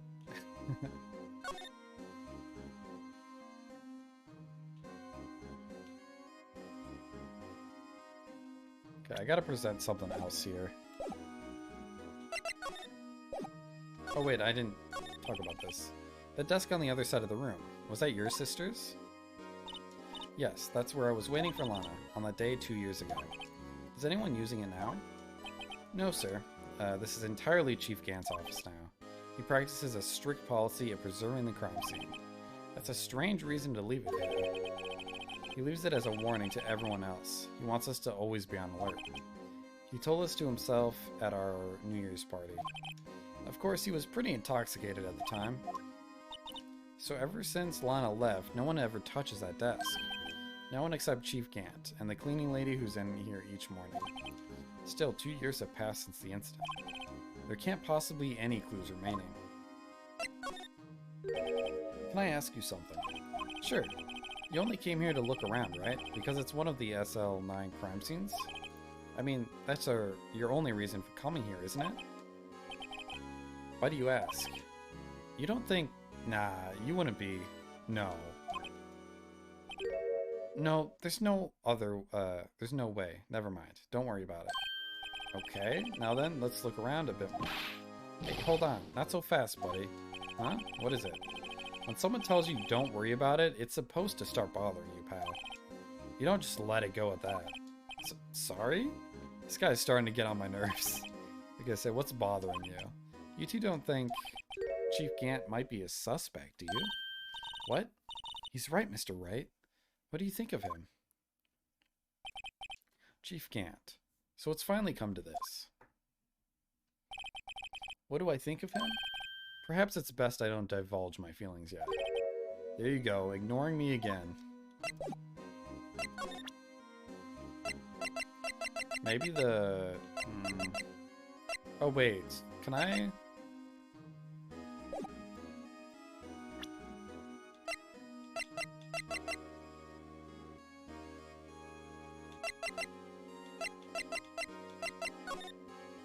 I doubt anything will come of this, but...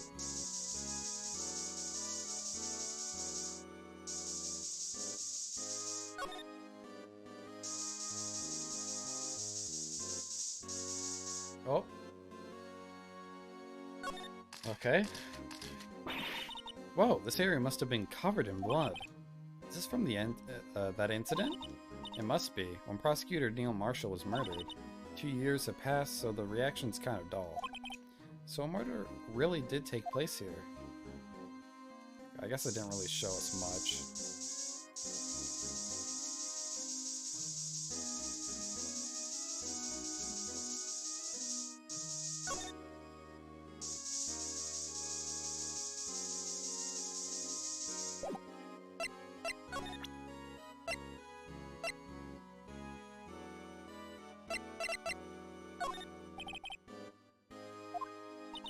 You know Officer Marshall? Of course I do. He was like a mentor to me. When I first started out, he even gave me a small cactus. Really? He said, Dick should listen to all your troubles. Note to self, Detective Gumshoe talks to cactuses. Hard to believe he's just a patrolman now. Someone ought to trade places with him. What? Why are you looking at me like that? Already presented that. Maybe the glove? If I'm fired, I won't be able to give you any information. So that's why I have to get it all out of my system now.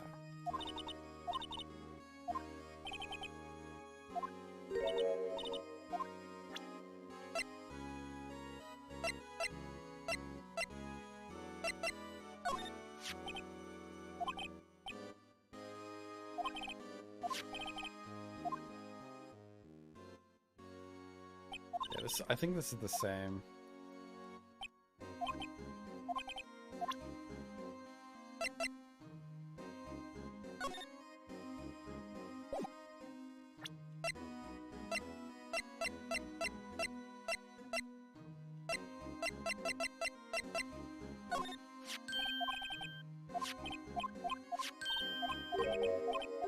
The other thing in the safe was a piece of leather with a handprint on it, right?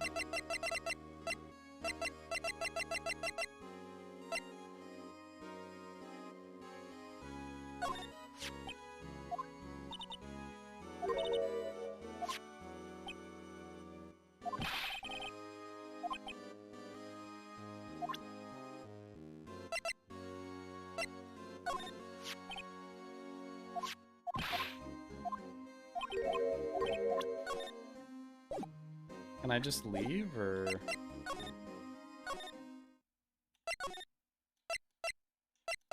I wish I could see what else was in the safe.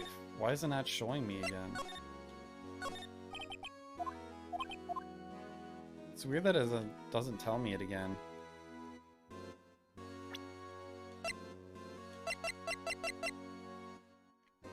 So my guess is this is probably a drum, maybe? That's why there's a hole on the bottom and the top, and that piece of leather might be the top of this.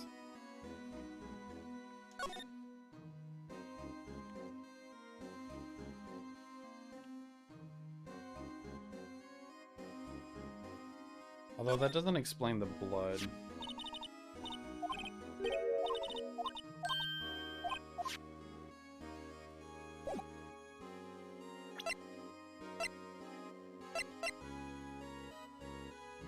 It's time? What do you mean it's... Oh.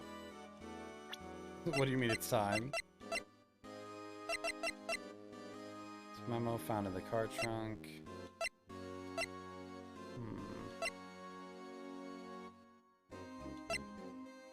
Major star.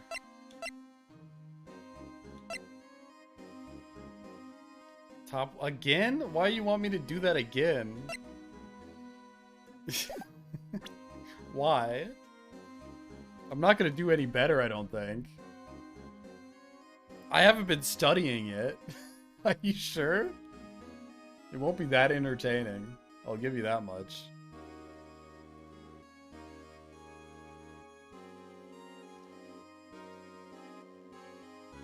One second, I'm pulling it up.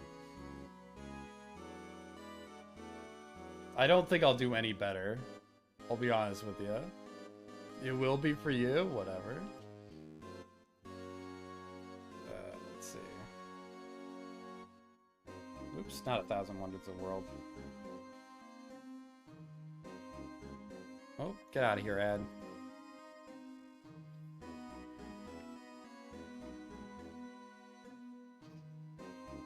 Okay. Well, Victoria Falls. I'm not doing it in order. Just what comes to mind. Stonehenge we missed last time, I know. Henge? Petra? Yeah, it was one. God. Structure, Great Wall. Great Wall of China. Is Taj Mahal on here? Yeah. Ancient building in Mexico, don't know. There's a lot in Rome, probably, leaning tower. I tried this before, but it didn't work. Triumph? I don't think that's one. Well, maybe it is. Atlantis on here? No. Okay, ancient building in Mexico, Italy. The Grand Canyon, probably. Let's do the Americans one. Yosemite. Yellowstone might be one. Is Redwoods on here? No. I feel like... Wasn't this Victoria Falls? Amazon River. Oh my god. Amazon Rainforest.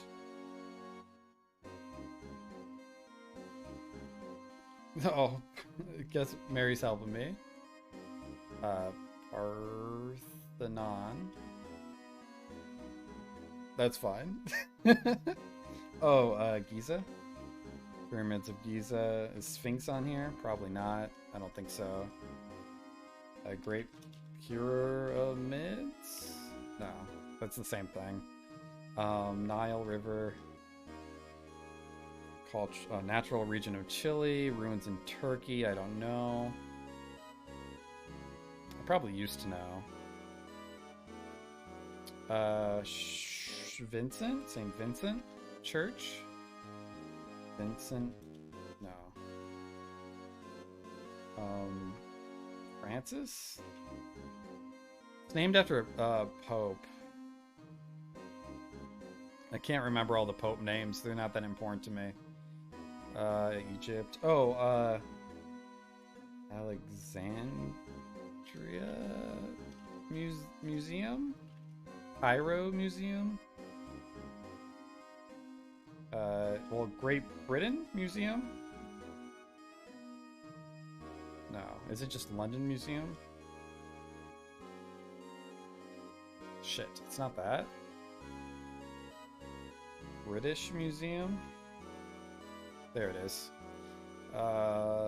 Then, what's the other? The Louvre? Colosseum? We're competing too, by the way. I'm not gonna get that much. A castle in France. Glasgow Castle? I don't know. Castle in Germany. Building in Australia. Sydney Harbor. Sydney Opera House. Sydney Opera House. Wall of Jerusalem? It's something like that. I don't remember what the actual wall's called.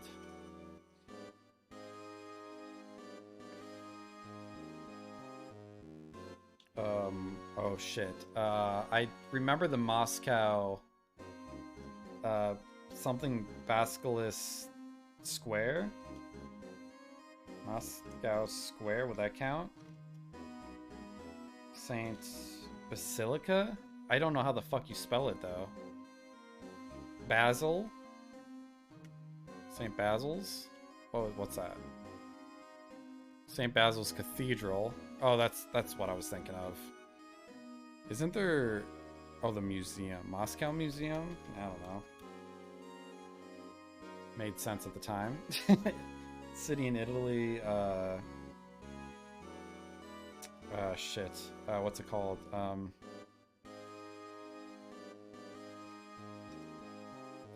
Venice?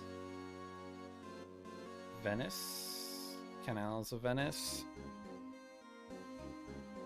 St. Peter's Basilica. Is that one or is that just something else? Oh, that's St. Peter's. Okay. I was thinking of two at the same time. There's another church in the Vatican, which I'm guessing is another pope's name. Isn't there like Pope? Francis? Don't know. Natural feature caves. Mammoth caves? Mammoth caves? Caverns?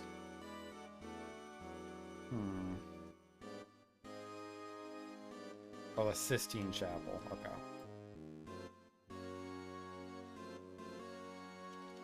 Catacombs? Paris catacombs, right? No.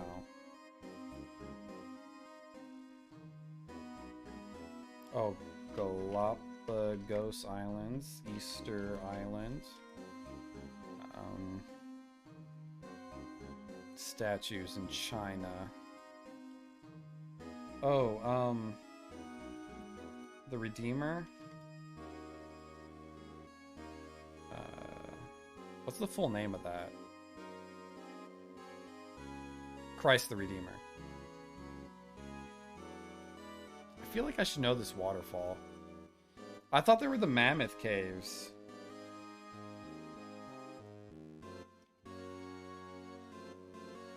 Or the Mammoth something. Are the mountains on here? Mount Everest? Matterhorn?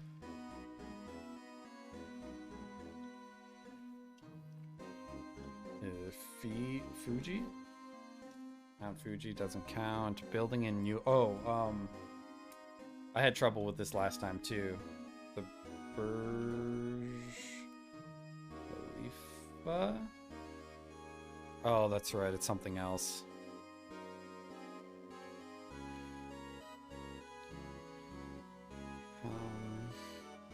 A park in Canada. I should know that one. I thought that was Yosemite, but that might be Yukon count? Yukon State Park?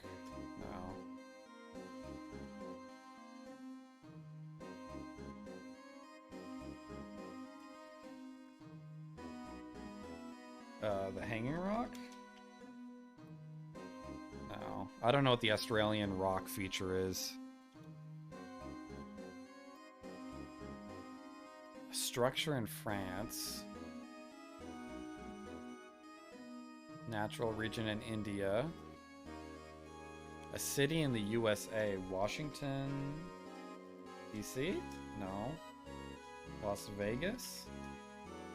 Reno? A city in the USA.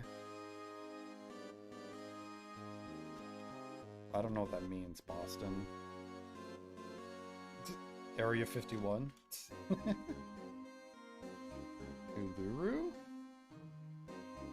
Oh, Ayers Rock? I never would have got that. Natural region islands in Greece.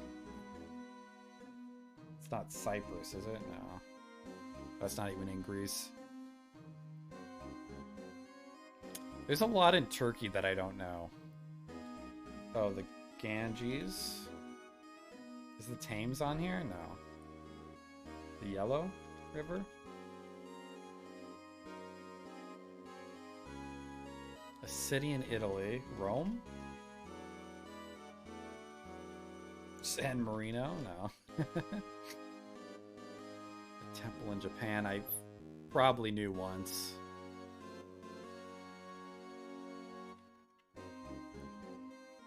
Philippines, a structure in the Philippines. Statues in China. I know what they look like. I don't know what they're called though. An event in Kenya and Tanzania.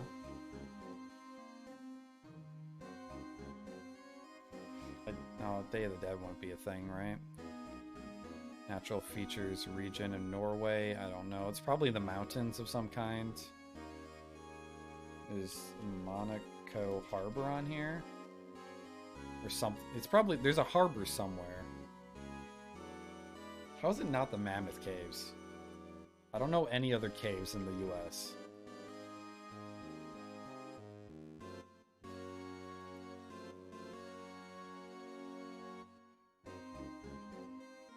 I'm probably doing worse than I did last time. This is very hard. It's just a lot of names that I don't keep in my memory bank. And I don't know much about, like, Germany, France. Oh, Niagara Falls. I misspelled that. You're not even a passing grade yet, 47? That's around what you got last time, too. Yeah, I don't know the like, Arc de Triomphe should be on... Oh, Eiffel Tower. Is the Golden Gate Bridge on here? Alcatraz? No. Building in Malaysia. Singapore? I don't know.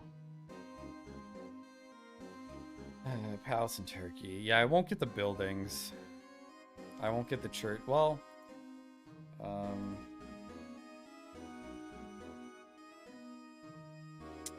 what's the one that burnt down? That's not on here, I don't think.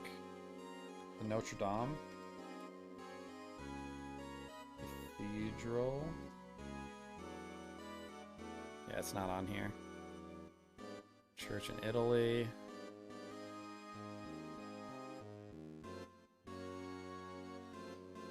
I'm just stealing your answers. I'll have the best score possible. Yeah. I feel like I should know Tanzania. Australia, natural feature.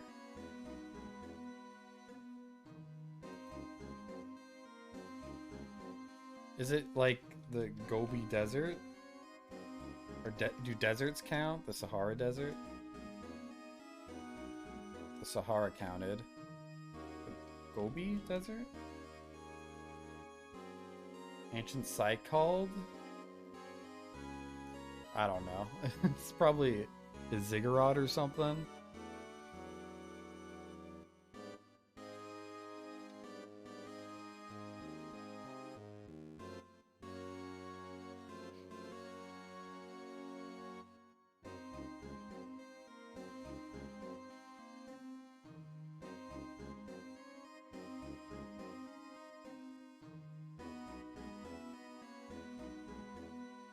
No, that doesn't count.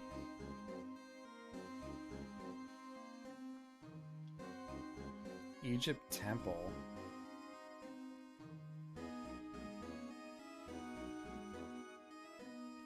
I'm probably not going to save this one again. I don't know. I usually save all the times I do a Sporkle quiz. City in Israel. City, Torah?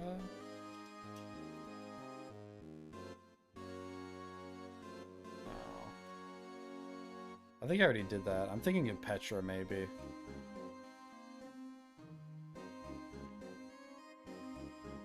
Yeah, I don't think I'm doing any better than last time. Brazil. Is it Mardi Gras? No, that's not that. It's Mammoth. It's the Mammoth Caves. It's gotta be that. Or is that... We got the Grand Canyon, right? It's not the Mammoth Caves. Caverns? How is it not that? It's gotta be called the Tusk Caverns? Cave? Mammoth Caves? I don't know. I don't know what that would be. A museum in the... Oh, Smithsonian? The Smithsonian? How's it...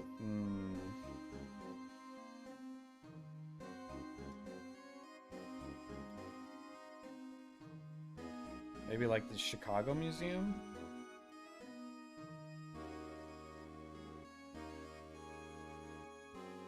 It's gotta be this natural history.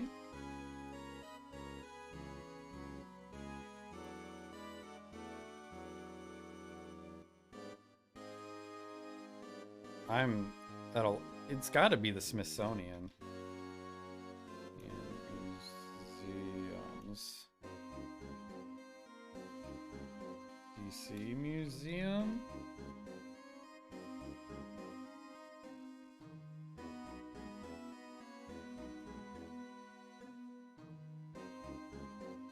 The sea? Oh, wait. Oh, and the terracotta statues. That must be the temple in Mexico or China that I missed. Great Barrier Reef, natural feature in Tanzania.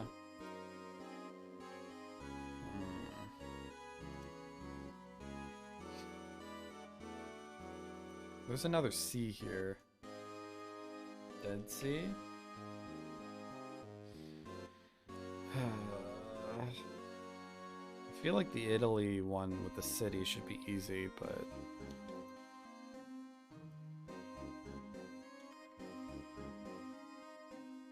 Oh, Olympus, Mount Olympus one? I doubt it. Alright. That should be easy. I just can't think of it.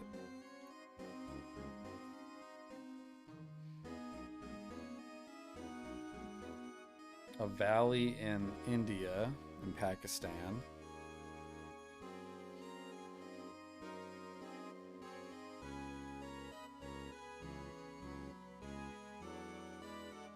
A palace in France. Well, I mean, that can't be one, right? No.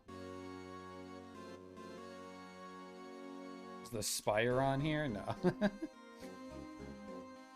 Museum, the Cairo Museum.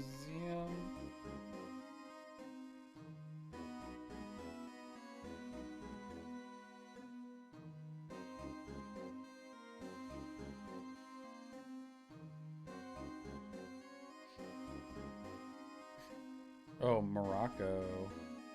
City in Morocco. But was Gibraltar on here?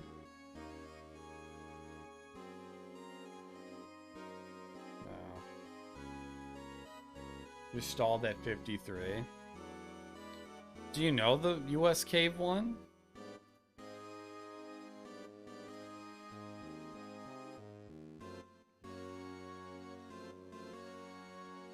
Oh, New York skyline? That's so stupid. How is that a world wonder?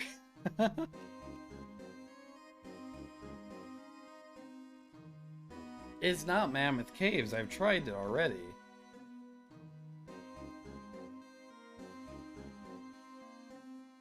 No, I was asking you what it was. I don't know how it's not the Mammoth Caves. Waterfall in Venezuela. I feel like I used to know that. An event in Brazil is weird. A river in China.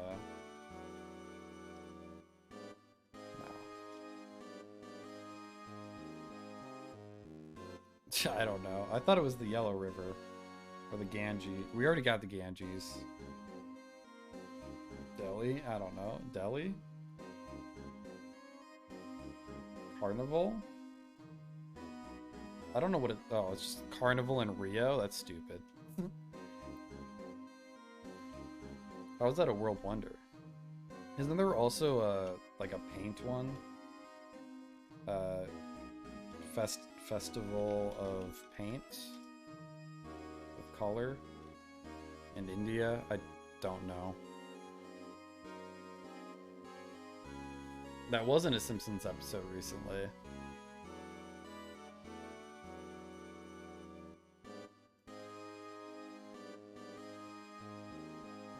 Yeah, it's almost over.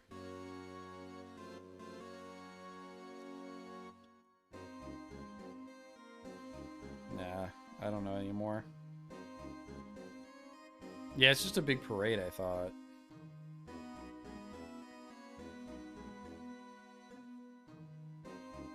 Carlsbad Caves? What the the fuck is that? I've never heard of that. Mecha! Fuck, I should have known that. No, what is this? Stupid ad. Okay. Never would have got Machu Picchu. I never would have thought of, but I should have known. Bali, I guess I never would have got. Yeah, some of these I never would have figured out. I thought I tried that? Maybe I didn't. Fjords in Norway. Eh.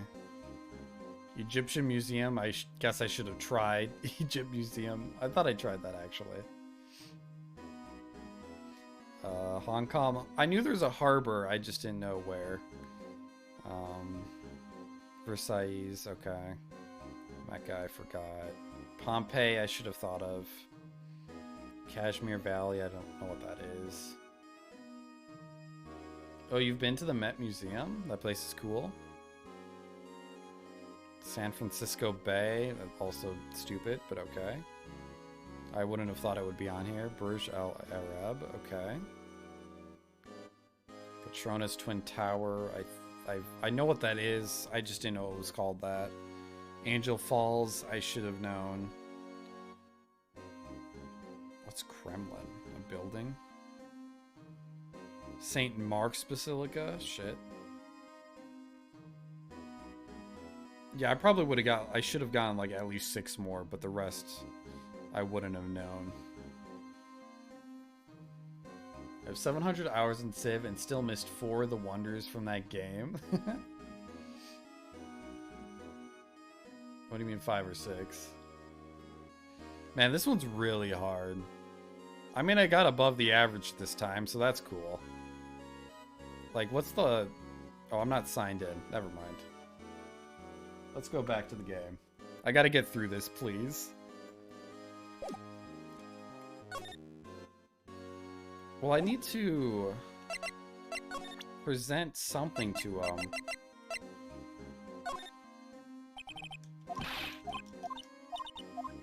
I must have some sort of evidence about that leather handprint we saw. I'd like to have a look at this. Hey, I know what that is. So you want to take some fingerprints? Oh, that's all it was. That's a great idea, detective. All right, go to town. Sheesh. What are you doing? Why are you sticking out your hand like that? Go ahead, take my fingerprints. It's not your fingerprints we want to take. Huh? Come on, this isn't the time for jokes. We're talking about the cloth we found in the safe. Oh, I knew that. The one with the handprint on it, right? Sheesh, where's your sense of humor? But thank you for redeeming that. I don't know if I'll ever get better at it. Over time, I probably will.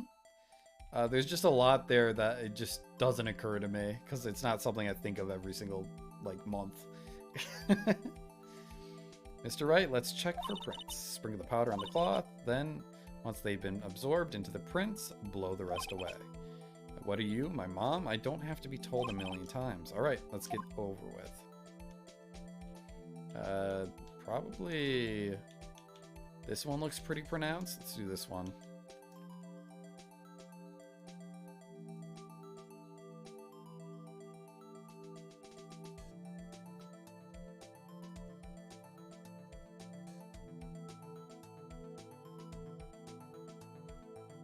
I guess up here we still need to fill out. There we go. It's not Gant's fingerprints. Is it Goodman's? It's not Goodman's. It's Emma's fingerprints. Oh.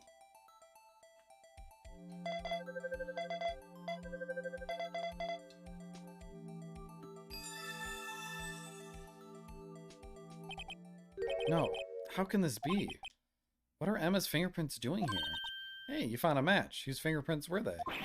Huh? Oh, it seems the prints are too old. They aren't clear enough to get a match.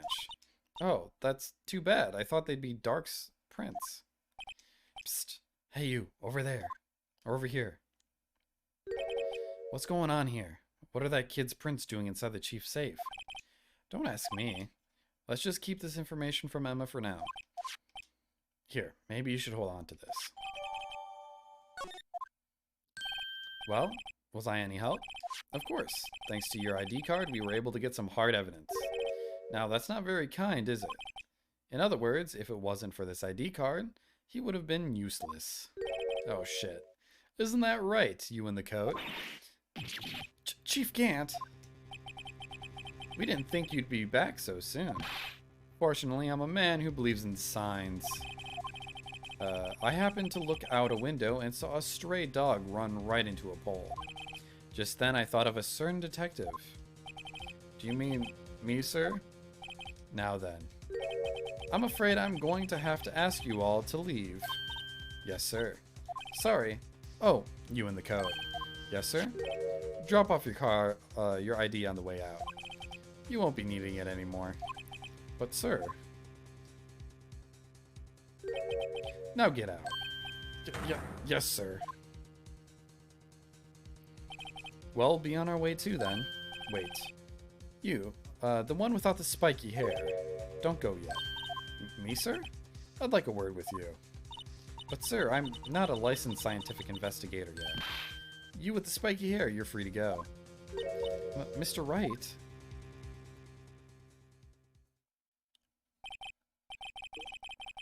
Look, pal. If I've told you once, I've told you 1,000 times. The chief's office is off limits. But no, you just had to go sneaking in there like that, didn't you? I thought you said you didn't care anymore if you were fired. Yeah, but if I knew it'd be like this, I never would have said it. Yeah, I kind of feel bad for Gumshoe. Now that I've seen the evidence, Chief Gant was hiding in his office. I think I'm finally starting to get the picture. But what has she kept eerily silent about it all this time? I'm gonna try to smooth things over with the chief again. Later, pal. After that, I heard from Emma. She said the police wanted to ask her some questions.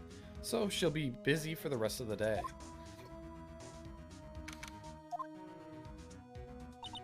I see. So the chief asked Emma to come in for questioning. It's no use thinking about it. Tomorrow's the final day in court. I'm committed to doing everything I can to defend you, which is why I'm here. But I've already told you all I can. What you've told me over these past couple of days is absolutely nothing. Not a single useful thing. Really? I believe I did mention something quite important. Something I told you right at the beginning. I said that I was the one who stabbed Detective Goodman. You know, I think I finally figured it out. I know who it is that's lurking behind your words. Mia did a good job mentoring you. I'm rather jealous. It seems Edgeworth was right. Edgeworth? Once you've convinced you know something, you know no one can persuade you otherwise. Thick-headed is the term he used, I believe. Now's my chance to get her to tell me the rest of the story.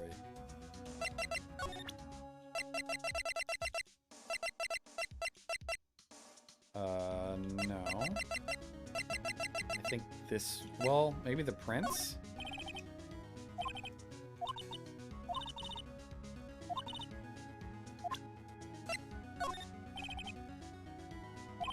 I've got to get Lana to tell me everything she's hiding. Okay. So just talk. I have to admit, I was more than a little perplexed at first. You insisted that you did it, yet there was no incriminating evidence. That's when it hit me. It's not that you're unwilling to tell the truth. It's that you're incapable of doing so, because of a certain individual. What an intriguing notion. A certain individual, you say? So you think I'm protecting this person? Protecting? No, I think afraid of is more like it. If I'm not mistaken, the person in question may have persuaded you to silence. For argument's sake, Mr. Wright, whom may I ask this person you're speaking of? The one I am supposedly so frightened of? What is this person's name? Take that! Well, Miss Sky? Mr. Wright, you are addressing the chief prosecutor. Do not forget your place. I take it she's still not ready to spill the beans. My apologies. Could you please tell me a bit more about what you think you know? We were partners until 2 years ago. I respected him as a detective. Assuming he is respectable, then tell me something. Why would he try to hide his crimes? His crimes? Both you and Edgeworth will be brought before a board of inquiry for what you did. Specifically at hiding the forging evidence. Of course, these are serious offenses. Why is it, though, that Chief Gant's name was never mentioned?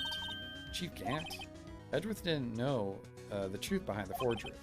The only party who could have possibly tampered with the evidence was me. I had access because I was second in command of that investigation.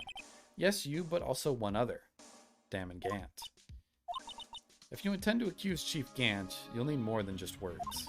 Show me proof that Chief Gant falsified evidence at the case.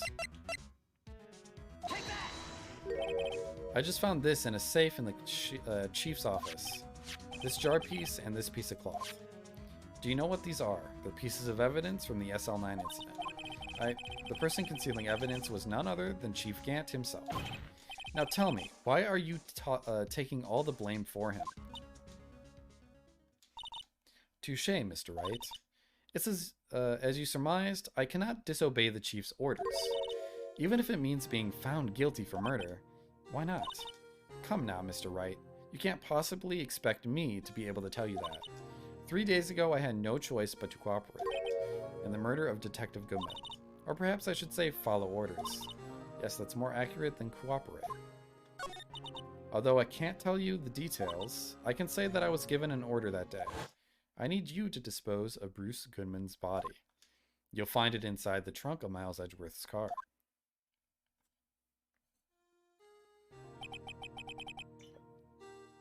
Just as I suspected.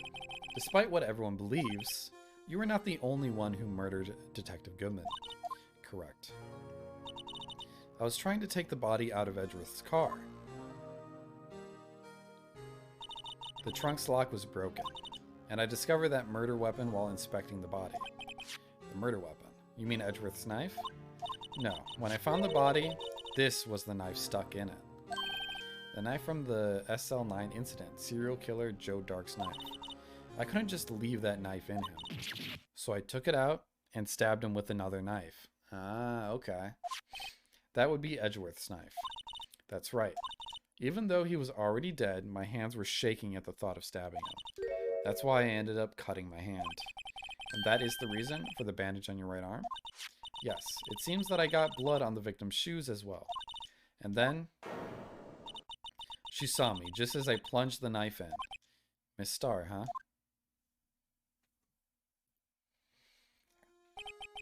Why did you need to hide Dark's knife so badly? It took a lot of work to finally close the Dark case 2 years ago. It was over with. I didn't ever want it to be opened again. My intent was to prevent that by whatever means possible. So, you hid Dark's knife. The weapon used to stab the detective was evidence in the Joe Dark case. If word got out, which it would, the reporters would have a field day with that. So you wrapped the knife in your scarf and hid it. In Edgeworth's exhaust pipe. Right. Then I called my sister. To tell her what happened and to ask her to hide the knife that was inside my muffler. You asked Emma? I didn't want anyone on the force to know about this. That would explain why Emma is so confident about Lena's innocence. Speaking of phone calls, I had a bad feeling about one of them that day. Bad feeling. The truth is, after I received those orders from Chief Gant, the first thing I did was make a phone call. A phone call to Patrolman Jake Marshall. To Marshall, why on earth would you call him? The lead investigator for the SL9 incident had been murdered. I wanted that fact to be kept hidden, and I needed help. He was the only other person I could trust, or at least I thought I could trust him at the time. However, it seems that after I spoke to him, he went off on an escapade of his own. Oh, you mean, not wanting the case to die, he decided to take things into his own hands. He disguised himself as Detective Goodman and tried to steal the evidence. He had already stolen the ID card, but it seems he still hadn't made up his mind to break into the evidence room. God, how long is this? This might be a 9-hour stream. I honestly thought the stream was only going to be like 5 hours long. Because I thought Chrono Trigger, that was only like 3 missions, side quests. Thought that would be over with. And then I started this, and I thought this would be like Oh, we're pretty close to the end of the case, but there's a lot here. It keeps getting deeper and deeper. After the phone call, any remaining doubts he had must have disappeared. So your phone call caused the incident in the evidence room.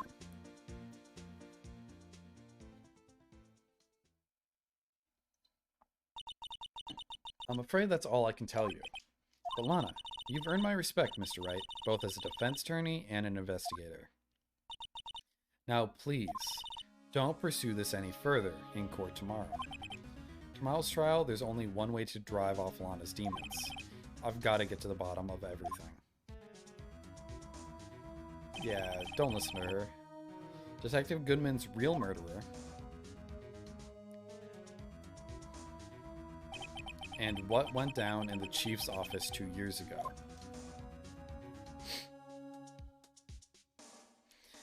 Okay, we might do another 2-minute break. I need to get some more water. My throat is kind of in pain. Well, not in pain, but uncomfortable, let's say. Let's save real quick, though.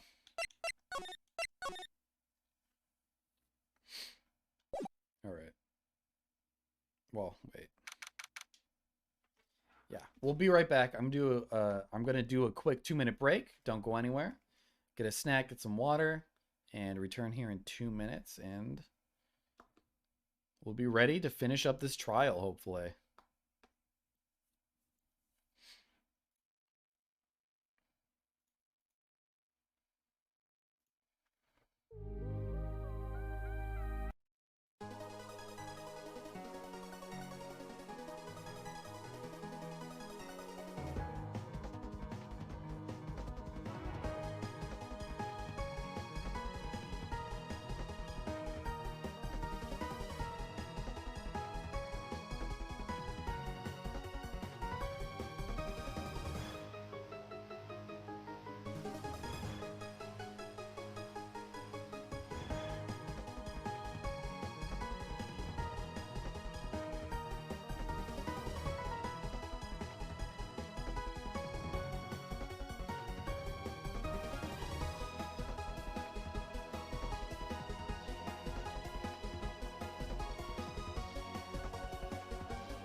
Oh boy. Okay, let's get to it. Let me check to see if the ad is over. Oh, I should have a timer on here. Ooh. Ooh. Okay, let's go back here. I was gonna say, I should have a timer on my Stream Deck. So I press the ad button, and then I have like a 2-minute timer that tells me when the ad is over. That'd be very nice to have. Okay. So I don't have to keep looking at my dashboard, because that's annoying. All right. This is the defendant lobby, all right, but there's no defendant. I've been trying to reach Lana all morning. Where could she be? And where's Emma, for that matter? It almost seems as if something's been happening behind the scenes. Edgeworth, knowing you, you've already figured it out. Who the owner of the 77's ID number is, that is. Well, I have a pretty strong hunch. Looks like I'm not the only one who's figured it out. You know, the only reason this trial didn't reach a verdict yesterday is because there was still room for doubt regarding the ID record. If that number does belong to whom you suspect, then no doubt will remain. After all, he hasn't been officially charged with anything. True, not yet. In any event, once all doubt has been removed from that list, I can call for a ruling. 5 minutes, right, and Chief Prosecutor Skye will be found guilty. But she didn't do it. I figured you'd say as much, that's why I came here, to hear what you had to say. This is the first time he's ever done something like this. Lana's hiding something, and the only way we'll ever know the truth is to draw it out of her. The truth? Everything goes back to the SL9 incident. Don't be stupid. Today's the last day of the trial. We don't have time to reminisce about the past. That depends on you. If she's found guilty, you'll lose your only chance to find out what really happened. I'll think about it. See you in court, Mr. Wright. Or just Wright. I'm not a mister to him. This is it. If I'm going to find out that Chief Gant has what Chief Gant has on her, it's now. All right, last day of court. And after we finish this, I'm going to end stream. But we're going to have a long stream tomorrow again. And I think I'll be just playing Psychonauts all day tomorrow. We could continue this game, though. Maybe for a bit. Court is now in session for the trial of Miss Lana Skye. The defense is ready, Your Honor. The prosecution is ready, Your Honor. Normally, this is when the prosecution puts forth its opening statements. But before that, the police chief has a proposal to make. Chief Gant.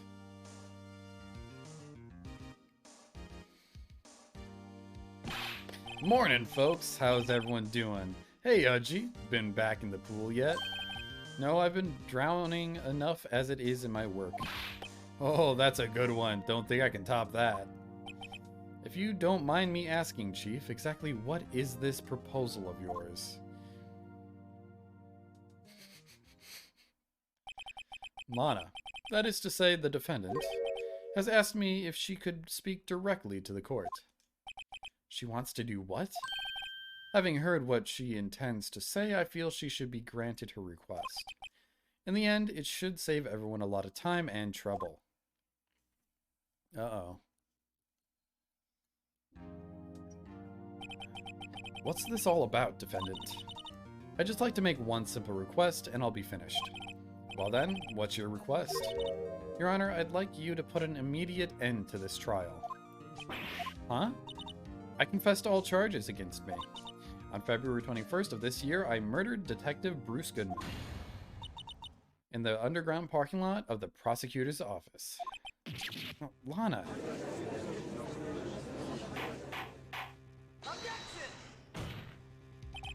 You can't, Your Honor. The defendant's claim does not change the defense's plea.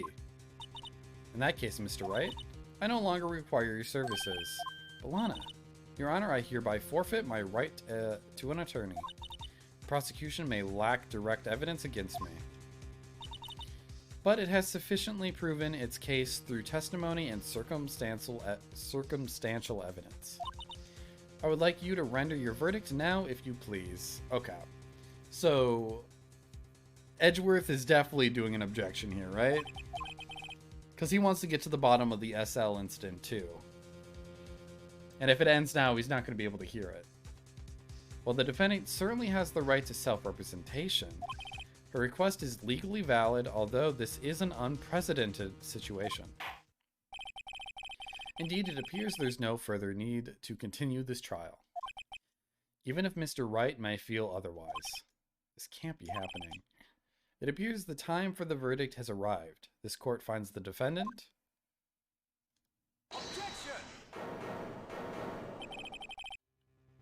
Yep, okay. One moment, Your Honor. Mr. Edgeworth. The prosecution has not yet proven the defendant guilty beyond reasonable doubt. Any ruling at this stage would certainly be premature. Come now, Worthy.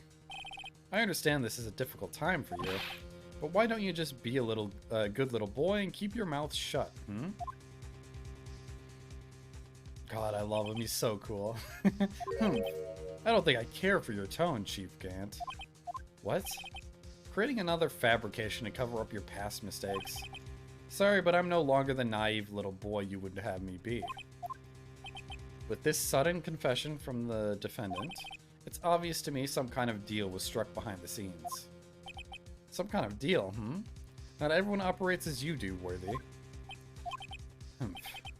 I thought so. Your Honor, the prosecution would like to change its first witness. Oh, to whom? As its first witness, the prosecution would like to call Miss Emma Skye. Okay. I didn't know Edgeworth had Emma. I thought something else mysterious happened. I request the court hears her testimony. Mr. Edgeworth, I am exercising my right to self-representation. I don't think we need to continue. I don't care what you think, Miss Skye. Ooh. The exposure of truth sometimes results in tragedy. However, no matter how tragic the truth may be, it would be an even greater tragedy to avert one's eyes from it. For almost 9 hours, my god, I'm sorry. Look, I have to beat this game. I only made a certain number of thumbnails for these VODs. I gotta do it in this one, or else I have to make another thumbnail. And I don't want to do that. That's not the only reason. I just want to finish this.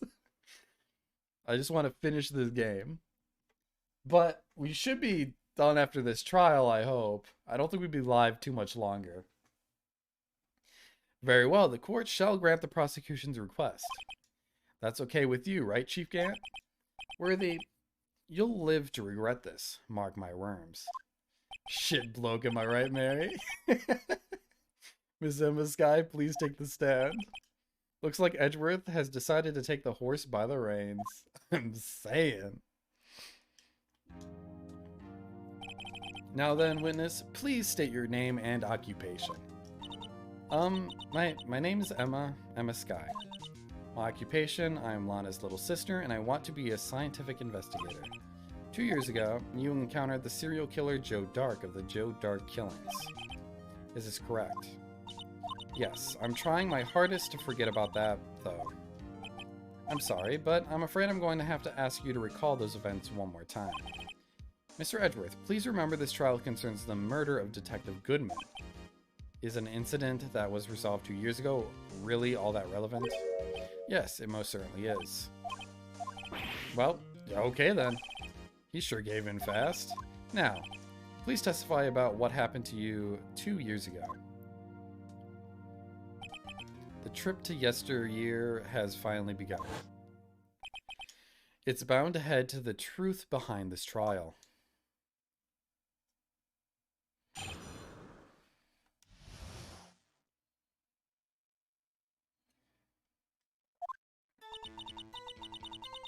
I was waiting in my sister's office that day. A man came running in and took me hostage. Neil Marshall rescued me. But I'll never forget what I saw in that instance. The man raised up his knife and stabbed Mr. Marshall in the chest. It's a good thing you weren't harmed. I passed out, I don't remember much. It's understandable, however, please tell me, Mr. Edgeworth, what does this testimony have to do with Detective Goodman's murder? That will soon become apparent, Your Honor. You've got to admire him for his courage, considering he has no evidence. Very well, the defense may begin its cross-examination. Okay. So one thing that strikes me as strange is that she is stating that Dark stabbed Marshall in the chest. But in the photo... Well, let me just check real quick. I think this one? In the photo she drew a year ago, I guess from there you could see that it might be in the chest, but it looks like it was in the back. But I also want to check the autopsy.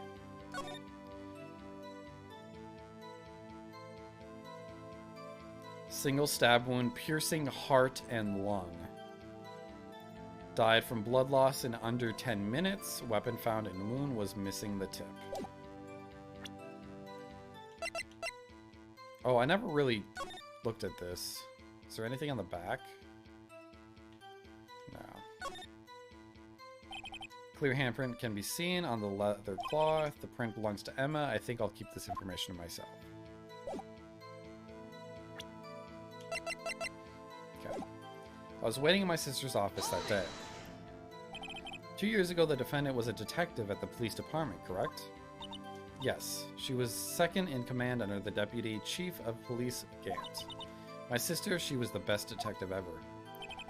Yes, I remember. Deputy Chief Gant and Miss Skye used to be quite the pair. I believe they shared the same office. That's right. I'd always sit at my sister's desk and dream about playing that organ. I wanted to play it that day too. Oops. Lana promised to take me to dinner after she finished her work. A man came running in and took me hostage. A man. Yes, Joe Dark. He was a serial killer. Joe Dark was brought in for questioning on the day of that ceremony. We were desperate to get anything on him that would lead to an arrest. When he saw his chance, he fled the room, right? Upon fleeing the room, Dark proceeded to take the elevator. He must have been in a panic because the elevator was going up. Then he ran into Skye and Gant's office. There was a lot of noise coming from outside, so I opened up the door to have a look. That's when I saw him. Neil Marshall rescued me. What was the prosecutor doing there? That day, there were 2 people present during Dark's questioning. Deputy Chief Damon Gant and Prosecutor Neil Marshall. Almost forgot about Gant. Neil Marshall had just received the King of Prosecutors Award. Young and dedicated, he went straight to the questioning room after the ceremony. I assume that would also be why he was the first to run after Dark. Then Dark grabbed me. I thought I was as good as dead. And that's when Prosecutor Marshall came running in. I don't clearly remember what happened then, but I'll never forget what I saw in that instant. Mr. Marshall jumped on Dark just then. The lights went out. The lights? It was just about this time of year. There was a terrible storm going on and lightning struck nearby. So the electricity went out. Wait a minute. If it was pitch dark in that room, you shouldn't have been able to see anything, right? Right, but just then lightning flashed again outside. That sudden flash left an unforgettable image of the scene in my mind. I see. I told the detective about what I saw. The detective, yes. Detective Goodman, he was in charge of the case. Detective Bruce Goodman, the victim. Why would I stop? So you spoke with the Detective Goodman about this 2 years ago. Yes, that's what's so scary about this trial. And you told Detective Goodman about what you saw. Yes, but at the time, the words just wouldn't come out. That's why I drew a picture. A picture, yes, I think she mentioned that before. Well, Mr. Wright, have you heard enough? This picture the witness drew, I believe it was a very important meaning. But the list of evidence I was given 2 years ago didn't contain a picture. Witness, would you mind if you added the statement to your testimony? Yes, Your Honor. I drew a picture of that scene once, but it seems to have been lost. You drew a picture of the scene you witnessed, right? Yes, I wanted to do everything I could to help the investigation. I can still see it now whenever I close my eyes. That's strange. I took over the case after Prosecutor Marshall died, yet I never received any picture. Perhaps the witness is mistaken. But I did draw it, I swear. I'm not just imagining it. This picture that Emma drew, that reminds me. I guess I should check the evidence again. Okay. Can you please describe it to us? The man raised up his knife and stabbed. Okay. Well, let me do this real quick. I'm gonna press this. That must have been a real shock. Even now, when I close my eyes, I can still see it just as clearly. Tell us, what were you doing at the moment? I believe you testified that Joe Dark was holding you hostage. When lightning struck and the lights went out, Mr. Marshall jumped on Dark, was thrown aside, and the two began wrestling each other. I'm pretty sure I was watching them. Emma doesn't have any reason to lie, but Lana sure does. I need to get Emma to tell me as much about this as she can. Seems to have been lost. Oh, I didn't mean to hold it.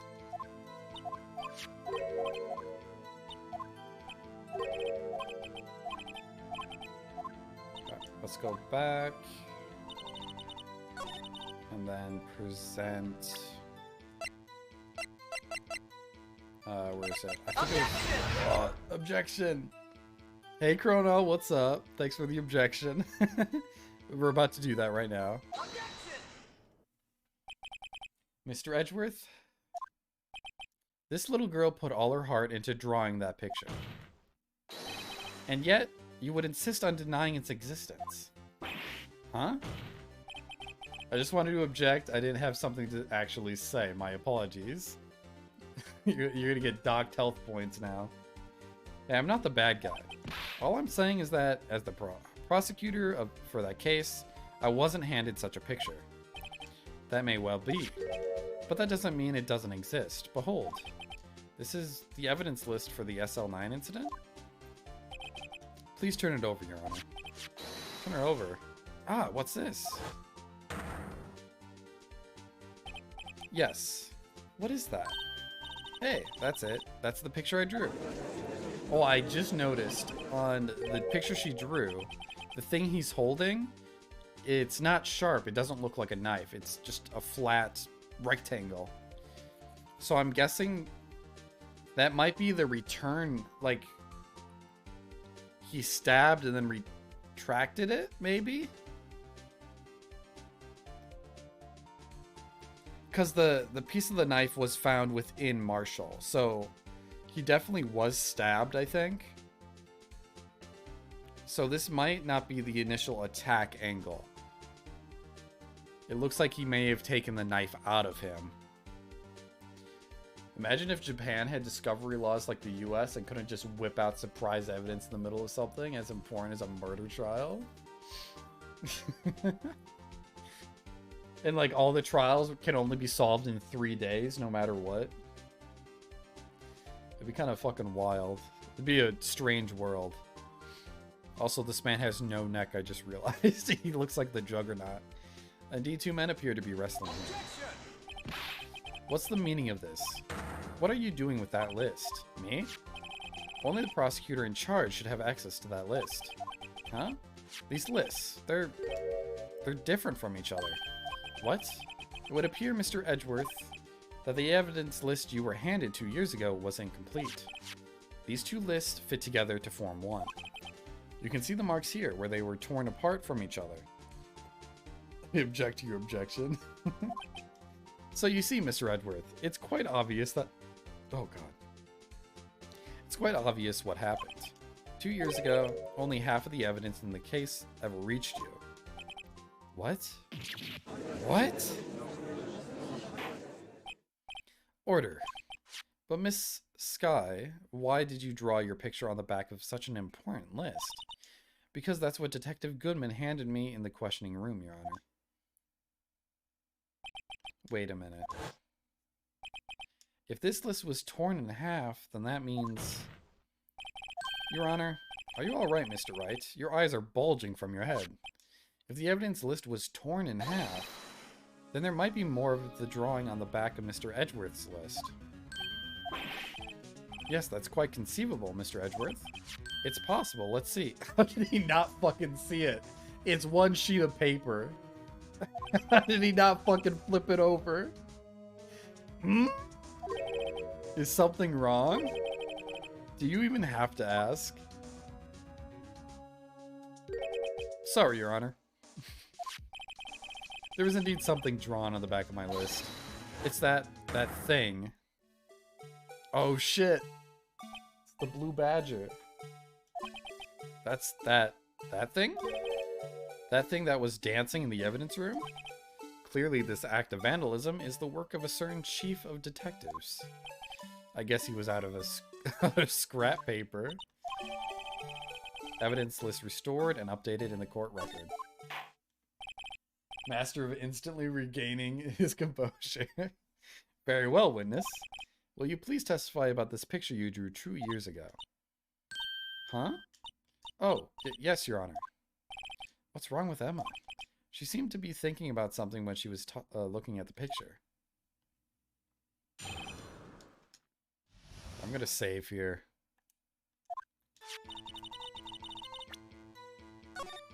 I don't want to have to redo this entire case. Or this trial. This is the picture I drew 2 years ago. The flash of lightning was so bright all I could see were shadows. After that, I must have fainted. This picture shows exactly what I saw in that instant. Goes from Nani to anger to composed. In like 3 frames of motion. I mean, that's why we all love them. To think a flash of lightning could burn such an image in your mind. Thanks to that, though, she was able to show us exactly what she saw.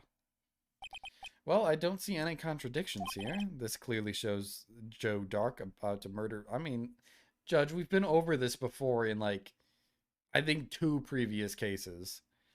But this doesn't determine anything. The defense may now begin its cross-examination.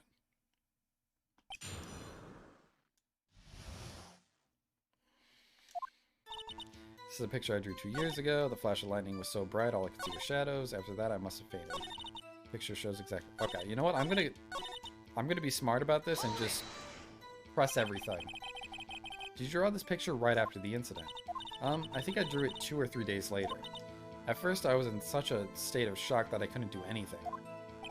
During that time, the investigation team was reorganized. Detective Goodman was placed in charge under the direction of Damon Gant and Lena Sky. 2 or 3 days later. The memory should still have been fresh in her mind. Excuse me, witness.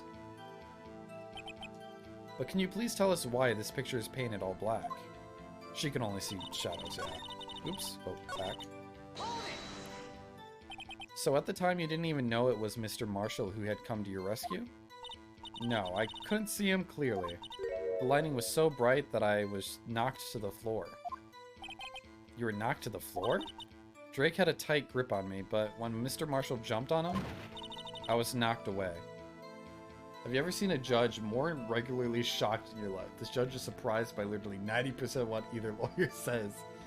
He's like a babe in the woods, just baffled by anything pointed out to him. I mean, he's a very unique judge. It takes a while for him to figure out things, too. I turned around and that's when the lightning flashed. Like, I have to spell everything out to this judge.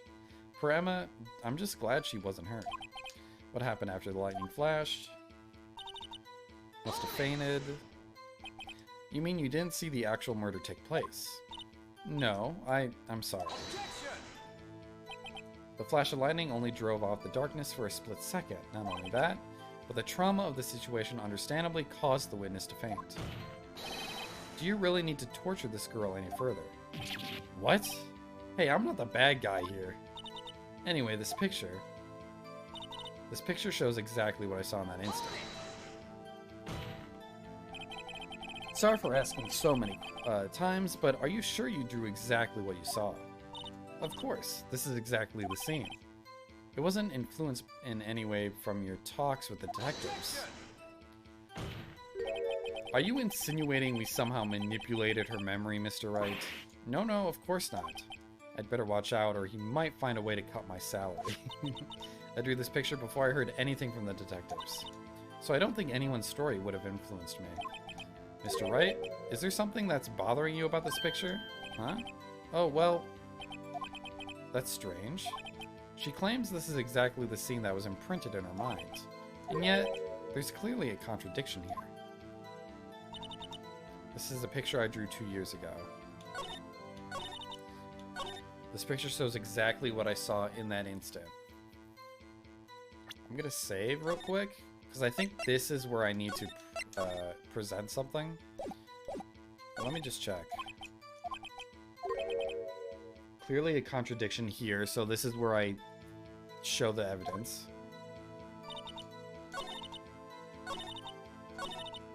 Okay. So I think this shows that he got stabbed in the back when she said it was the chest. Or it's the flat knife, it's not sharp. Oh, I should probably also check.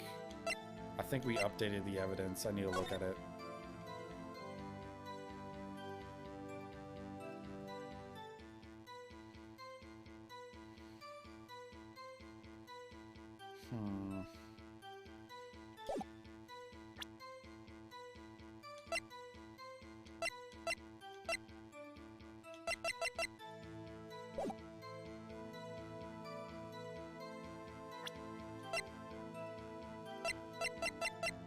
Would it be the knife?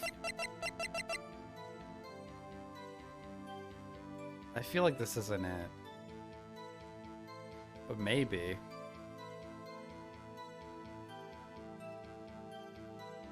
I might as well press it, maybe? Your Honor, what do you think about the witness's statement? I'm not sure I follow. No, okay, that's not it. I was thinking it might be the knife is weird. Could I press...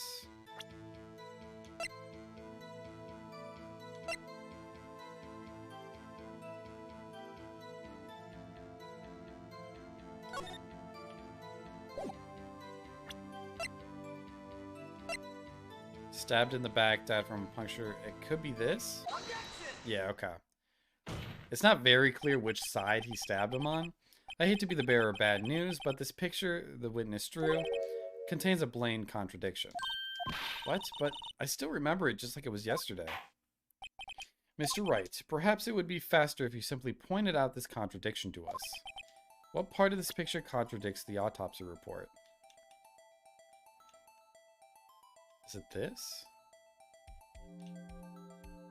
I mean, this is the only thing it looks like I could probably point out.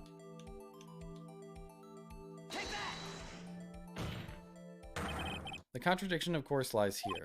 Take a good look at the knife the man is holding. If you look closely, you can see its tip is broken. Even I don't have to look closely to see that, Mr. Wright. But Mr. Wright, look at the evidence. See the murder weapon? Its tip is broken too. If I recall, the tip of the knife was found broken off in the victim's body. It was the conclusive piece of evidence that proved Joe Dark was the murderer. I'm afraid that it's not so simple, Emma. And where, pray tell, could you possibly see a problem? It's obvious, really. The victim suffered a single stab wound to the back. He's holding a paint stir stick. That's actually the murder weapon. If the victim was only stabbed once, then the murder weapon should not yet be broken. Ah, what's the meaning of this? Yeah, it's the return swing. Perhaps the knife was broken beforehand. Sorry, but I'm afraid that's not possible. The tip of the knife was found inside the victim's body. If it was broken beforehand, it couldn't possibly wind up there.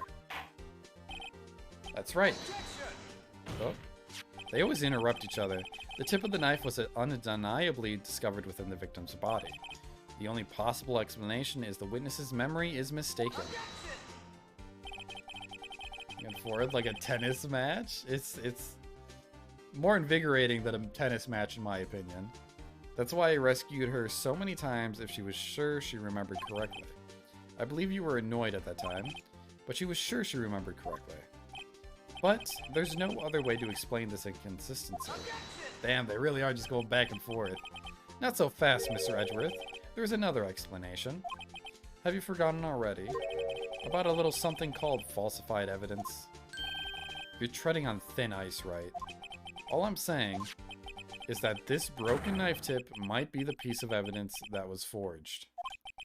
You can't deny the possibility. No. Are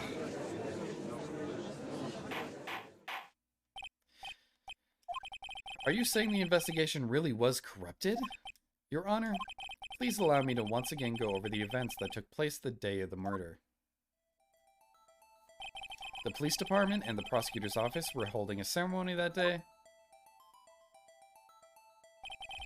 After receiving the king and the prosecutor's award at the ceremony, Neil Marshall questioned Joe Dark along with Damon Gant. During his questioning, Joe Dark fled the room. Like an objection, you jerk.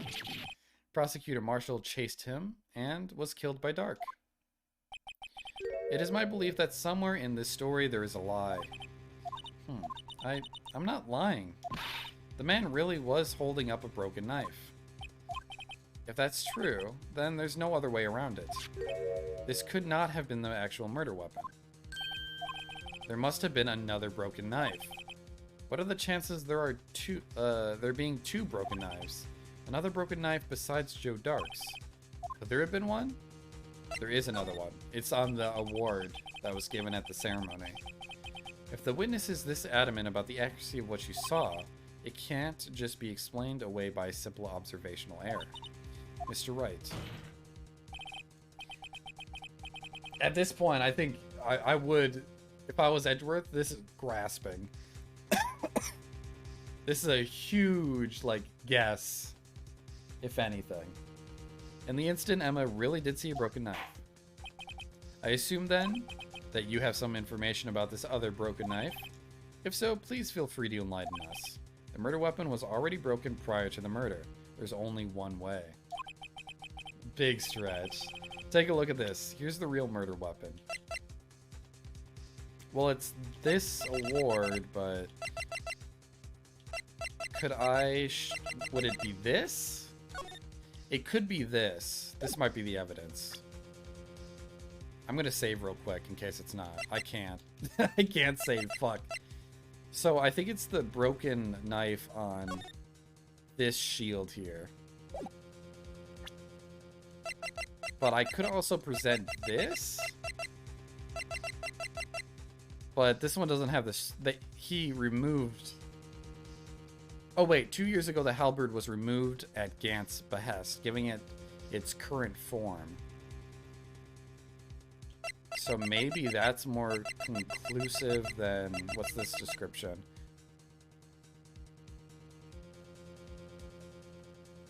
Ooh, which one do they want? I'm gonna say it's... Ooh... It's the halberd that was removed, maybe? I really wish I saved before this. I'm gonna do this one. If anything's broken here, it's you. Huh? I'm sure this must all be very okay, that's not right. That's fine, that's fine. We got another shot.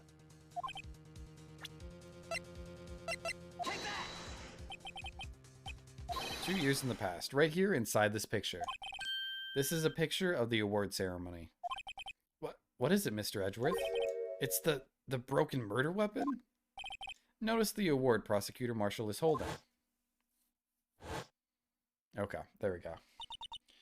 That's a broken knife? As we earlier concluded, the knife in the drawing was not Joe Dark's knife.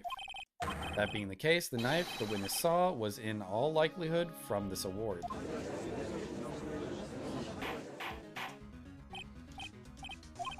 Neil Marshall was awarded King of Prosecutors that day.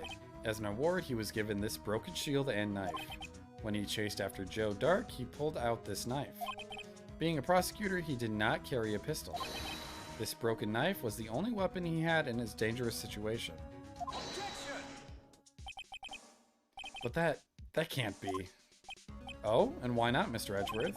Because if the King of Prosecutors' award knife was the murder weapon, then the murderer and the victim would be reversed. What do you mean? I mean, this man raising a knife would have been Prosecutor Neil Marshall. Oh. Oh! Uh-oh. Did we fuck up? But the prosecutor was the one who actually died. That's true. What's going on here? It seems Mr. Wright has been a bit too eager to jump to conclusions. Wait, I remember now. I remember everything. Witness. Mr. Edgeworth. What is it? Could you show me your evidence list again, please? It's a list. The one with that picture scribbled on the back?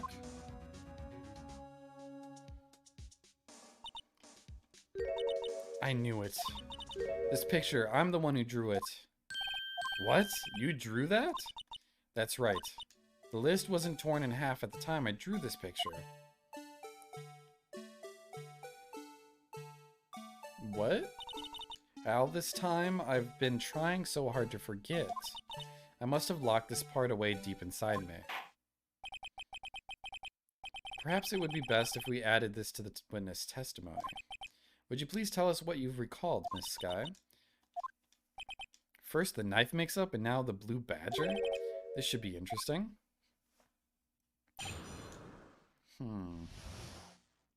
That's the attorney badge? No shot. That's not the attorney badge.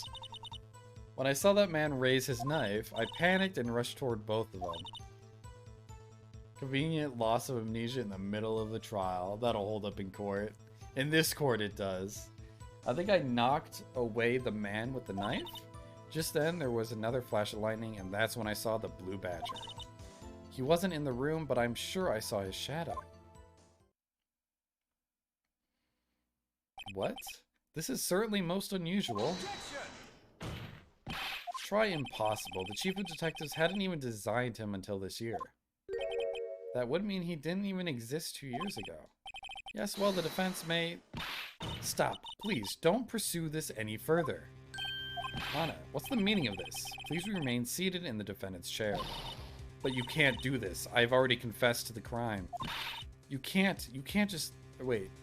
Why can't you just leave it at that? Chief Prosecutor Sky. We've already come this far. It's too late to turn back. Silence. The defense will now begin its cross-examination. Bailiff, please detain the defendant. It seems we're finally getting to the core of the matter. Oh boy. What are we looking at? Oh shit, wait. Wait. Wait. Hold on. Hold the phones. 1 second. I gotta look at something.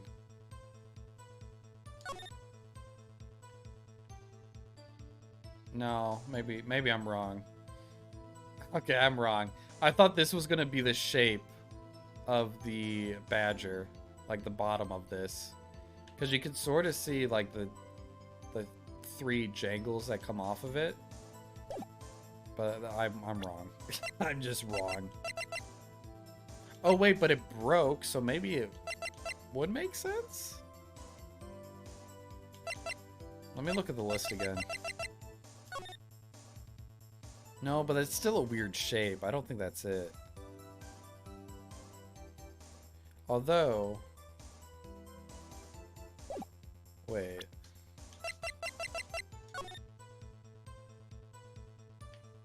Is it just upside down? Is it supposed to be like this? I mean, it kind of looks similar, I guess. I don't know. It looks a little weird. Or maybe like that? I mean, that looks kind of like it, right? A little bit. I don't know. I'm grasping at straws here. Okay, let's go back to this. When I saw the man raise his knife... Doesn't hold much weight in Japanese court, apparently. Everyone's talking and all the time. Yeah, they just interrupt each other, too. Which is a big no-no in actual court. Unless you object. When you say that man, I assume you refer to Joe Dark. Yes, at least I think it was him. You think. All I could really see were shadows. The power outage that immediately preceded the incident is also documented in the prosecutor's office reports. So then I panicked and rushed toward both of them. Why would you do something so dangerous? What else could I have done? He was about to stab Mr. Marshall. She seems convinced that Dark was the one holding the knife. But as we've just theorized, Mr. Marshall was the one holding the knife. Well, I didn't know that at the time. When that Dark guy knocked me down, all I could think was, I've got to help the other person. I think I knocked away the man with the knife. What do you mean, you think? It all happened so fast, and I was in shock. I don't remember everything clearly. What I did, it's all kind of a blur. Miss Sky was almost killed before she was witness to a murder about to take place. With so much happening in a matter of seconds, a little disorientation is only natural. I saw the man about to stab the other person, who I thought was Mr. Marshall. I knew I had to stop the man with the knife. What you did was very brave, young girl, so what then happened next? Just then, there was another flash of lightning, and that's when I saw the blue badger. Are you sure about this? Of course, see? I even drew a picture of him here. But it was the chief of detectives who thought up this hideous beast. And that was just this year. The blue badger didn't exist 2 years ago. This is all quite verifiable. I know it sounds strange. I was surprised too when I saw him at the police department. I had this nagging feeling that I'd seen him before somewhere. Now I finally remember. Oh brother, just when you thought that thing had caused enough commotion. Tell us, where in the room did you see him dancing? He wasn't in the room, but I'm sure I saw his shadow. The blue badger didn't even exist 2 years ago, so what exactly did Emma see? I've gathered all the evidence. All that's left now is to put the pieces of the puzzle together. Okay, I think I forgot to press one thing. His shadow. So you mean you didn't actually see his face with its winning smile and all? That's right, but I still remember it. He had 3 creepy horns. This is pointless. That thing couldn't have possibly existed 2 years ago. The witness must be mistaken. That may well be, but what's important is what caused her to think she saw what she did. Oh, and I suppose you have an explanation? If so, then by all means, please tell us what the shadow really was. What was it Emma saw that when that lightning flashed? Who is this blue badger? I might know. I think it's the vase. Oh, let's save. Let's save.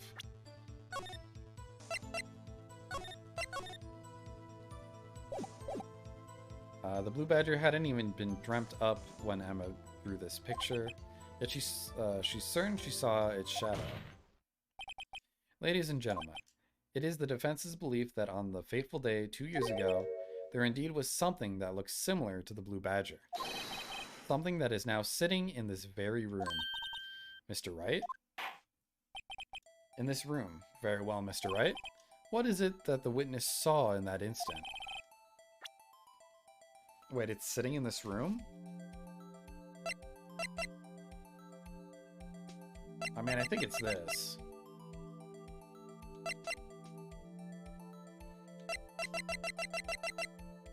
Let me just check.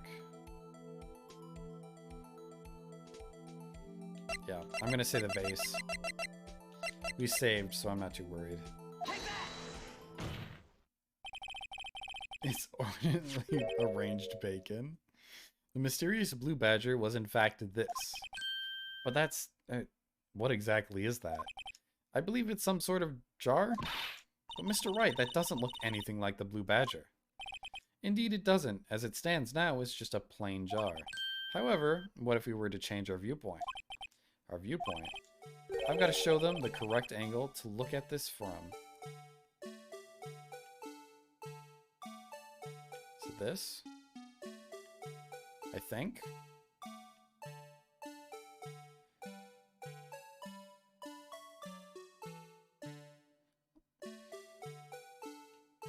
I think it's... no.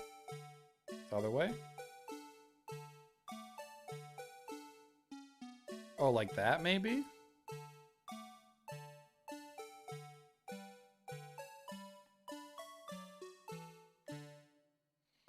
Wait, there's 2 ways it could be. Shit. So that's it upside down. That looks right. But we need it upright, so... Wait, how the fuck did I get that one time? Like this? I think that's right.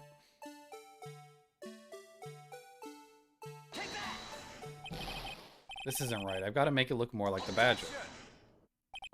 Allow me to remind the defense its case hinges on the witness's drawing. If Mr. Wright can't match the shape the witness drew, we cannot accept this claim. Gotta find the right angle. Maybe I should just rotate it vertically a bit more or horizontally? You might be hungry? That's fair. I'm pretty hungry myself. Although I did have some nice soup, so that was good to have. Can't tell. How did I have it before? It's so hard to fucking rotate. Oh, I could do that too. That helps. How is it not this?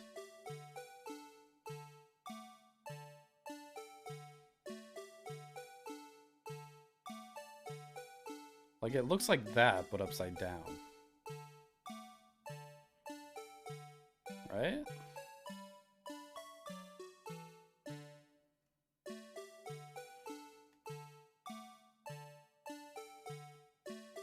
Pointed at you, you think?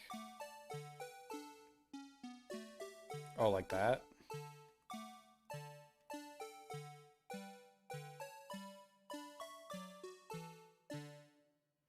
I feel like that's too big, though.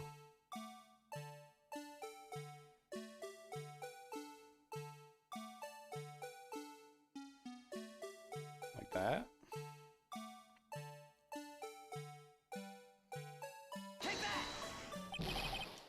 Damn it. It's not right.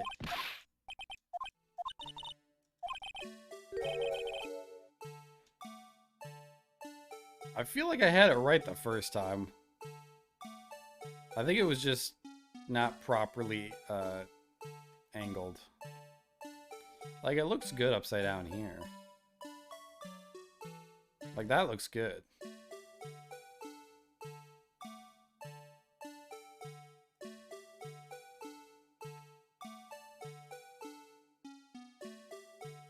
Right? That looks perfect.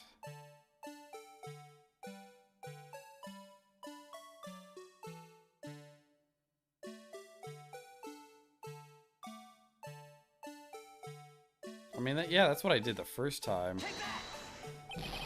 But it's not right. What the fuck? Well, I'm glad I'm not losing life to it. It can't be that.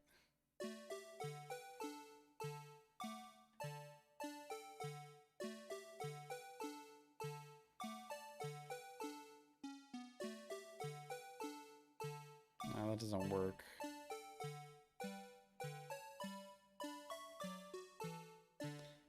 Maybe it just needs to be more like that? Like this?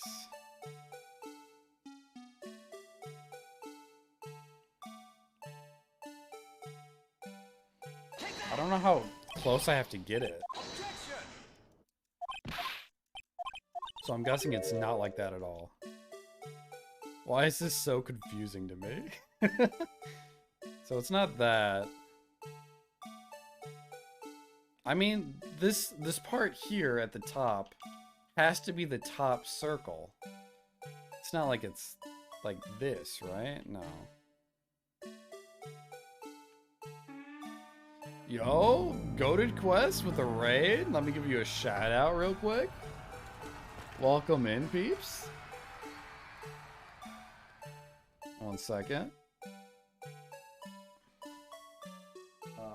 I just got a stream deck, so I'm trying to use it right now. I'm not used to it yet. Where are you? Goated quest. Maybe are you not in the viewer? Welcome in, Raiders. I'm a variety streamer. We're currently on the last trial of the Phoenix Wright game, the first one. 9.5 hours. Had to give you the late stream dump. Well, thank you. As soon as we finish this trial, we'll probably move this on somewhere else as well. Why aren't you showing up on my shoutout page? That's weird. I'll just shout you out from here.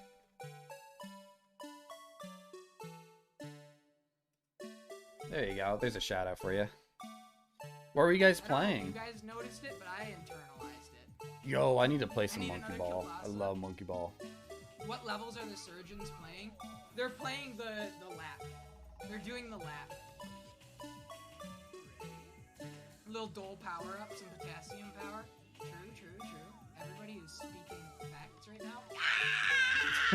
now. Monkey Ball kind of be like that, Sorry though. about that. Also, welcome in, Bahamut. I never should lie. Bahamut, I think is probably good. Janab Glow.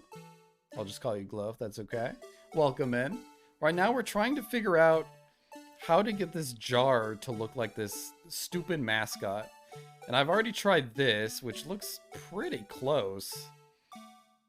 But it's not right. It's got to be somewhere like this. Maybe a little higher up. Objection! That's a new redeem. You could always redeem an objection if you want. By a couple pixels. You want a picture in Discord? Oh, really? Because this is what I had before. I'll just keep trying it then. How am I off by that much, though? Yeah, send me a picture if you can. Because I feel like this is right, but it's not taking it. Yes, the first game ended with an Edgeworth case. But this is the DLC for the first game.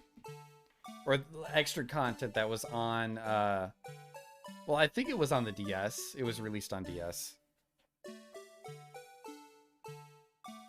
But yeah, you're right. So the first game technically ended with Miles Edgeworth case, which we did before this. But this is an add-on. It's case 5 of game 1. Let me check Discord real quick. I swear I did that. That's crazy. I'm gonna add you as a friend, by the way. I don't know why you're not my friend. There we go. Alright. Do I have to use the grid, maybe?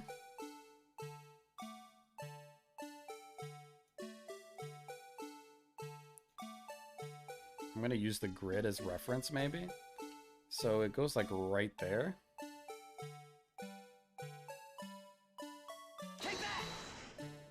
Okay, there we go. Thank you so much, Chronel. We had it right the whole time. Well, is this a miracle or what? No one can possibly deny this jar's resemblance to the blue badger. No, it can't be. Order. The defense has proven its claim. I didn't want you beating your head against the wall trying to figure out things when you had it almost spot on already, yeah. It's a little frustrating when this game does that. Professor Layton also has similar instances of that as well, where you put an answer that you think is right, but you just draw it slightly wrong or off. The mysterious blue badger witnessed on the day of the crime was actually this. Although we all enjoyed Mr. Wright's dramatic performance, one question remains. What's your point? What do you mean? So that badger thing was actually a jar. That doesn't change anything. God, it's gonna be a back and forth match of objections again. I'm afraid that's where you're wrong, Mr. Edgeworth. You see, this changes everything. Indeed? Very well then, please tell us. What's different now that we know the witness saw this jar? The location, maybe? Can I save? I can, it's letting me. Yeah, this is still part of Phoenix Wright Ace Attorney.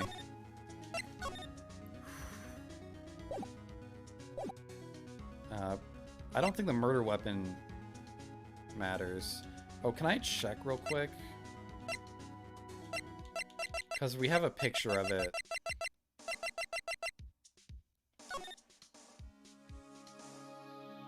That's over by... Oh, that's by the suit, which is over by Gant's area. So it does matter where it takes place. So it was over in Gant's office and not Lena's office. So the location? I don't know about it changes the murderer, really. Allow me to take these in turn. At the moment of the murder, the witness saw this jar. At a very specific angle, I might add, Mr. Wright. Yes, well, knowing this, where could she have seen this jar? Where? The location of the jar is shown in a picture taken on the day of the crime. It is on the shelf in the office of Dam and Gans. But the body was found lying near Lana Sky's desk. The witness testified so herself. Yes, and it's these two facts that reveal what actually transpired. You see, the struggle between Dark and Marshall did not take place in Lana Sky's office. It happened on the other side of the room in Chief Gant's office. Are you implying the murderer moved the victim's body from Damon Gant's office to Lana Sky's office? Yes. Why would he do that? There's no reason. Exactly. If there wasn't a reason, he wouldn't have gone through the trouble. Mary is still there. Shout out to Mary. The only logical conclusion is there was a reason. Do you know what that reason was, Mr. Wright?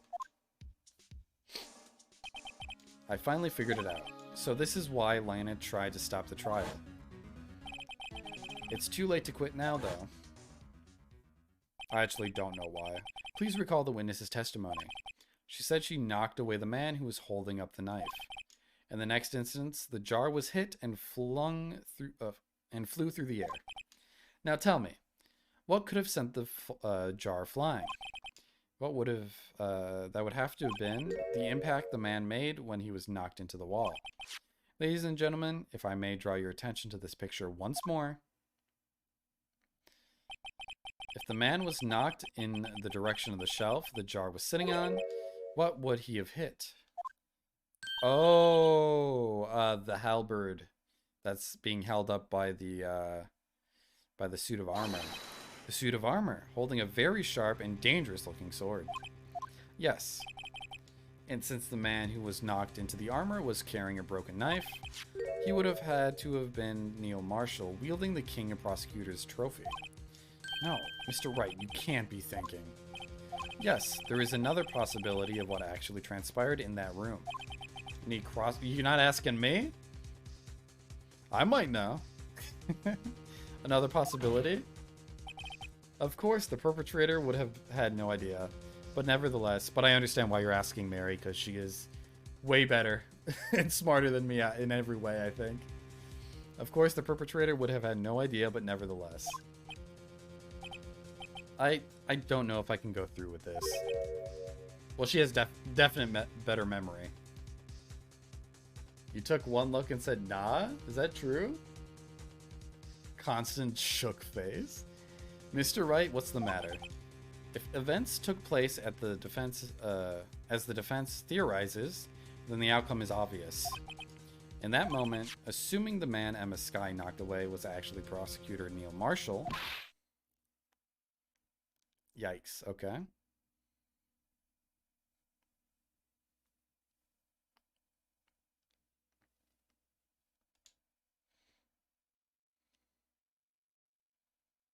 Why is it doing this? It's like a One Piece episode. It keeps flashing to everyone's face. Mr. Marshall died because of me. Yikes. No! I mean, it's like, you didn't mean to, though. That's the thing he doesn't want to say, yeah. I never imagined her testimony would lead to this. So it was the witness who took the victim's life, and then proved so with her own testimony. This is unprecedented.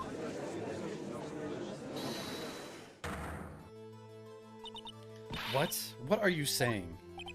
I'm sorry, Miss Skye, but given the circumstances, Joe Dark murdered Prosecutor Marshall. How can you think it was Emma? How dare you try to pin the crime on her? Imagine that coming from you. If you recall, it was you who admitted to forging evidence 2 years ago. The reason you moved Prosecutor Marshall's body was to keep anyone else from finding out about what Emma did, wasn't it? They don't have a Fifth Amendment, I guess? Yeah. I assure you, Mr. Edgeworth, I have no idea what you're talking about. If you hope to have anyone believe your insane allegations, I'm afraid you're going to have proof. Tell me, do you have any conclusion, evidence that proves my sister killed Neil Marshall? Evidence? I'm willing to bet you don't. Yes. It certainly would be difficult to prove this with evidence. If we don't have evidence, then we have to rely on testimony. I'm afraid that won't work in this case. Both parties involved in this incident are dead. We certainly can't get dead people to testify. This has all been a wild goose chase from the beginning. The damn evidence. Humph. Touché, Miss Sky. Of course, that only leaves us with one possibility. You mean there's still another possibility? What do you mean, Mr. Edgeworth? I mean the possibility that the victim has left us a message. For better or for worse, Mr. Marshall did not die instantly. He may have left behind the name of the person who took his life. In one manner or other. That's impossible. Well, Mr. Wright, this is the only possibility left to you. A message from the deceased. Does such a message exist? I've got to think back to the court record. The real murderer's name that the victim may have left behind. I'm going to save real quick. I think it might be on the jar. I just don't know how.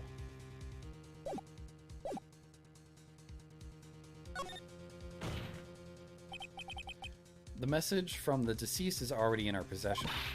Mr. Wright, will you stop at nothing to prove my sister a murderer? Do not be mistaken, Miss Sky. Our purpose is not to accuse Emma of any crime. There is only one thing we seek, the truth. Don't answer for like 5 minutes, jamming out here. The music in this game is so good. No matter how painful it may be. Now then, Mr. Wright, please show us the piece of evidence that conveys a message from the deceased.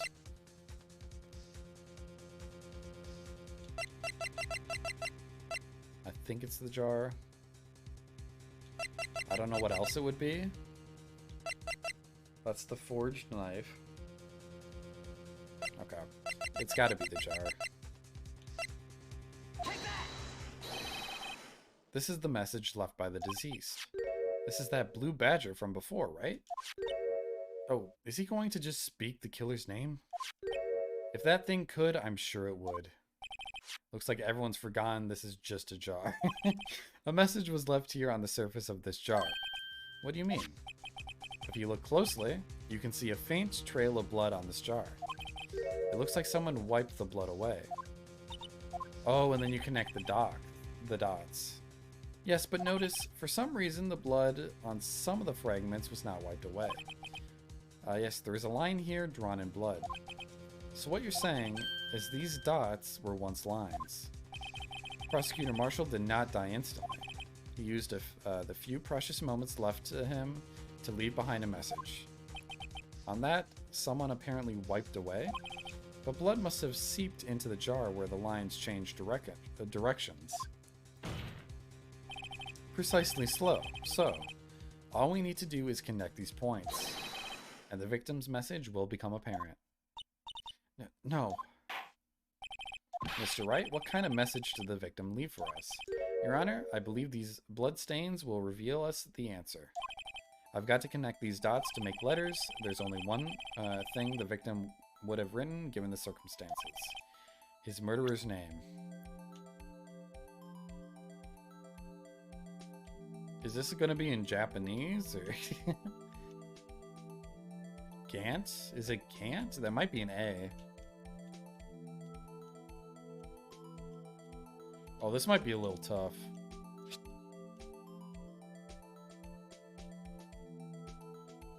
I mean, this looks like this. Oh, Emma. It's Emma.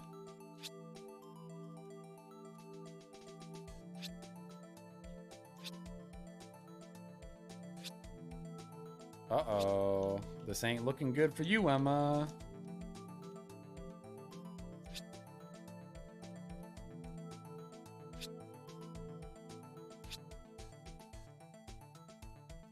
Wait, is that it? Did I do it? I hope you brushed up on your kanji. Wait, how do I finish this? Or is it done? Take that! It's a defense attorney's duty to prove their client's innocence. That's why all I've been thinking about is saving Lana. Oh, my headset's about to die. After all my efforts, I never thought it would turn out like this.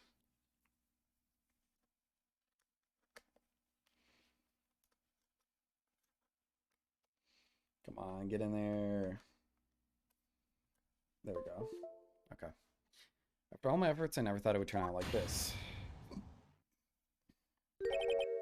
Emma. So this is the final message Prosecutor Marshall left behind. I never realized how pronounced his knuckles were on the table. Of all people, she may not have meant it, but in the end, the one who took the victim's life was Emma Skye.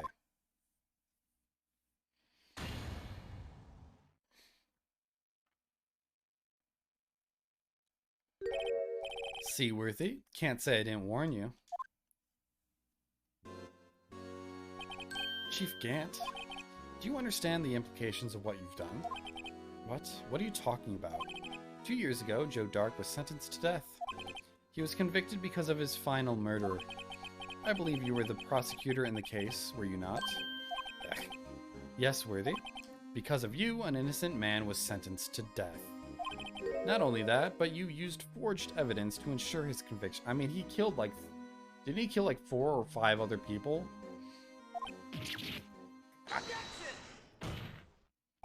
But Joe Dark really was a serial murderer. That's undeniable. I'm afraid that's not important. Didn't you know we aren't defenders of justice? What? We're merely keepers of the law. Sentencing a man to death is no light matter. Even if there wasn't any cover-up or evidence forgery, ultimately the responsibility falls on the prosecutor in charge. Despite what anyone may say, this fact cannot be denied. What's going on at the prosecutor's office? They might have sent an innocent man to his death.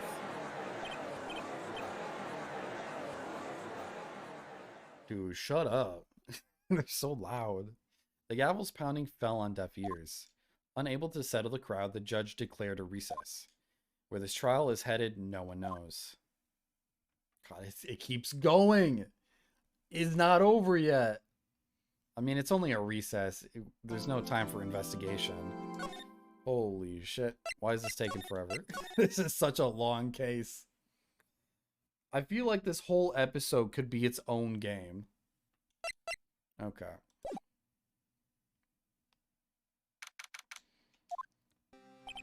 Sorry, Edgeworth. I said heck in order, damn it. I didn't mean to get you in trouble. Don't worry about it. This is my problem, not yours. Hope I'm not interrupting anything, pals. Dude, you're never interrupting. I love you, man. Oh, guess I am. I'll come back later. Oh, you can't say no to that face. Wait, Detective Gumshoe, what is it? You've got a lot of nerve, pal. Making a detective run all around while on duty. And to top it all off, you call me here? I've seen happier people at funerals. Deja vu? I take it Lana's having you run errands again. Let me tell you, pal, this is the last time, pal. Here, she asked me to give this to you if there was a break in today's trial. Evidence law? Edgeworth was talking about this just the other day. Oh, back to basics? Shall shown without the approval of the police department. Is that right, Mr. Wright? It seems so. You could at least study some evidence law, really. Burst into the scene as if he had plowed Edgeworth out of the way. I honestly don't put it past him. The chief prosecutor also wanted me to give you a message. A message? She said, if you're planning to take him on, you're going to need this book. I guess I'll need to give this book a thorough read. Evidence law securely slipped into pocket. Doesn't look like the book will do you any good now, though. All that's left now is the chief prosecutor's sentence. That's where you're wrong, detective. Huh? Haven't you figured it out yet? Why I'm still sitting in that prosecutor's seat? Despite all these allegations being thrown at me, Mr. Edgeworth, the real trial today hasn't begun yet. What? What else is there left to do? Sherlock Tiny Bird. That's what the book should be called. Your credibility's been all but ruined with this forged evidence you were unaware of. Emma Skye found out she unwittingly caused a man's death. And now you're telling me you want to do more? You've got to be kidding me, pal. You're missing the point, Detective. Lana didn't murder Detective Goodman. She merely stuck a knife into his dead body. That means the real killer is still out there. What? And we're going to expose him, no matter what it takes. This case has hurt too many people. It's time to bring it to an end. That's what I'm saying.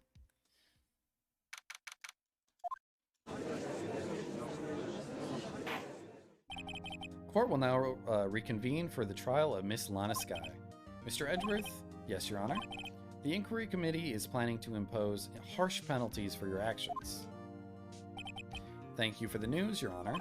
Yes, well, normally this is where the prosecution calls forth a witness. But, cough cough, this isn't easy to say. You see, there is some concern that you, Mr. Edgeworth, may have, struck a bargain. You think I may have manipulated the witnesses. I didn't say that. It's just, you see, everyone's been talking and... Very well, Your Honor. I have a solution.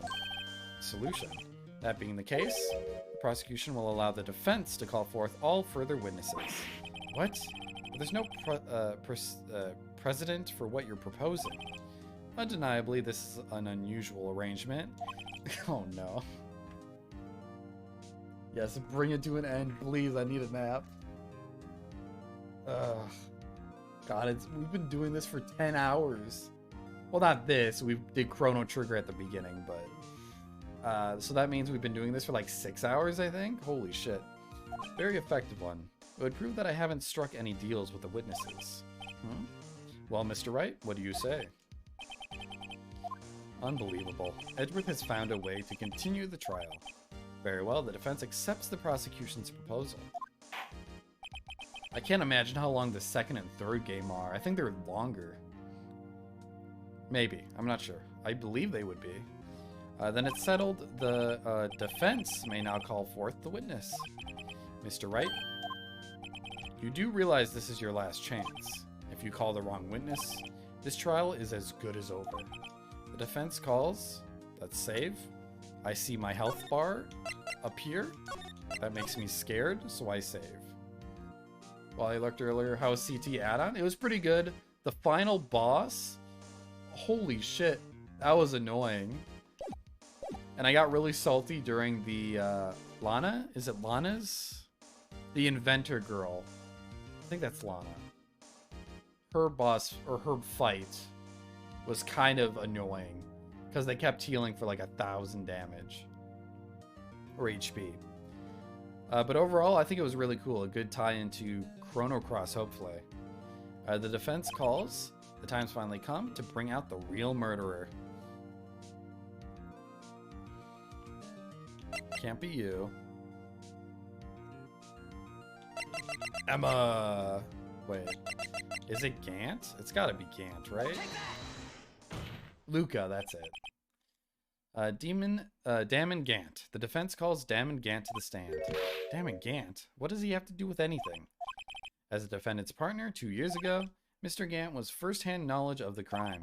I feel we should hear what he has to say about it. As luck would have it, he should still be in the courthouse. He would also be the least likely to have been manipulated by me in any way. Wouldn't you agree, Your Honor? True, all right. Bailiff, please escort Mr. Gant to the stand. Witness, please state your name and occupation. What is this, some kind of practical joke? I was just on my way to lunch. Your name and occupation, sir. Worthy, are you sure you want to do this? Your name and occupation. I love his pauses. So, you want to play hardball, eh? But please, Mr. Gant. Fine. My name is Damon Gant. I'm the acting chief of police. Now then, Chief Gant, the court requests to hear your testimony. Oh, righto. What's with this grim face? Oops. Oh, you mean the time when Lana's sister murdered that prosecutor? Personally, I think it's been made pretty clear already. There are still some things unaccounted for. Oh, like what? Like the role you played in all of this. Son, either you're very brave or very foolish. Sassy patting of the paper. I was thinking of maybe getting a animated emote from this game. Either the judge acting surprised or the paper slap, because I really love that animation too. Or I could do the Edgeworth getting pissed and looking really serious. You are aware, of course, that a police chief has all kinds of weapons at his disposal. There's a lot of good animations in this game. Weapons. Sure, take my testimony for example. I don't have to give it if I don't want to. What? Is that true? I'm afraid so. The chief of police has the right to refuse to testify. Or I could just do a better Twitch TV emote. I think they'll probably be there. Of course, such an action carries with it certain risks. Don't worry, I'm not here to hinder your trial. Just remember, if this turns out to be a big waste of time, don't say I didn't warn you. Very well, the witness may now begin his testimony.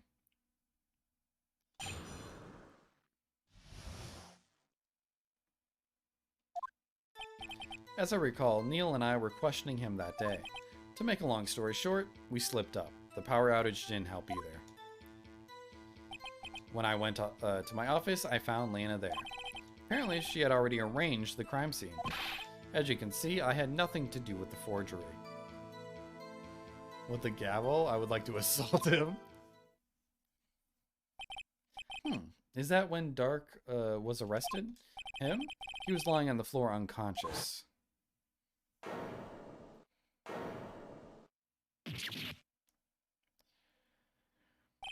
When Emma sent Neil flying, it seems Dark bumped his head. I see, everything seems pretty clear-cut. If the police chief has the right to refuse to testify, then I'd better hit him hard and fast. Alright. What do we got to work with? As I recall, Neil and I were questioning him that day. As I recall, a ceremony was held at the police department that day. Yes, that's right. I guess you could say I'm a workaholic. Woo? That was exactly my thought. After winning his award, Neil was all fired up too. That's probably what spooked Dark and made him run away like that. Was the defendant, Lana Skye, also present in the room? I don't quite remember. At the very least, she wasn't there when Dark ran for it. I slipped up, the power went out. So the two of you ran immediately after him, right? That's right, but Dark made it to the elevator first. So Neil and I split up, we went upstairs, and I went downstairs. I guess you could say he got lucky. What's this about a power outage? Oh, that. The elevator stopped all of a sudden, and I got the shock of my life. Well, probably not as shocked as Neil was when that knife went into his heart, though. That's not funny. A little in poor taste. When I went to my office, I found Lena there. Could you tell what you saw? It was a shocking sight. Neil and that serial killer were lying in a heap on the floor, all tangled together. Dark was lying collapsed on the floor. Yes, apparently he hit his head and was knocked out. Next to them were those two poor girls, Lana and Emma. Lana was cradling Emma in her arms. Looking back at it now, she must have already known what her sister had done.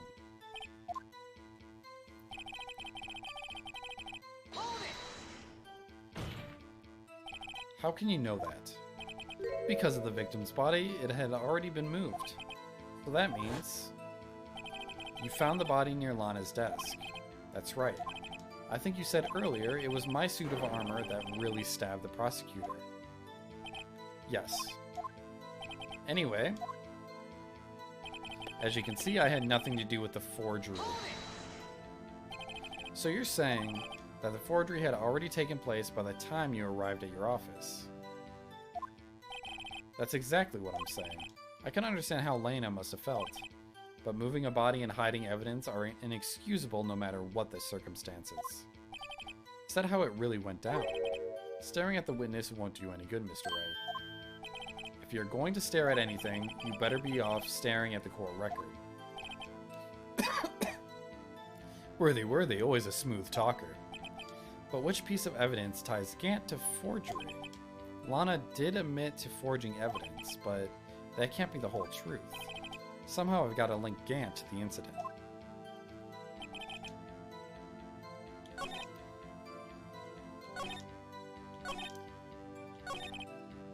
Had nothing to do with forgery, so this is where we present something.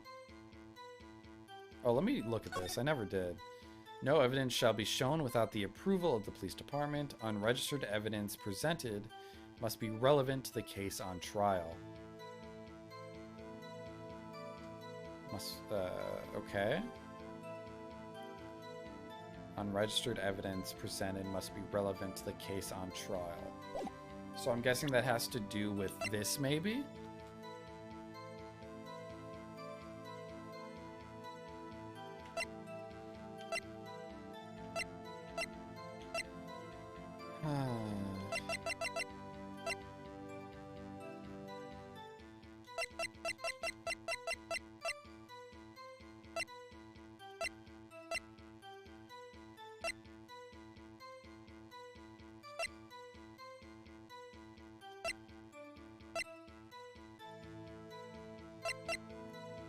Wrapped in the defendant's muffler, small tag attached.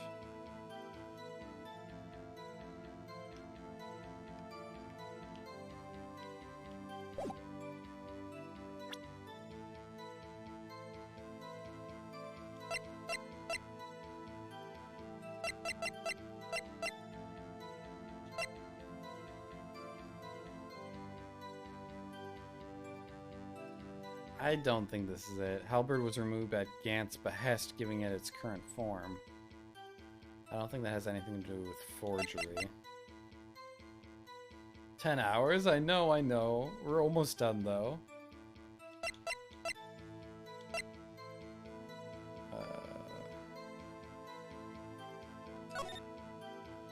Piercing the heart and lung. Died from blood loss in under 10 minutes. Weapon found in wound was a missing tip.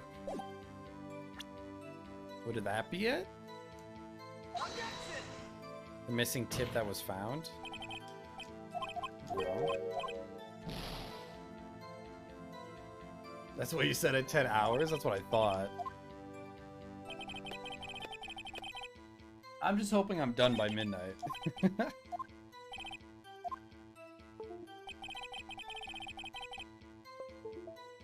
I were questioning him that day. To make a long story short, we slipped at the power outage, didn't help. I went to my office. I found Lena there. Apparently, she had already arranged the crime scene. There's nothing that proves that. Love you too. As you can see, I had nothing to do with the forgery. I feel like this is where we had the press, but I don't know where.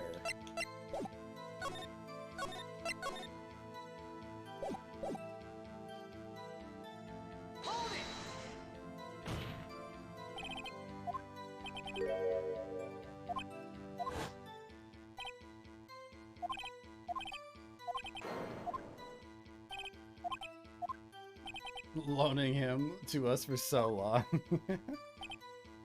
And nothing to do with the forgery, but you did. How? Oh, found in Chief Gant's safe.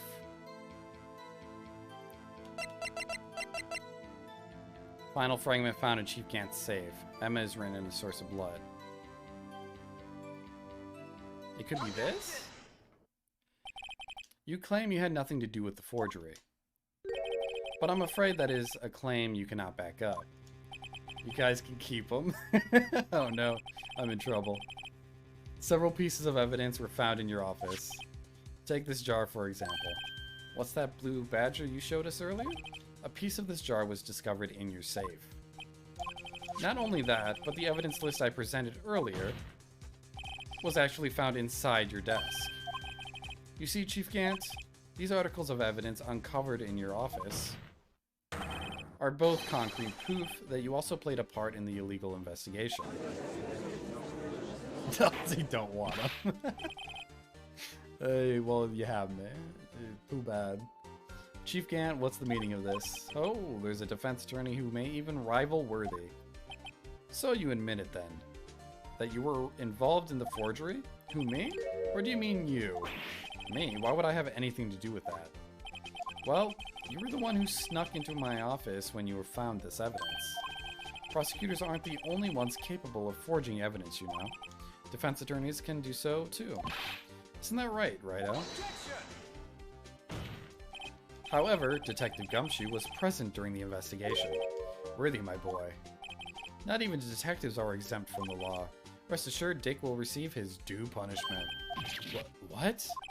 If Detective Gumshoe's salary drops any further, he'll end up paying to work. Enough of the blue badger. It's a vase. Pay attention, please. Yes, well, in light of the detective's presence, please give us your testimony regarding these pieces of evidence found in your office and the relation to the forgery that took place at the crime scene.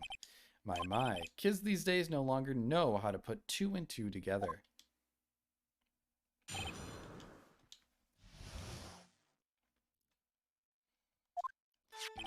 Let's see, what was it now? A jar fragment and a list. For all I know, you could have planted them in my office. Anyway, you can't prove when those pieces of evidence were discovered. If they were found after Dark was convicted, then they're worthless. There's no reason I'd participate in a forgery. Rearranging the crime scene wouldn't help me out in any way. Mr. Wright? Yes, Your Honor. When investigating the crime scene, you should have been more careful to observe protocol. You do understand that I am the chief of police, right? There will be consequences. Oh, indeed, I believe I will press charges, so you won't make the same mistake again. My apologies, Chief, but would you mind waiting until tomorrow for that? Today is, well, you know. Alright, Udgy, in return, though? I know. That place, right? What are these guys, telepathic?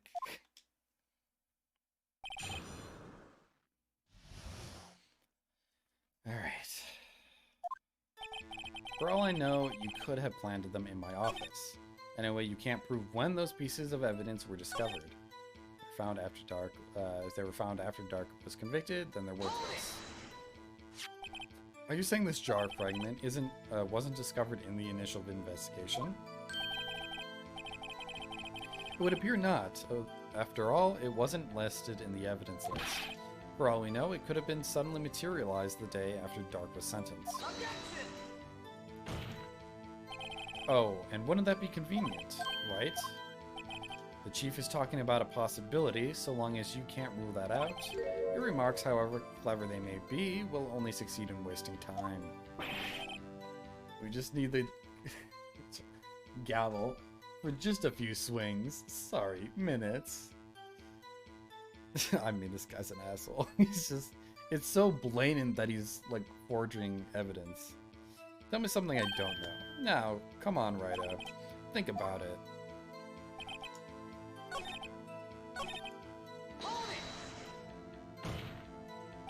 How can you look at me in the eye and say that? Because I'm innocent. Remember, who was it that murdered Neil? I'm not sure I care for the word murder here, but in the end, the person responsible for Mr. Marshall's unfortunate demise was Emma Skye. Well, now do you see? Rearranging the crime scene wouldn't help me out in any way. Really, Chief Gant. At the very least, there is one very large benefit you've reaped from all of this. Oh, I wasn't aware of this benefit. That would be, of course, be the position you have, Chief of Police. Oh, the resolution of the SL9 incident secured your promotion to Chief. That is, in itself, sufficient motive. Oh, that's a good one. Huh? Do you really think I'm that incompetent? What do you mean? Even without that case, I was already in line to become the next chief. The resolution of SL9 merely sped up the inevitable a little. Is that true, Edgeworth? Yes. He was going to be made chief anyway. Be careful when pointing that finger, or you might wind up being the one pointed at. So that means there's only one possible motivation for you to commit forgery. If you didn't do it for yourself, then you did it for someone else. Don't be silly, Worthy. You know me better than that. There are only 3 people I look out for. Me, myself, and I. There. It's out in the open now. Gee, would you mind if I changed my testimony a little? By all means, please do. I wouldn't be anyone's accomplice if there was nothing in it for me. Nothing in it for you? Sorry, but the only person I care about is yours truly. That girl, Lana's little sister, was it? If you think I felt sorry for her, you'd better think again. You're right, you don't feel sorry for anyone. Be tough on crime and tough on people. That's how I was raised. You seem to be lax enough on yourself, though. Oh, that's a good one, Worthy. Could there have been something in it for him? Given his selfishness, would he have helped someone out?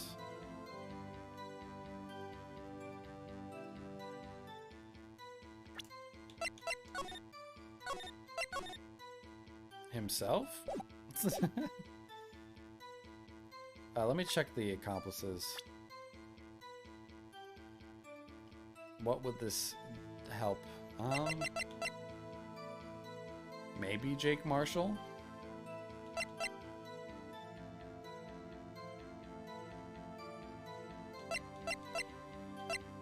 It's gotta be Lana Sky.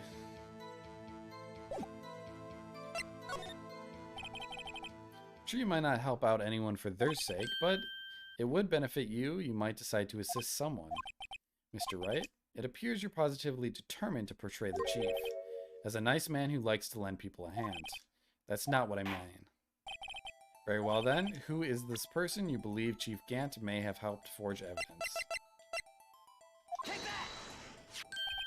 Chief Prosecutor Elena Sky, the defendant? I believe it's quite obvious in light of the circumstances. Emma Sky fell victim to an unfortunate series of events. Who would have want to help her more than her own sister Lana? And as for Chief Gant, he would also have a reason to help Lana if she asked him to. That reason, of course, is self-profit. Self-profit? What do you mean? After the SL9 incident was resolved? Oh, about Lana taking a prosecutor attorney. Yeah. Or the prosecuting office. Lana Sky was appointed chief prosecutor at the prosecutor's office. The person who arranged this job change was you, Chief Gant.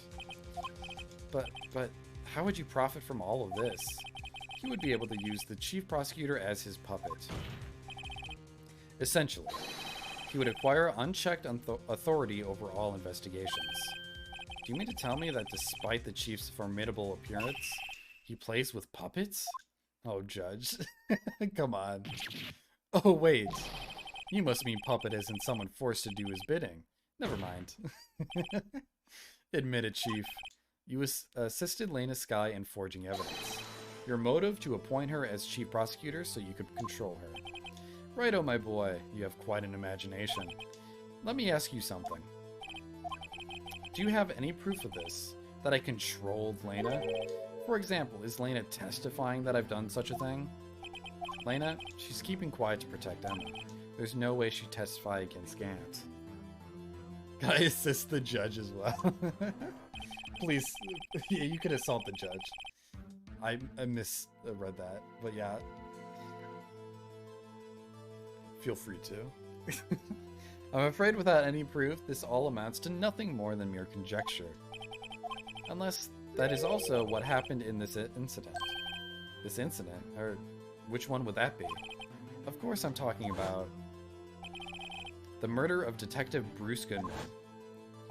The chief prosecutor has been acting strange throughout this entire trial. Almost as if someone has been controlling her.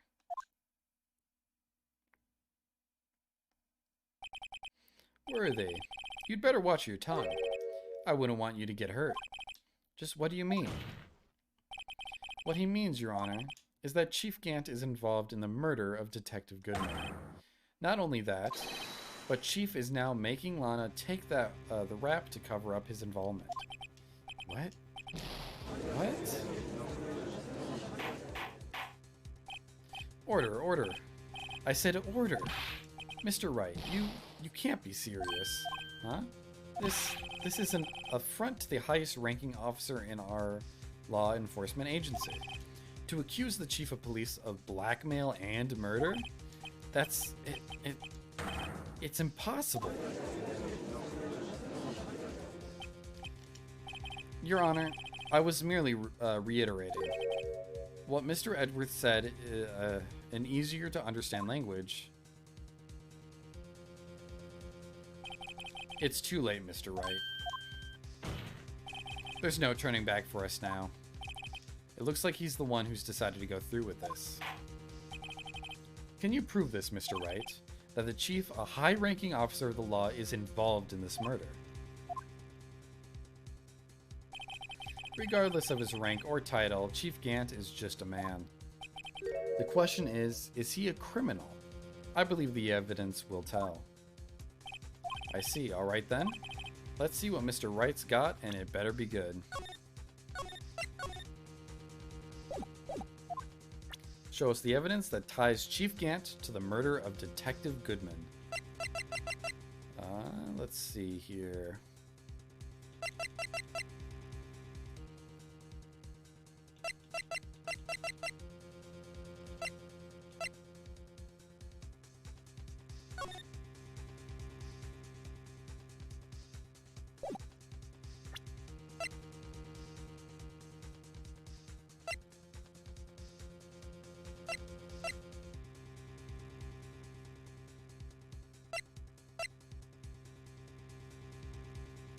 Chief Gant to the murder of Detective Goodman. Past case Edgeworth brought back to his office by Gant's request. I don't think that would show anything.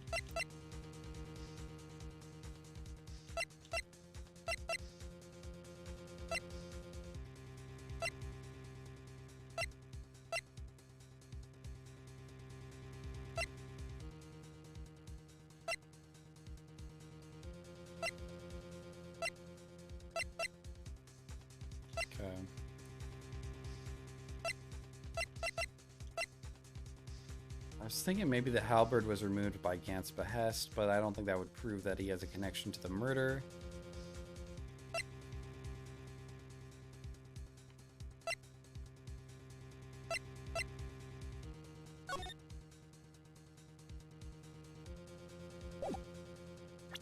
But this is about Goodman, not Neil.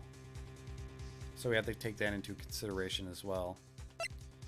We need evidence that ties the death of Goodman to Gant somehow.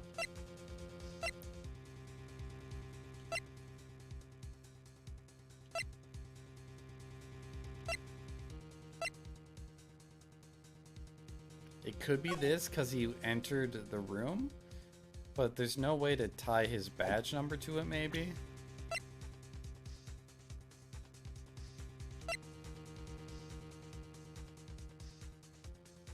That doesn't tie it to Goodman.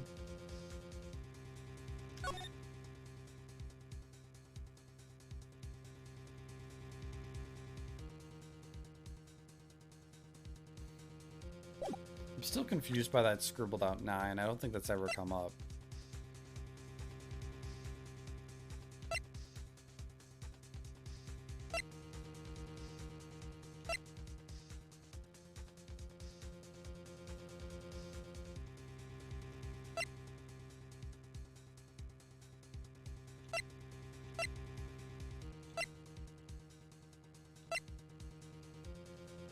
This one's tough. What was the one I was thinking of?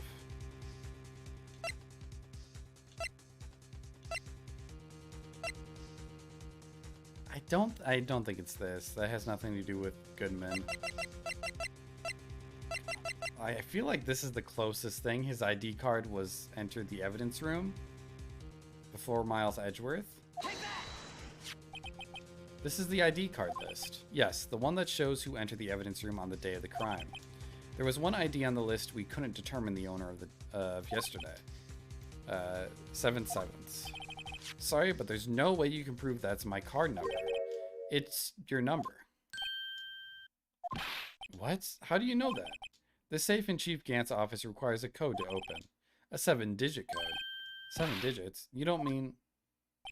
I'm afraid so, Your Honor. The code was 7 7s. The same as the remaining ID card number on that list.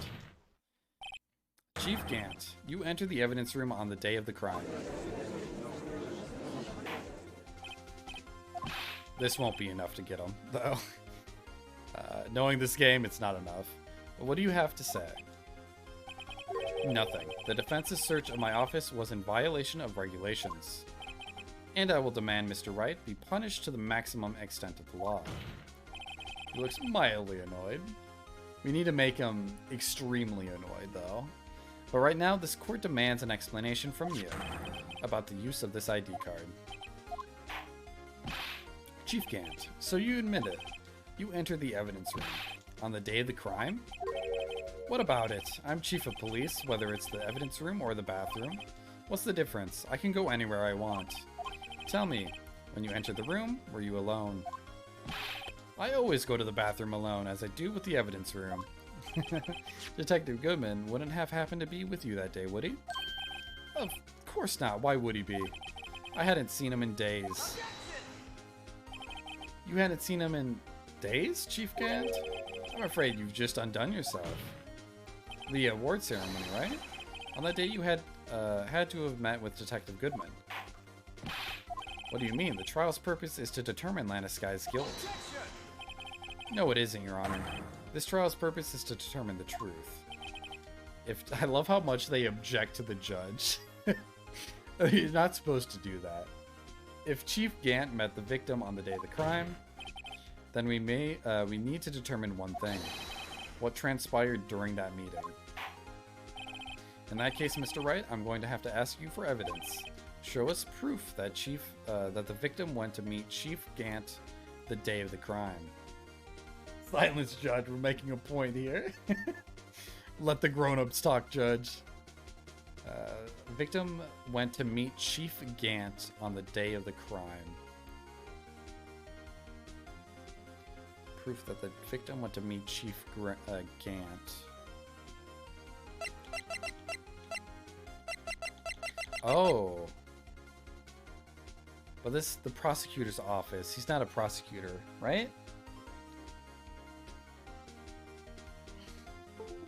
Shit. Would it be the ID card? No. You were told the ID card was put there by Marshall, so I don't think that's it.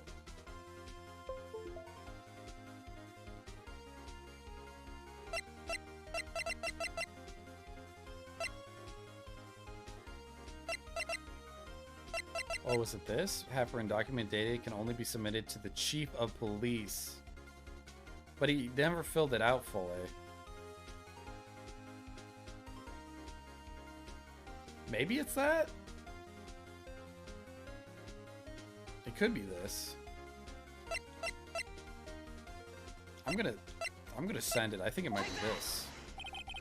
Detective Goodman lost his ID card on the day of the crime. Or to be more accurate, Jake Marshall stole it. So Detective Goodman filled out a lost item report. He would have had to give that report to Chief of Police. Yet, you are in possession of the report. Which means I could not have got it, I think he said. He filed it. How do I know, you ask? Because he needed to enter the evidence room that day. He needed to? Yes, to transfer the evidence out. Oh, Detective Goodman took the form to you, Chief Gant. Then, you accompanied the detective to the evidence room. I accompanied him? There's no other way the murderer and the Detective Goodman could have entered the room. Hold on, let me guess what you're going to say next.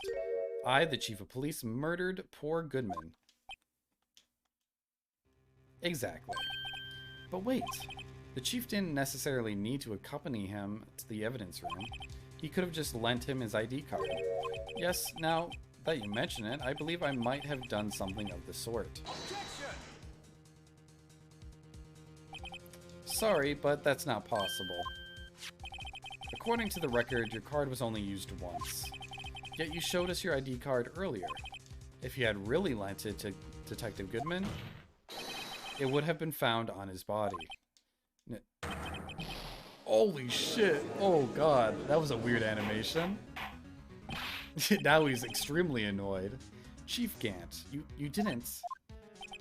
The murder was most likely a spur-of-the-moment crime, for no one in their right mind would choose the police department as a place to commit murder. After the murder, you contacted Lena at the prosecutor's office. He fucking exploded big time. Why? To dispose of Detective Goodman's body, of course. You're forgetting, Mr. Wright, that the victim's body was discovered in the prosecutor's office's parking lot. How did he manage to move it there? I was at the police department the entire day, you know. And everyone's aware that Lena stayed in the prosecutor's office after the ceremony. Everyone except me, it seems. Still, you're the chief of police. You have an entire police force at your disposal. Oh, so you think I just ordered an officer to do it? Hey, you take this here dead body over to the prosecutor's office. I don't think so. Chief Gant, you left all the evidence we need to prove how you moved the body to the prosecutor's office. And all this time, I thought I was just a useless clue, just taking up space. How could the chief have moved the body? Mr. Wright, show us this evidence. To move the victim's body, Chief Gant used this.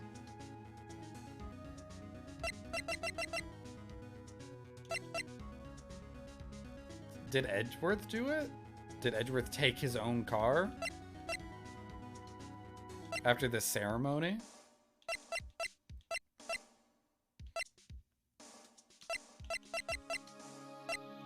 Oh.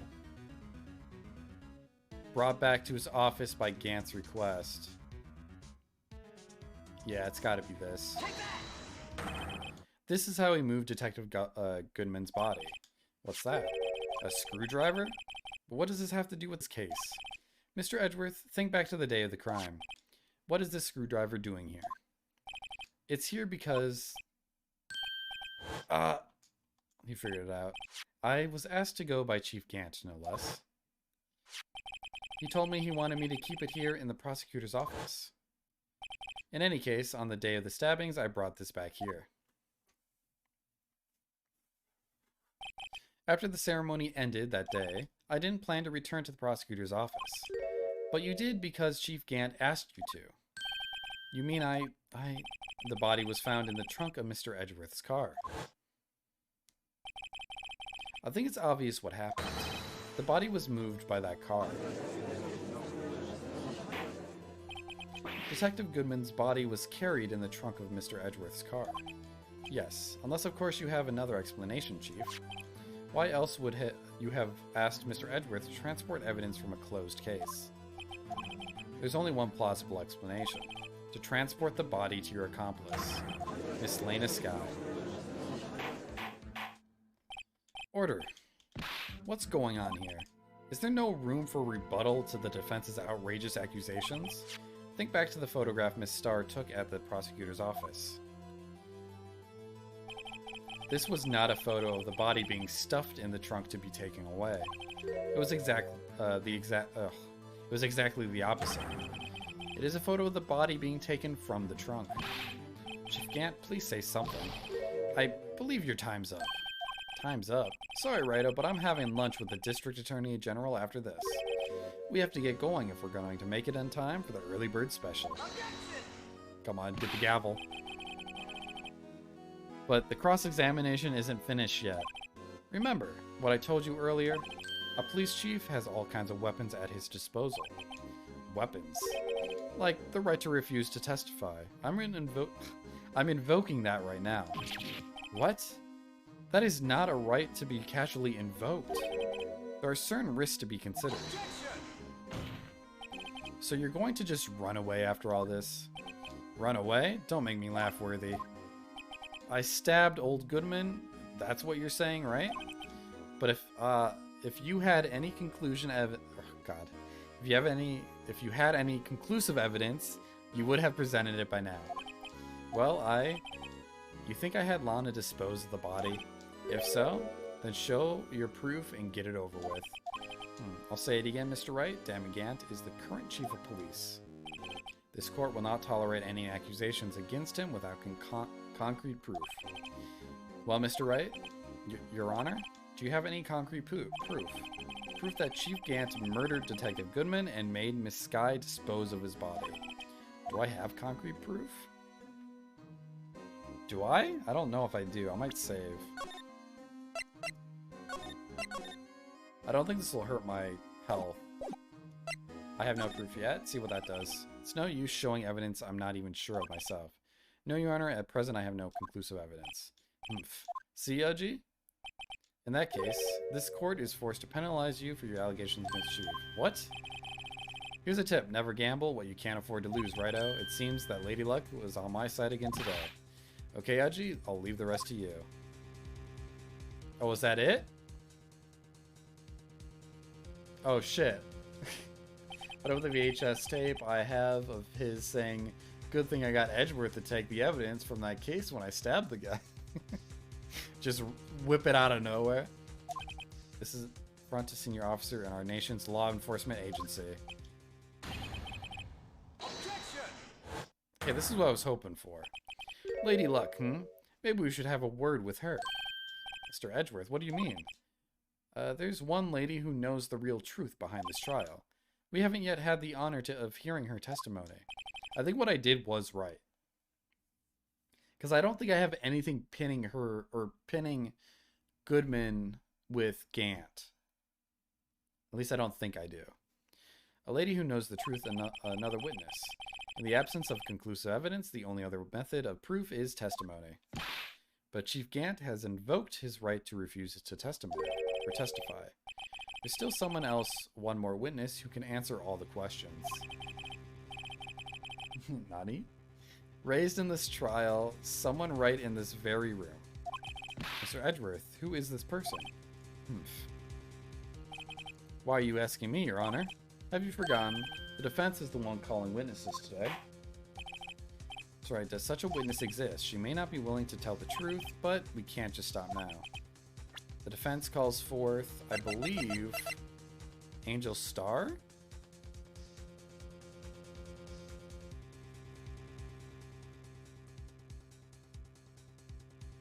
Or wait. Is it Angel Star or is it Lena Sky? I think it's Lena Sky. The defendant, Miss Lena Sky, she was in the underground parking lot at 5:15 p.m. on February 21st. Her task to dispose of the victim's body in accordance with a certain someone's orders. Mr. Edgeworth? The prosecution has no objections, Your Honor. Actually, this is the right emo for the shocked judge face. Wait, let me hover that. What is that? Oh, yeah. It was so small on my screen I couldn't tell what it was. But yeah, that's really apt for the judge. In 15 minutes, we will reconvene to hear the defendant's testimony. This court is now... Hold on. Huh? Chief Gant? I thought you were going to eat. Listen good, Lena. He's talking to Lena. I don't think you need me to tell you this, but if you accept Mr. Wright's claims, there will be terrible consequences. That's right. Your sister will be found guilty for Neil Marshall's murder. This isn't good. Of course you never support such outrageous claims anyway, right? Just something to think about. Alright then, I've got a lunch date to meet. Yeah, the judge should have been like, hold on, you're done. Don't come back in here. But I guess he's the chief of police, so he can't really do that. Okay, if there aren't any further objections, this court is now in recess. God, how many times is there recess? Okay, looks like we managed to stay in the game. Yeah, thanks to your help, Edgeworth. That chief, he's something else. Hey, pals. Detective Gumshoe? Haha.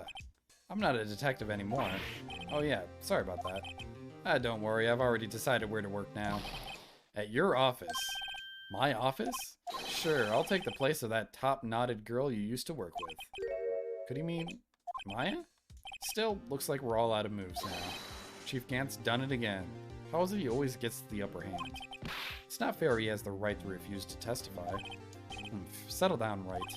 Remember what the judge said.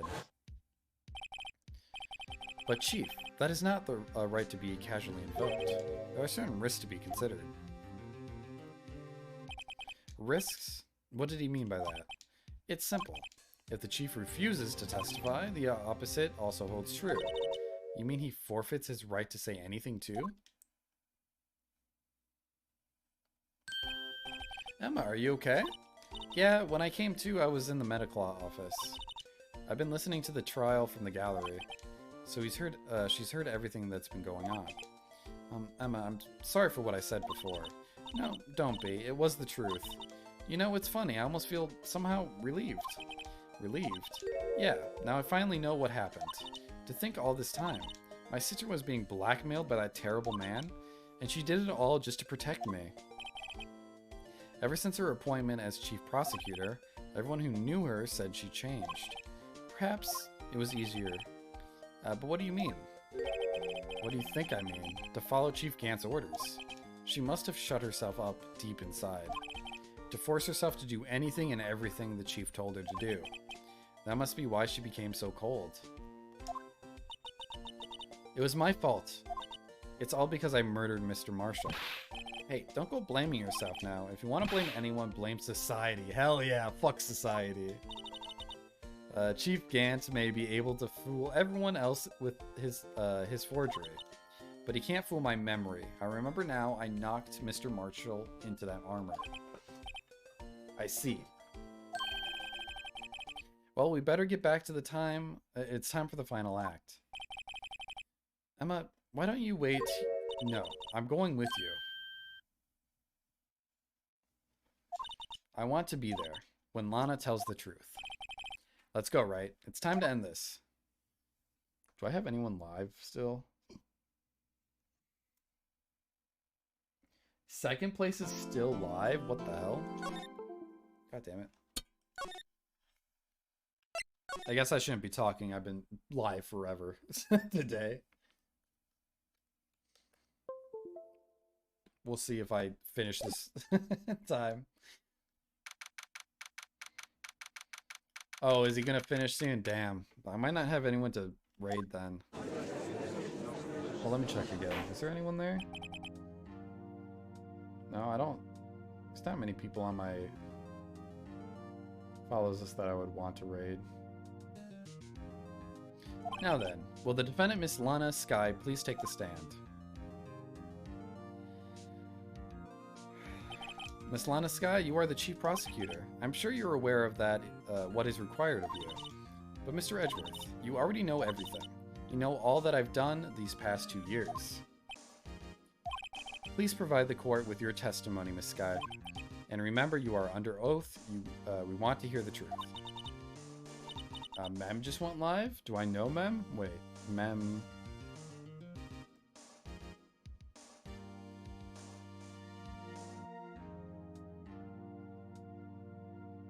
Maybe they're not on my follow list right now. It didn't update yet. Lana, no matter what happens, I'll always be your sister. Now then, your testimony, if you will. First, tell us about your relationship with Chief Gant. Everything hinges on your testimony. You're the only chance we have to get Gant.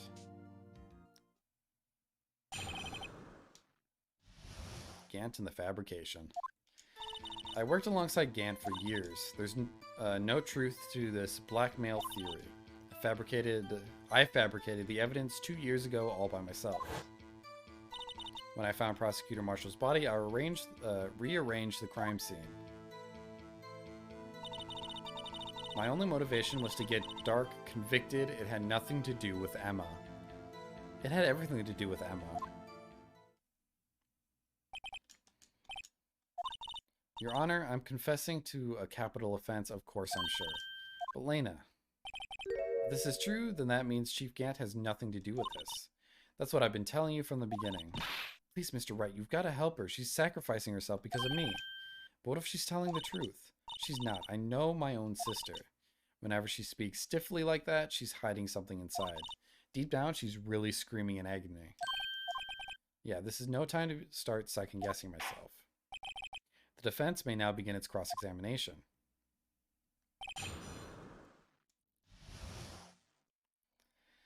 Okay. I worked alongside Gant for years. I'll just press everything to be sure. How many years exactly? Ever since I made senior detective. Let's see, I was 24 then, so that would be 5 years. Detective Gant and Detective Sky were legendary partners. I personally saw them testify in numerous cases. She must have been good coming from the same school as Mia. Damon Gant was a respectable detective, that's why. No truth to the blackmail. But think about it, Miss Sky. You didn't murder Detective Goodman. You told me as much yesterday in jail. You still don't get it, do you, Mr. Wright? Any testimony you cannot present in court is as useless as idle gossip. I stabbed Detective Goodman with a knife. And I fabricated the evidence 2 years ago all by myself. Did you do so to help your sister? Joe Dark was a serial killer. My sister almost became his last victim that day. I didn't want that incident to ruin her life. But what she did was justifiable self-defense. She wouldn't have been charged with anything. That's not the point. She was traumatized that day all because of that creep. That's why I couldn't forgive him. Lena, so that's why you fabricated the evidence 2 years ago? Rearrange the crime scene. You say you did this all by yourself. Yes. Would you mind telling us what you found when you arrived at the crime scene? Seems I was the first person to discover the scene. The broken prosecutor award knife was stuck in the victim's body. What? But Prosecutor Marshall died from an unfortunate accident. That's only a situation you dreamed was possible. The reality is, it wasn't my sister who took the prosecutor's life. Fantasize all you want, Mr. Wright, but I'll never change this statement. You mean Prosecutor Marshall wound up being killed by Dark? Something like that. If that is so, what happened to the other murder weapon? Dark was carrying a switchblade knife. Oh, that was lying on the floor a little distance away. It was probably knocked away in the struggle. That's not how it went down. She's trying to cover up her lies with more lies. All just to protect me. So when you found the scene like this, what did you do? After all, this is what everything boils down to. I broke off the tip of Dark's knife, planted it inside the wound, and moved the body. You broke off the tip of Dark's knife. You planted the tip of Dark's knife in the victim? And then you moved the body? But why? Why would you do that? You of all people should know, Wedgeworth. You've always had a good head on your shoulders. My head isn't that bad, but maybe I ought to ask for the sake of others. Just broke off the tip. Nothing more. But why did you do it? Come now, Mr. Wright. Even you should be able to figure it out. Very well, let's add this to the witness testimony. The reason Miss Sky fabricated the knife... I knew the tip of the weapon found buried in his body would be all the proof we needed. According to your testimony, Prosecutor Marshall broken knife was the murder weapon, right? Yes, and leaving it at that might point the blame away from Dark. I felt the most effective way to get him convicted would be by having the tip of his knife found inside the victim's body. So you buried it inside the victim's stab wound. Yes, because I hated Dark for what he did. My only motivation was to get Dark convicted. It had nothing to do with Emma. So you rearranged the crime scene. Are you sure you didn't do this to keep Emma from looking like the murderer? How many times do I have to tell you, Mr. Wright? Emma didn't do it, period. Are you so desperate to hide the fact? You're willing to risk the death sentence? She's lying. She did it so I wouldn't be blamed for what happened. In any case, as a prosecutor, what I've done is unpardonable. There's nothing I can do to make up for my actions. Rated after 11 hours and having to keep playing? Uh-oh. Oh no. What's happening? Chrono, what's going on? Mr. Wright, my sister's lying. Looks like she's determined to protect you to the end. How is it goddamn midnight right now? Whatever. I said I was going to keep going until we finish this trial, so we're going to do that. She insists she fabricated the evidence by herself. There's no way she could have done it alone. If she's lying, then she's bound to slip up and make a contradiction. Grant, there's no truth to blackmail theory. I fabricated the evidence 2 years ago all by myself. But why was it in Gant's safe? Broke off the tip of Dark's knife, planted it inside the wound, and moved the body. Uh-oh, second. What's up? Thank you for the raid. Let me give you a shout out here. Hopefully you're in my viewer list. Let's see. Are you here? You better be. You are here. Dude, it's so nice that I could do that. I don't even have to type it.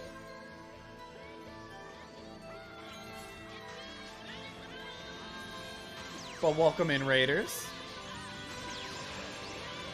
My God. Thank you for the raid, second. What were you guys playing today?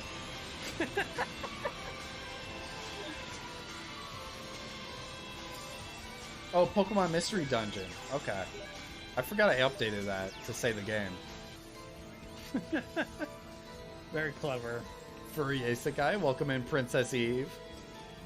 I didn't expect you to still be live. I didn't expect to still be live either, bees. second. Not This the game bees. is so long. Why is this trial so long?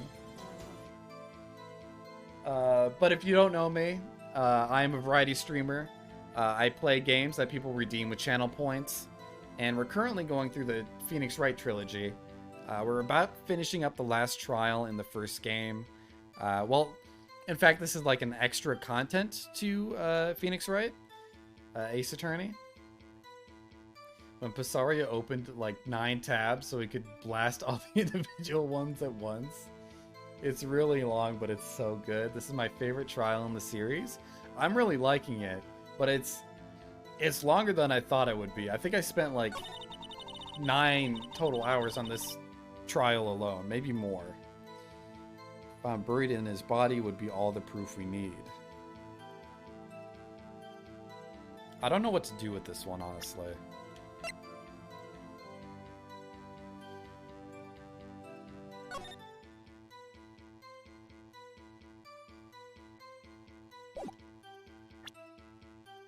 Be all the proof we need. Is this it?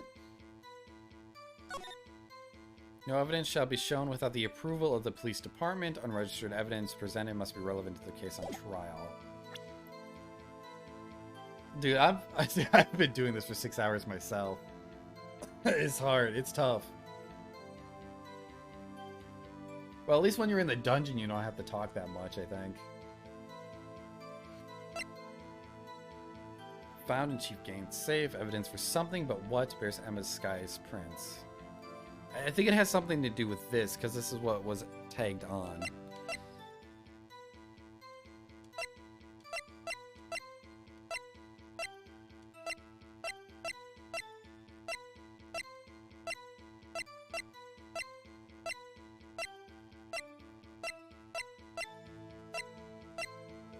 I don't know.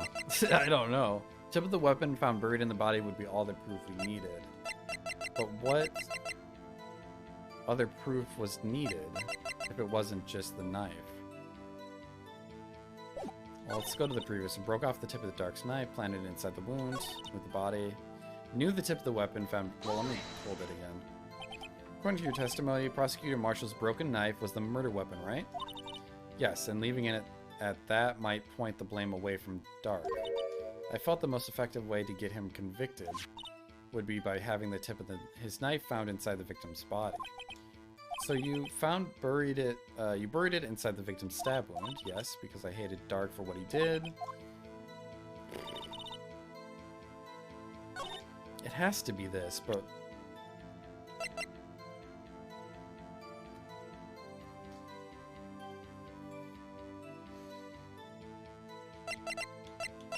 Wait, death due to loss of blood, 1 knife wound, died within an hour. No, that's the wrong one.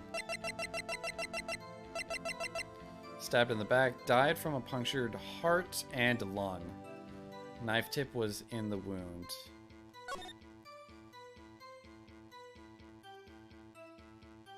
Weapon found in wound was missing a tip.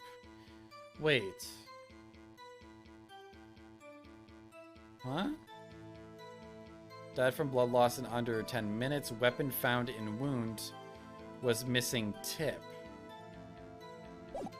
Was it not found in the body? It had to have been found in the body.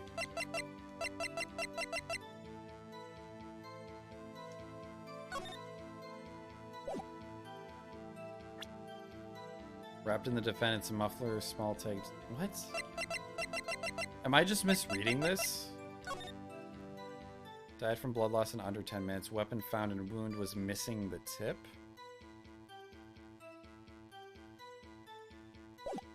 I thought for sure they found the missing tip in the body, but why is it saying it's missing there?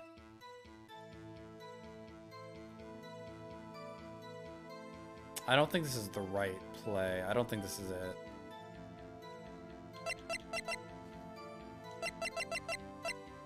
I mean, I'll save real quick. I don't know. I don't think this is right. This doesn't seem right. But I'll press on with it, I guess. Nope. The music didn't stop. That's not it.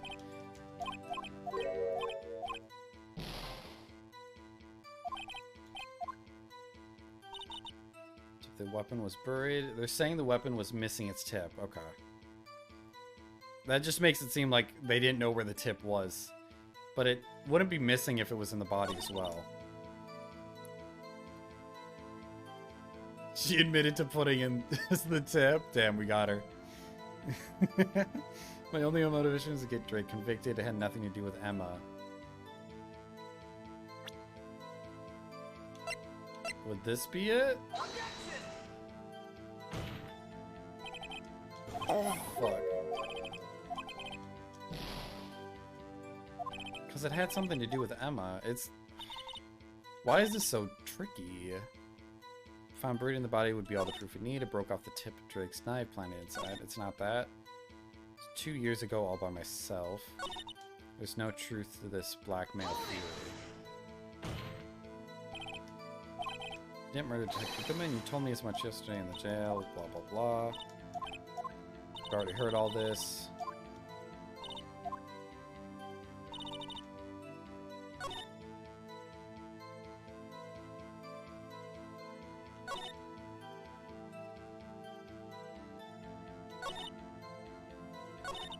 It's gotta be this.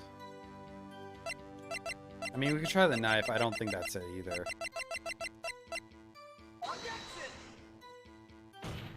Right now, I'm just trying anything that would make... is connected to it. There's no thought put into this right now. Because I can't think of anything that would tie it to... Because we press this, we will unlock this. When we press this, we don't learn anything new. We need to read your face to judge your sincerity. Stop giving us your back when you give an answer. It's all planned. What the fuck? I don't understand. Could it be this? Gant's behest, given the halberd was removed by Gant? That has nothing to do with this.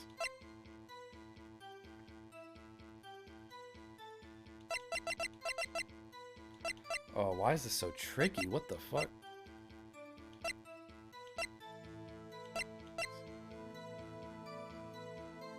Wait. Hold on. This rubber glove was found... Wait, this is part of the incident. So she had a glove at the SL9 incident. Or someone did.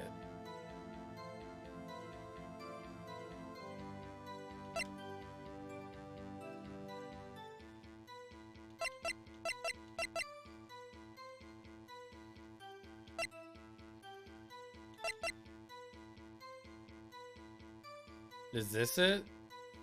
All the proof we need? No.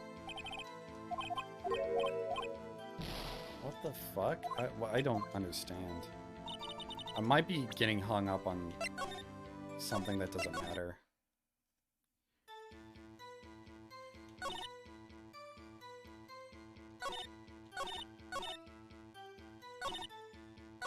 Oh wait, I think I need to... No, this is right.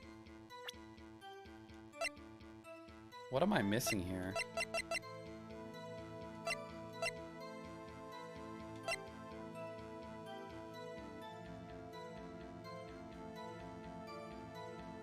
On the tip of the weapon, buried in the body would be all the proof we needed.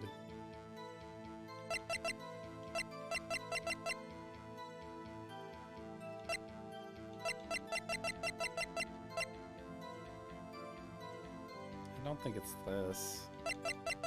But nothing makes sense.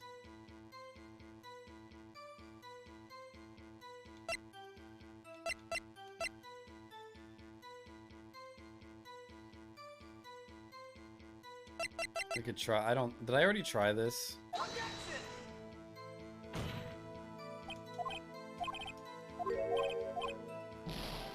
Oh boy, why is this so hard? Nothing is making sense with this. The tip of the weapon was found buried in the body. It would be all the proof needed. What am I missing? It should be obvious.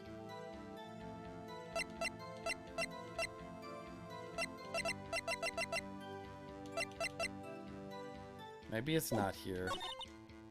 Just a dark convicted hand, nothing to do with Emma. Let me just keep going. Looks like she's determined to protect at the end since fabricated the evidence by herself. There's no way she could have done it alone. So she had to get help from someone. So where do I pin that someone helped her? There's truth this way. Fabricated the evidence years ago all by myself. Is this it? She said there's no blackmail, but the vase pieces were split up. Part was in the safe, you said. Yeah. Would I just do the same thing? I feel like it's not that.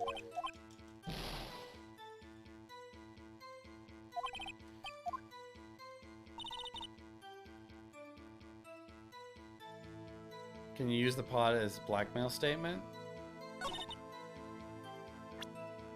You could try it.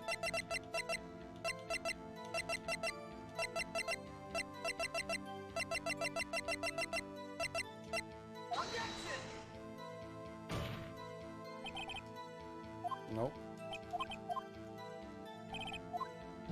The thing that's always confuses me is whenever you press something and you get like some kind of like a second question, like, do you want to push this? It makes it seem like it has to be that statement, which would be this one. Because we pressed this, we asked a question, and then we got this. So she tagged it on. So it makes you think, oh, this is probably relevant to what I have to do to complete this riddle. But progressing all the way, it makes it seem like you need to pin that she wasn't alone in blackmailing. All by myself.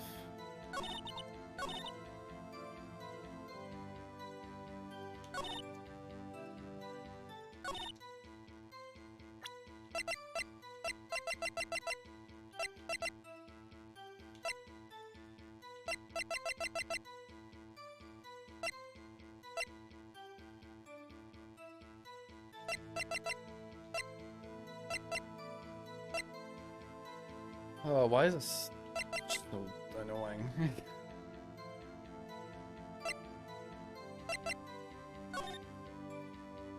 So it must be relevant to the case on trial.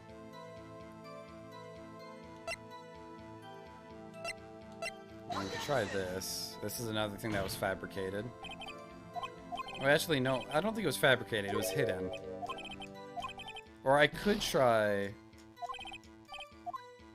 Wait. I could try the evidence list that was ripped in half.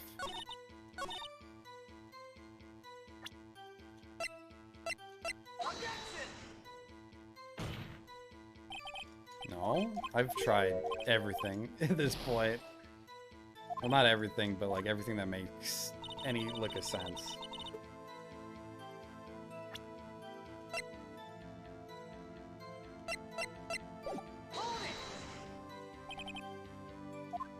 So you helped your sister. Joe Dark was the serial killer. My sister almost became his last victim that day.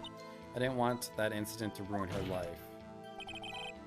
But what she did was justifiable self-defense. She wouldn't have been charged with anything. That's not the point. She was traumatized. That's why I couldn't forgive him. That's why he fabricated the evidence 2 years ago.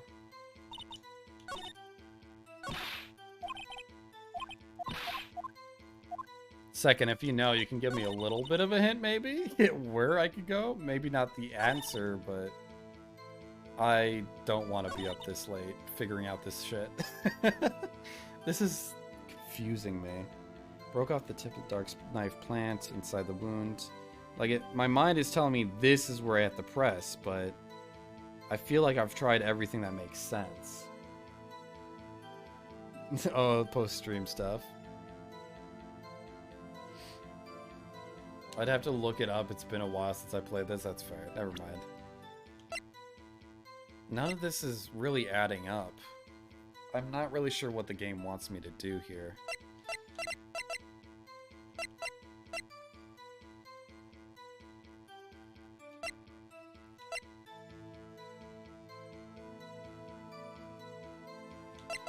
It's very obtuse what it wants me to do. Because I'm not really sure what I'm countering, per se. Like, I know I'm trying to prove that she wasn't alone in this. And I feel like I could do that through multiple means, but I don't know which one to target. Because, Gant's behest, got rid of the halberd after the murder.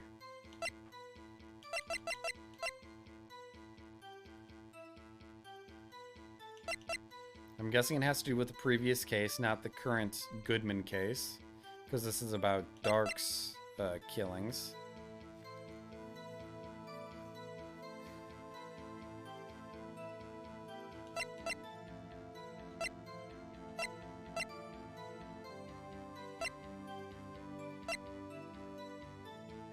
In the court, Lana testified about her relationship with Gant, denying the blackmailing and controlling theory. She said she had done it all by herself, including moving the body. She said she had done it, so because there were broken jar pieces on the floor, which would have led back to Emma. However, Wright pointed out that Emma's name was written on the blood in the jar. The jar has been broken by the time Lana found it. No one could have written Emma's name on it after it broke.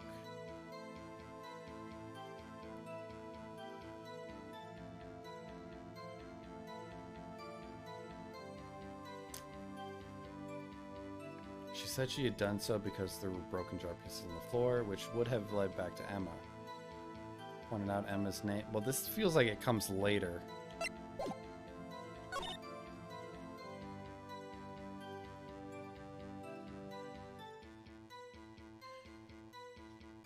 Don't know if that helps you figure out what to point out against what.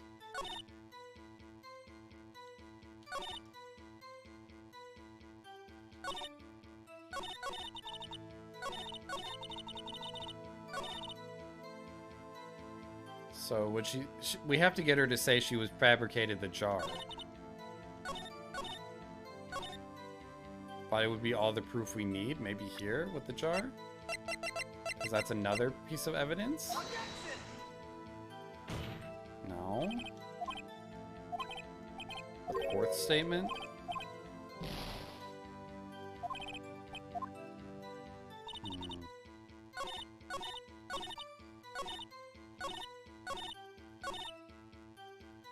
That one? Oh, I already pressed that. Yeah, I already pressed that, so... Yeah, I pressed this already, and that gave us this. Yeah, I mean, I could press again. Maybe it changed? Why would you do that? You of all people should know. Yeah, we've already seen this. Oh, do I have to do this now? Oh, okay. When you showed up, I forgot there was a second option. I didn't think I could go back and do that. When you showed up on the scene, where exactly was the victim's body? It was where you deduced it was the Chief Gant's desk. But the body was found by your desk. Why did you move it there? The reason for that is simple. Let's have the witness explain in more detail the reason Sky moved the body. The pieces of the jar that shattered during the events threatened my plan.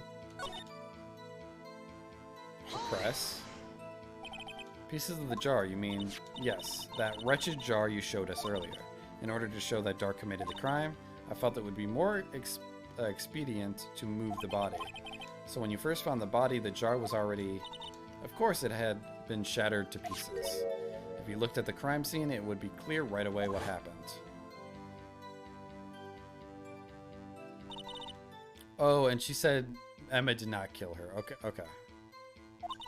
In other words, the jar must have been broken during their struggle. I see. What's that matter, Emma? Apparently the jar shattered at the time of the crime was committed, but I have a feeling there's more to it than that. There must be a contradiction here. Finally, okay, a little bit of a hint. And then that's probably where I press with the jar.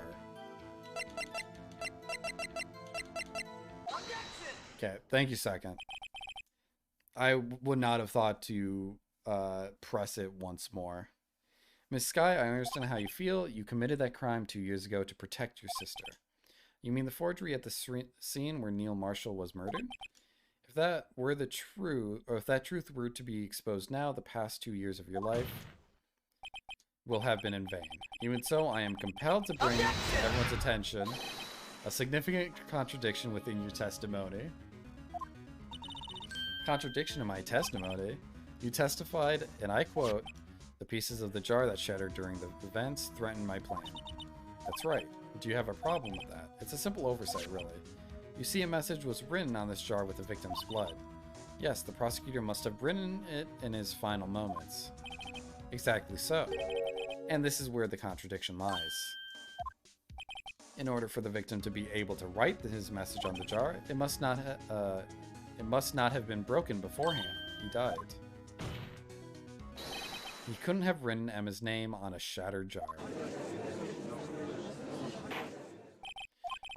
Your Honor, it would appear more information is needed in regard to this jar and its bloody message. We may be missing something critical here. Something critical. Chief Prosecutor, it seems you're as in the dark as we are about the truth towards which we're headed. What?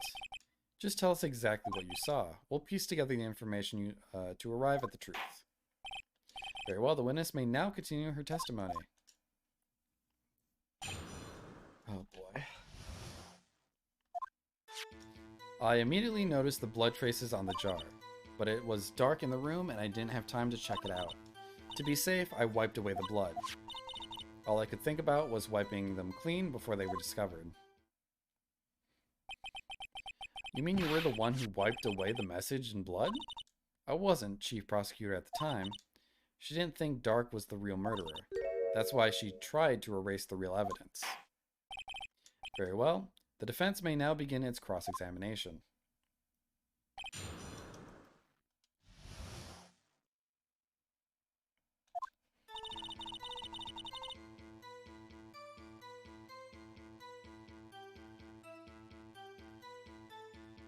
I immediately noticed the blood traces on the jar, but it was dark in the room and I didn't have time to check it out. To be safe, I wiped away the blood. The fragments were large, so I'm sure I got them all. All I could think about was wiping them clean before they were discovered. More contradictions have surfaced in her testimony. Your sister's really putting up a fight. She must really care about you. Still, she's not doing this the right way. I think I finally figured out the contradictions in her testimony. There's one final possibility that might turn everything around. Put this on the jar. So the jar was already broken. It's a miracle that thing hadn't broken earlier. It certainly looks as feeble as the defense's case, but not as feeble as the judge's judgment. You were an ace detective, you never missed a detail. Do you really expect us to believe you didn't investigate what was written on the jar pieces?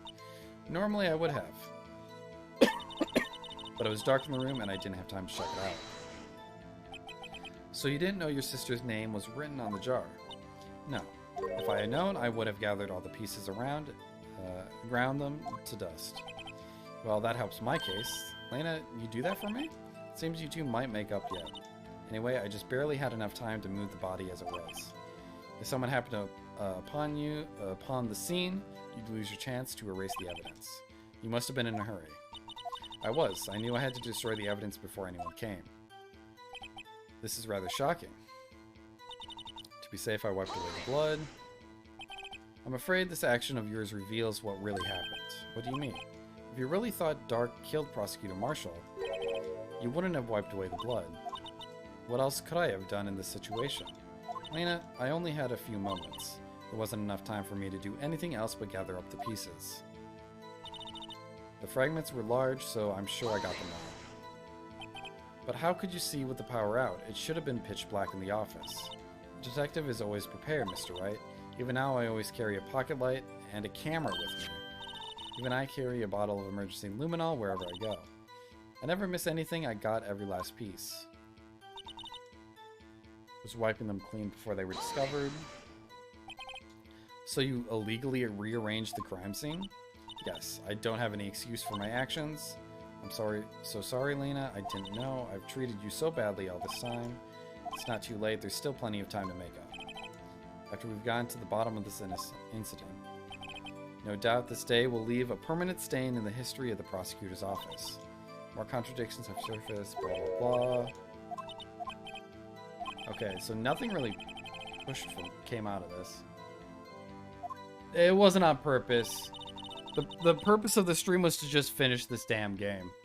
But it's taking longer than I would have liked. Well, that's not what a bottle of luminol is for. I immediately noticed the blood traces on the jar. But it was dark. I honestly thought this stream would only be like 5 hours, 6 hours. I had no clue this fucking trial. I thought we were like halfway. We had like 2 streams of this one trial. And we're still going. Are the best. I am a little upset that this is still going on. And the thing is I made the perfect number of thumbnails for my VODs to have this perfect amount of segments of Phoenix Wright. So if I don't finish this today, I have to make another thumbnail, which is more work that I don't want to do right now. So I'm just trying to finish it all in one segment. But it was dark in the room, but I didn't have time to check it out. To be safe, I wiped away the blood. The fragments were large, so I'm sure I got them all. Something's weird here.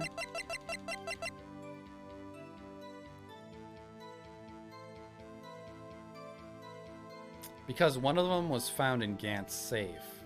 Let me save just to be safe. I'm guessing that's where it's leading. Because one of them was not found. No. Okay, the music stopped. That's a good sign. Miss Sky, I believe this jar conceals a truth even you are unaware of.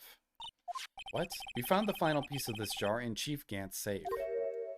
In the chief's safe? But how? I knew it, she really didn't know. There's something even more disturbing about the final piece. There was still blood on it. But the witness just testified. But she gathered every last piece and wiped the blood off of them. Yes, which leaves us with only one explanation. On the night Prosecutor Marshall was murdered, you were not the first one to show up on the scene. Chief Gant got there before you. But couldn't the defendant have simply missed a piece? I'm afraid that's unlikely. The pieces are too big for anyone to miss, let alone an ace detective. That may well be, but everyone makes mistakes. Even I once wasted an entire day looking for my dentures. They were in my mouth all along. Can you believe it? Oh god, Judge. Have you forgotten, Your Honor? When this witness arrived at the scene, the jar was already broken. Oh, that. There's no way a name could have been written on a shattered jar.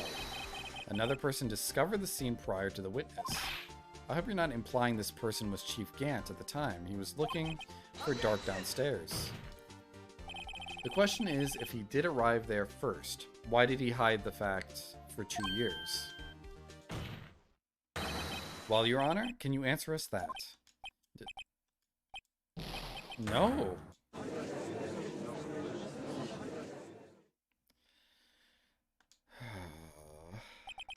Wait, I'm not the one on trial here. Damon Gant arrived at the crime scene prior to the witness. He proceeded to break the jar and purposely hid one of the broken pieces. Question, what is this action called? fabrication of evidence. But why would Chief Gant do that? In light of what happened afterwards, isn't it clear?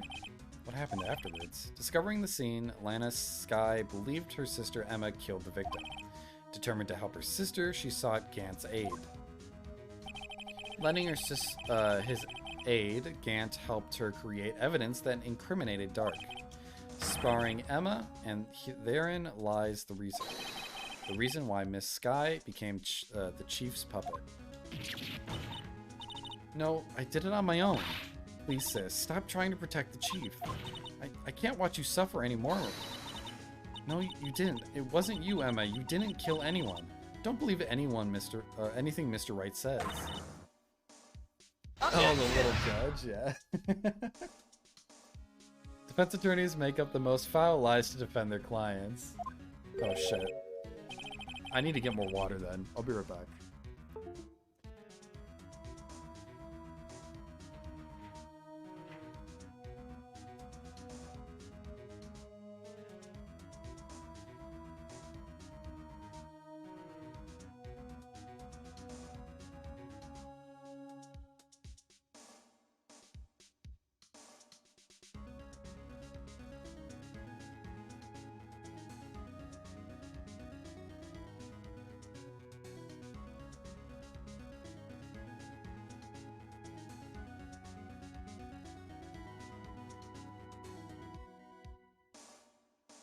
Thanks for looking out for my throat's safety. I'll do a quick little stretch as well.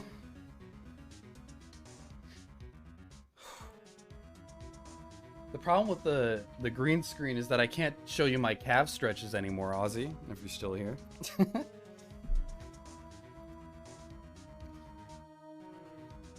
Where's Ozzy's leaf? What do you mean Ozzy's leaf? Wow, lies, imagine that coming from my own client.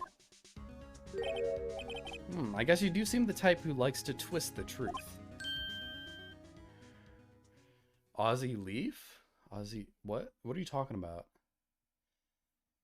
Wait a minute. What if... we're still smack dab in the middle of Gant's trap? Something wrong, Mr. Wright. In OGs? Oh, I haven't looked at it in probably 12 hours. So if it happened within the last 12 hours, I didn't see what it was. Lana may be right after all. What do you mean, right? So you do tell foul lies then, Mr. Wright? Miss Skye, please testify once more. But if evidence was fabricated behind your back... we'll see tomorrow and it'll make sense. Okay. Then Emma's accidental killing of Prosecutor Marshall might also be a lie. But I do remember knocking over Mr. Marshall. Miss Skye, if you will. I can't. There's nothing to be afraid of anymore. This cross-examination may not change a thing. However, there is a possibility that it will if you tell the truth. Very well. I'll testify about what I really saw. All right, the witness may testify once more for the final time.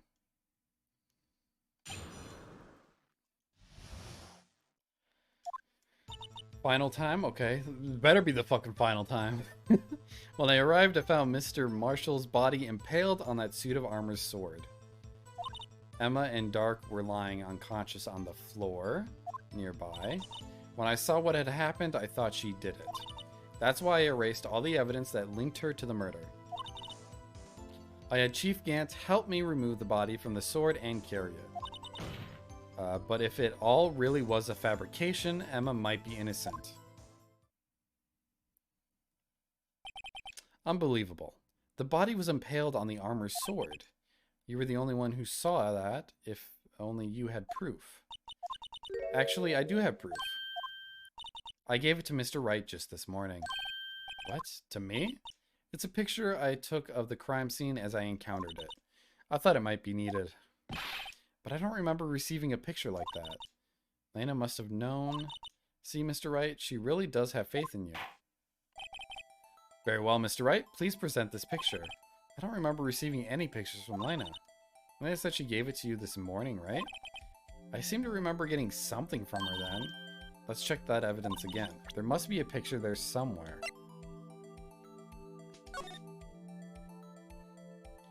What?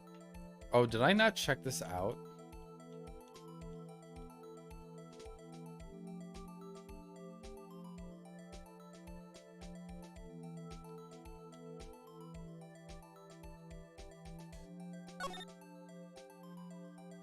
Oh shit, what the fuck?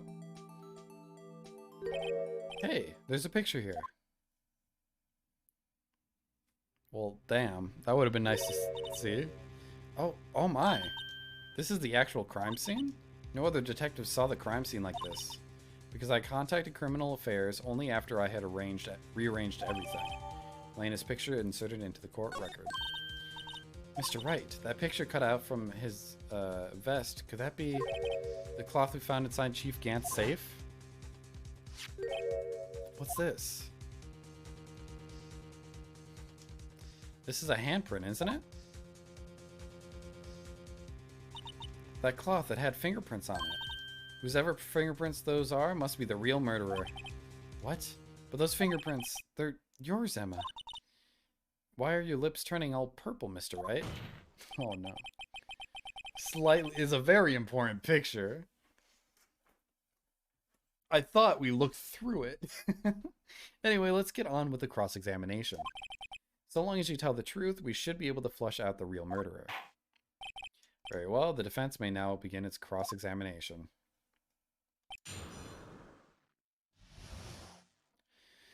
Alright, when I arrived, I found Mr. Marshall's body impaled on a suit of armor.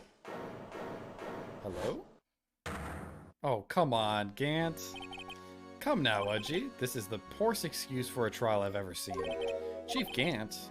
What, now you want to make me out as the bad guy too?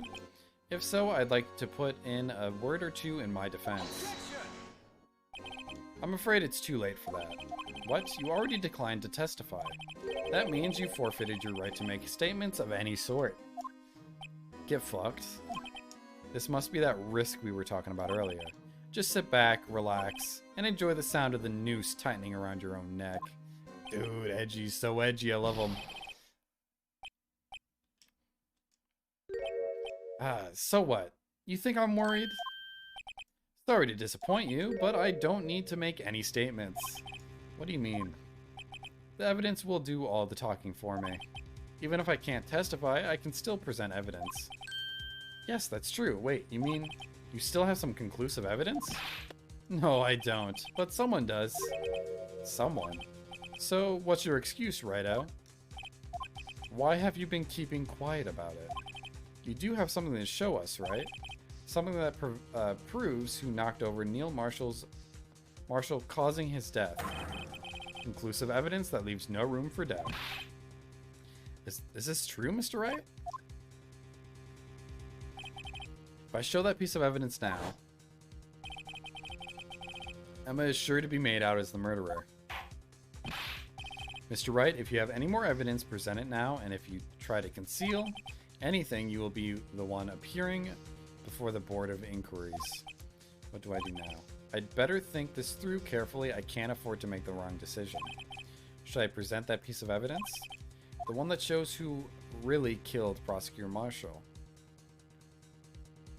I think we could worm our way out of it. I feel like we should show the evidence. I don't see why we shouldn't. Yes, Your Honor, I do have further evidence. All right, the time's finally come to show it then. These prints have got to be the Chief's. Now then, let's see this conclusive evidence. The evidence that shows who actually murdered Prosecutor Marshall.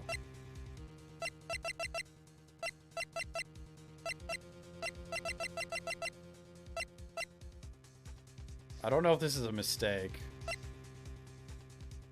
I'm gonna roll with it and just hope it's fine. There might be another thing I could show here. This might be a mistake, we'll see. It's a piece of leather cloth. Yes, it most likely was cut from the victim's chest near his chest. What's this? There's a big handprint on it. Surely it must have been left on the cloth by whoever shoved the victim into the sword. What? Whose fingerprints are on these? I'm sure Righto has checked, haven't you? Well, whose are they? They're Miss Skies. Miss Emma Skies. What? They're mine? So I really did do it. See, I told you it was conclusive. I can get out of this though, right? But this was found in your safe. That means it's possible you forged it. I don't know what you're talking about. I don't remember any cloth in my safe. Do you really expect me to believe that? But... Give it up, Mr. Wright, it's over. You shouldn't have presented that. By presenting that evidence, you tied Emma Sky to Neil Marshall's death. Uh-oh. It appears we have our killer. No. Was that a mistake, actually? Uh-oh. Everything hinged on that. In the end, Lana alone was found guilty on all... Fuck. Uh-oh. That's fine. We could go back. How far back, though? I don't know. Yeah, it seemed like a bad move. I thought we could worm ourselves out of it. Oh, well. How far back are we? Large enough, so I'm sure I got them all. It was... no. We'll get through this quick. We weren't too far back.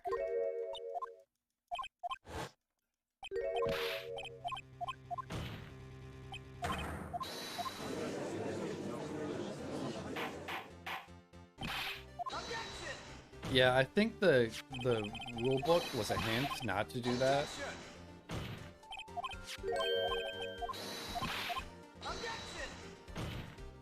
Objection!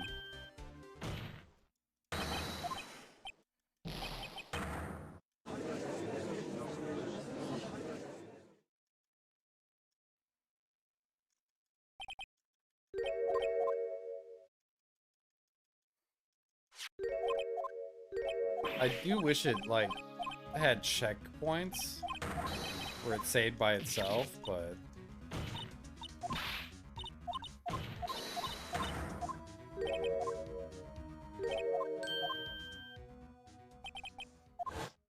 I don't see the point of punishing the player to go back that far.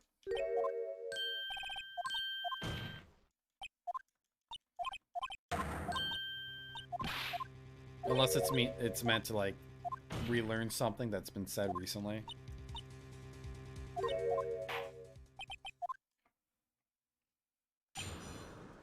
Alright.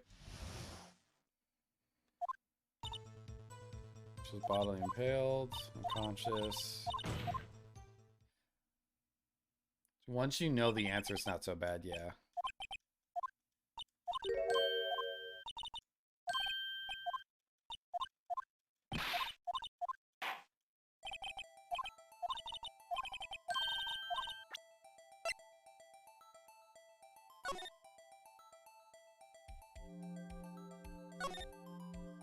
I probably hit save anytime I'm like, maybe we can weasel out of this. Yeah, but if you get too far, like once you get to the choice, you can't save. You can save right before it, but I pressed too far ahead.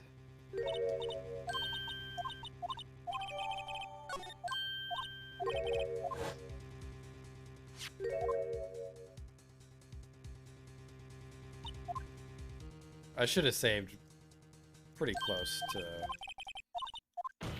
like, here. Okay, we'll save here. Although I think we got it this time. It was just one choice we messed up. When I arrived, I found Mr. Marshall's body impaled on a suit of armor. Hold it.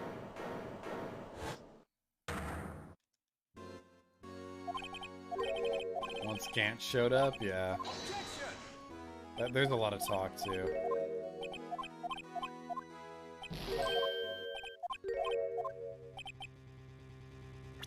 I mean, I'll save closer, why not?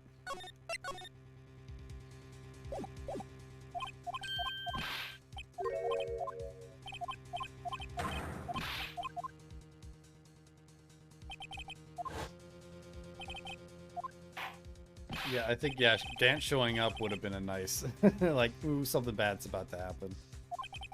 I think it will be appearing in the court. I cannot show evidence. Your Honor, I don't have any evidence I can present at this point in time. What? You lie. Chief Gant, you opened my safe. I know you took what was inside. The conclusive evidence. He said it. He said it was in his safe. He knows what was in it. I don't know what you're talking about. Mr. Wright, why don't you show them? You found it together. Oh, I see. It's because you know the truth, don't you? You know whose fingerprints are on it. That's why you won't present it. What are you talking about, Chief Gant? Can't you figure it out? Take a good look at this picture. See the victim's vest. Notice anything odd about the chest area. It looks like part of it's been cut out for some reason. You mean you had this in your safe? What? That means you, the chief of police, have been concealing evidence? This is going to be the biggest scandal in the history of the police department. Impressive. To be honest, I didn't think you had the gall, Righto. Well, I mean, you're the one who fucked up big time. You shouldn't have said anything. I can't just let you pin me up as the murderer. I'll tell you what you really happened. What? You mean you admit to it?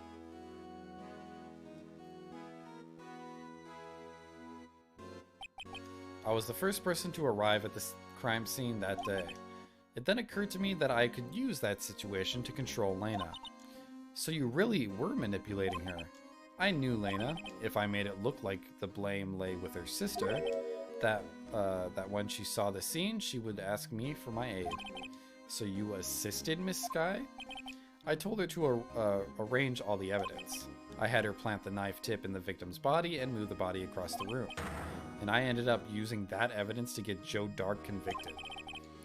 When I tampered with the crime scene, he just needs a beating, please. I know, he looks kind of built. I don't know if I could take him. I hid 2 pieces of evidence. This was before Lena arrived at the scene, mind you. 2 pieces of evidence? You mean those items in your safe? Why? For insurance, of course. Insurance? I was sure my plan would work, but it's always best to be prepared for the worst. I wasn't about to let anyone blame me for a murder that a girl committed. You mean you were calculating that far ahead while forging the evidence? What do you take me for, a fool? I didn't make police chief by dumb luck. See this jar fragment? I hid the most legible part of Emma's name. I didn't expect Lena to go and wipe the blood off all the pieces. So the knee would cut him down to manageable size pretty quickly. Man, you're really clever. You think ahead. His biggest weak point is, I don't know if it's his knee. Well, maybe. If you fabricated all the evidence, what's to say you didn't fabricate the message on this jar too? Ho ho ho. Some people just don't know when to quit, do they? That's why I kept one more item for insurance. You mean that piece of cloth? Come on, Righto. Cough it up already. I know you have it. What are you waiting for, Mr. Wright? So you admit to it then, Chief Gant, that you were hiding the cloth that you cut off the victim's vest in your safe. Yes, I admit it. I didn't want to have to do that, being chief and all, but it's a lot better than being portrayed as a murderer. Well, Mr. Wright, what do you have to say for yourself? Just a moment ago, you said you didn't have any evidence you could present. Foolish move, Righto. You should have shown it then before it was too late. It's been a long battle. But the moment of truth has finally arrived. As long as I don't mess up here, victory is mine. I don't see... Now we can show it, right? Now we could show it. Your Honor, I do have evidence to present now. Alright then, let's see this conclusive evidence.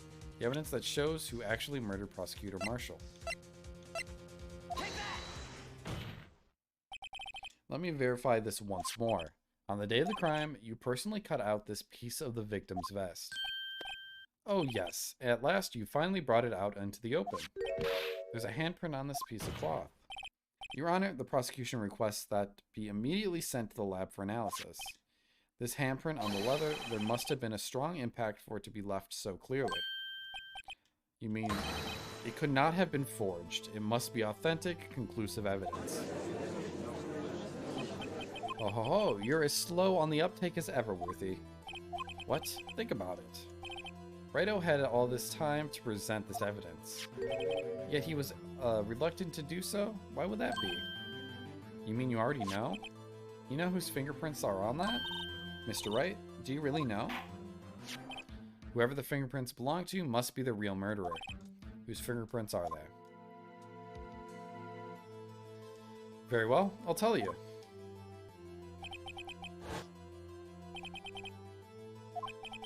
Person whom these fingerprints belong to is...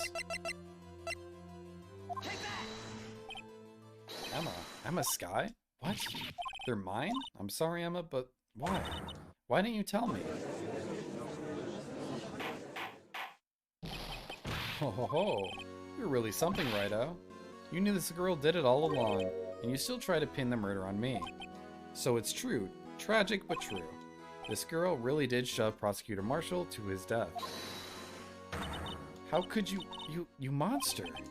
Miss Skye, you knew whose fingerprints those were all along, yet you acted like she really didn't. Miss Skye, it's not over yet. What? I said this trial isn't over yet. But I'm afraid it is over. Boy, not only this trial, but your career too. You purposely concealed this conclusive evidence. That, my friend, is a serious offense. I'm looking forward to pressing charges after the defendant is convicted. I'll have your badge, boy. What's the matter, Cat Got Your Tongue? Aren't you going to tell us how it feels? How it feels to be the one who single-handedly turned a poor little girl into a murderer. Before I do that, there's just one little thing I have to clear up. Uh-oh. What'd you do? Oh, you used the same. That happened again. I don't know why. I should probably unlist that term. That's happened, I think, twice now with that term. Who really killed Prosecutor Neil Marshall? Chief Gant, you are absolutely right. This piece of cloth proves who the real murderer is. Who killed Neil Marshall, you asked? It was Emma Skye, wasn't it? I'm afraid that's not possible. You see, this piece of cloth contains a critical contradiction. What? A contradiction? What is this fool babbling about?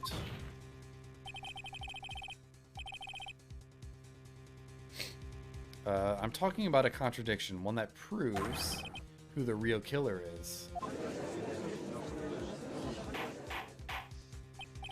But not cool person. Mr. Wright, this piece of cloth. What could it possibly contradict? Chief Gant, you tyrannical reign ends here.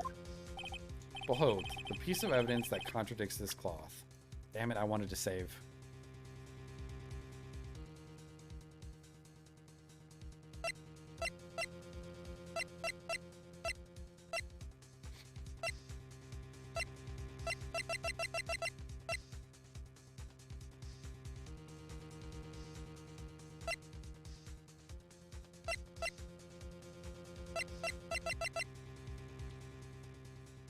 But what bears Emma Skye's prints? Let me check this real quick.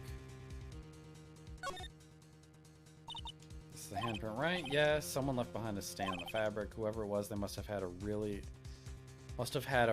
oily hand. Mr. Wright, think about it scientifically. A more likely explanation is the person slipped and fell on a freshly waxed floor, getting wax all over their hand. Well, that would account for this amount of oil, I guess. I don't see what's so scientific about it, though. It happens, you know. I always slip on the floors at school after they're waxed.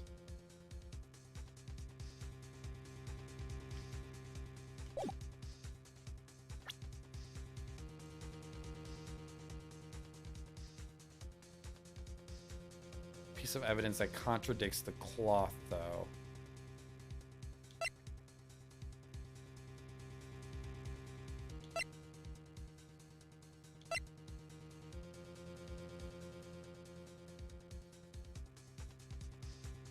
Is it just not the leather itself?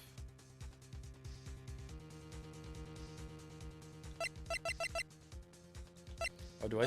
Wait, I didn't go all the way over.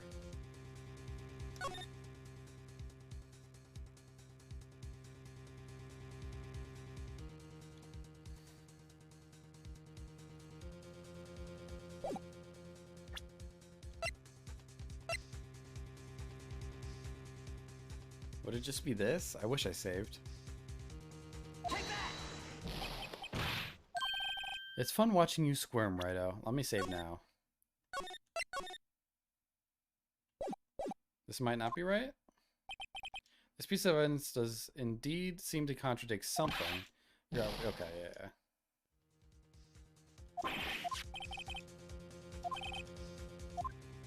Well, yeah. Oh, wait. It was cut out before the death? Oh, it was cut out and then he was put on the spike. I see. Yeah. I could probably prove it with this. Yes, because there's blood underneath. Okay, that makes sense. And what exactly is this supposed to be? This is the picture Miss Sky took. Take a good look at it. See where the piece of his vest was cut out? Yes. His shirt is showing underneath. It's hard to make out with all the blood on his vest, though. Exactly my point. His chest is soaked with blood. That's only natural. His lungs, no doubt, were punctured, blood poured out of his mouth. Oh, but that piece of cloth. Wait. There's no blood on it. Since Emma Sky's fingerprints are on this cloth, there's no doubt that she shoved the prosecutor aside. However, Mr. Marshall was not impaled on the sword at that time. No, this is nonsense. Now then, Chief Gant, let me ask you something. Prosecutor Marshall was not impaled when he was shoved aside. He most likely hit his head on the ground and was knocked out. If so, then tell me, who could it have been? Who could have arrived at the scene before Miss Lena Sky, picked up the unconscious prosecutor, and impaled him on the armor's sword? Then, to make it look like Emma was responsible for the prosecutor's death, said person proceeded to write her name on the jar with the victim's blood. A jar that they then broke on purpose to leave behind a clue. And make Lena believe her sister did it. Remember what you admitted, only moments ago. But you personally cut out this bloodless piece of the victim's vest. Ironic, isn't it? Through the very act of creating insurance, you prove that you were the actual murderer. Damn. It's finally all over. Is it? Is it though? It's not over yet. Oh, that was close, Righto. You almost had me. Sorry, but you'll have to do better than that. I refute your allegations. Oh boy, he's sweating bullets. What do you mean you refute his allegations? You see, that piece of cloth is illegal evidence.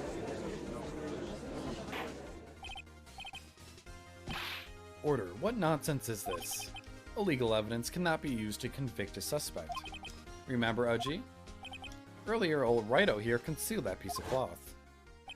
So then, what's your excuse, Righto? You do have some conclusive evidence, don't you? Your Honor, I don't have any evidence I can present at this time. It's because he made it irrelevant after I said that, when he mentioned it was in his safe. So it's fair that I brought it up after he made something that made it relevant. The defense did refuse to present evidence. At that moment, that piece of cloth ceased to be legal evidence. That's not fair. Oh, did you actually think you could best me in court? It looks like the last laugh's on you, son. I'm afraid Mr. Gant's claim is legally correct. Well, Mr. Edgeworth? True, illegal evidence cannot be used to convict a person, assuming, of course, that the evidence is indeed illegal. Well, Mr. Wright?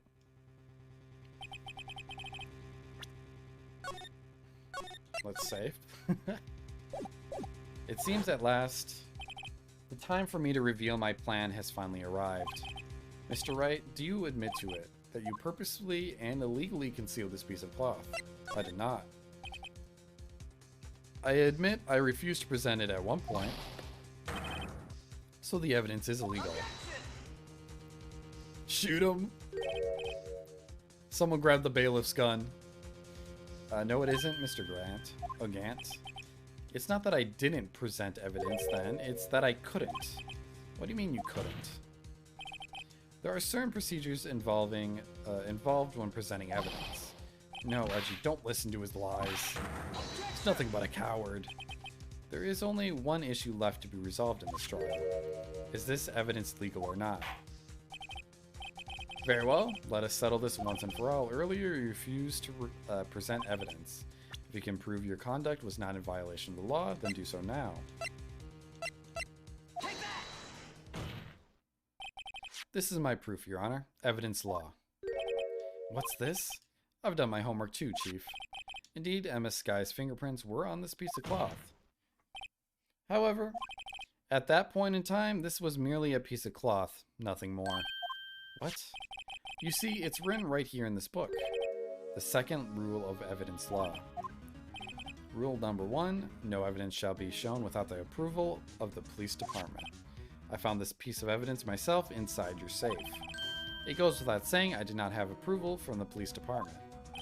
Rule 2, unregistered evidence presented must be relevant to the case on trial. Oh, because he asked to see it, so I got the approval of him, I guess, maybe, in that way. And here is the crux of the matter. You see, at the time, it was impossible for me to prove the relevancy between the cloth and the SL9 incident. What? What kind of nonsense is this? You want relevancy? Just take one look at this picture and... Sorry, but can you recall when was that picture presented? That was shown only a few moments ago. No, he's right. At the beginning of today's trial, that piece of cloth was still meaningless. The person who gave it value as evidence was you. Damn it, Gant. You yourself confessed to a certain truth. Let me verify this once more. On the day of the crime, you personally cut out this piece of the victim's vest. Oh, yes. It was then that you approved this cloth as conclusive evidence. Yes, you, the chief of police, personally approved this cloth. The only person who could have cut this from the victim's vest is the one who stood before Prosecutor Marshall in his final moments. In other words, the real murderer, and there's only one person who that could be. Damn it, Gant. The killer was you.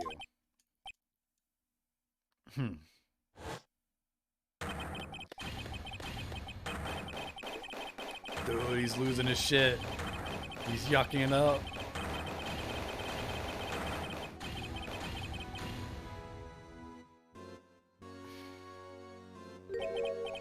I knew I should have gotten rid of him. That good-for-nothing scum. For 2 years, he's been snooping around the department trying to get something on me. I'm scared. Crimes are being committed every day, yet he insisted on hounding me. Well, your crime wasn't exactly petty. He wanted to reinvestigate the case. He recruited Angel Starr, then convinced Bruce Goodman. Detective Goodman? Yeah, that's right. If the evidence is transferred, I'll lose my only chance to find out the truth. Please, you've got to help me. He did go Ultra Instinct. Goodman turned him down as he ought to. Still, Jake Marshall didn't know when to quit. He stole Goodman's ID card and tried to take the evidence. Goodman came to me that day. He wanted to file a lost item report. I went with him to the evidence room, then all of a sudden he decided to speak out.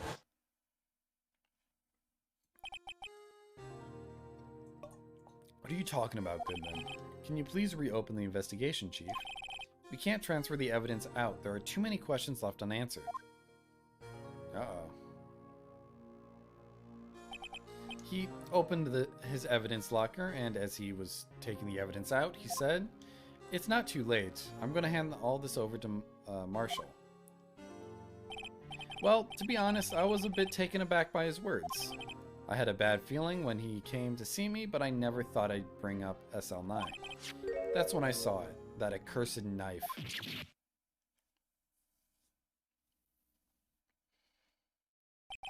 I couldn't just pull it out.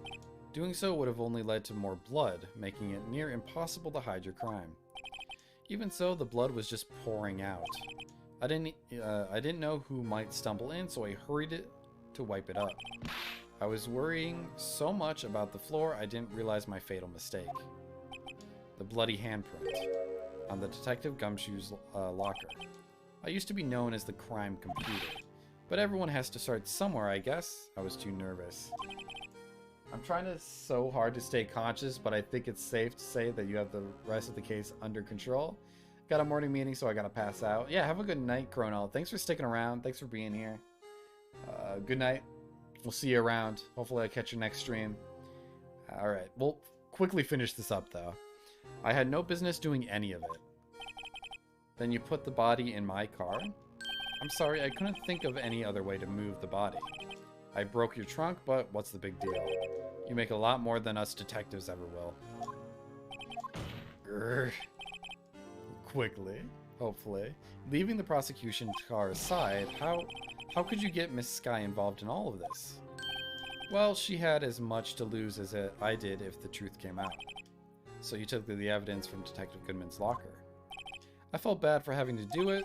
I also didn't have the time to pick and choose what to take. So, you left the jar fragments and the glove. Yeah. It looks like I was better off being an investigator of crimes than a committer.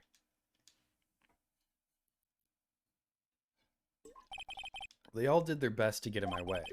I've got to hand it to them, they do their jobs well, much to my dismay. Fake evidence doesn't hold up very well upon close examination. You must have known that. Tell me, Worthy, why do you stand in court? Me? You despise criminals. I can feel it. You and me, we're the same. One day you'll understand. Oh, believe me, you will. You're just one man. You'll see what it really takes to bring them down once you try to go it alone.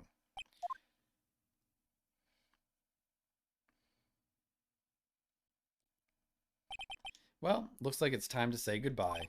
Oh, Udgy. What? Looks like we'll have to cancel that lunch date. Sorry, old friend. I'm sorry too, Damagant. I knew you as you used to be long ago. You were once a fine investigator and an example to others on the force. I'm sorry to learn that you are no longer that person. Those days are gone now, Udgy. Thanks for all the memories, though.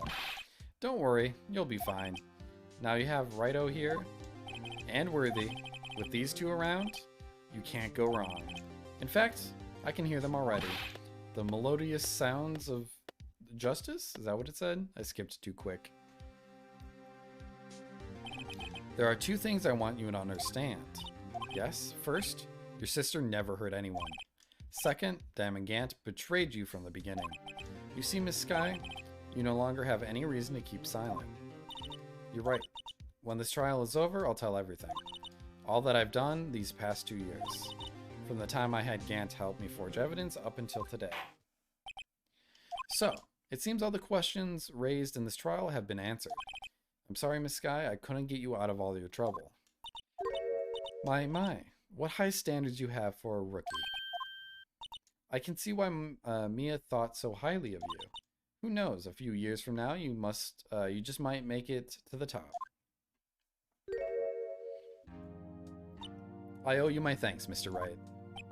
Miss Sky? And to you too, Mr. Edgeworth.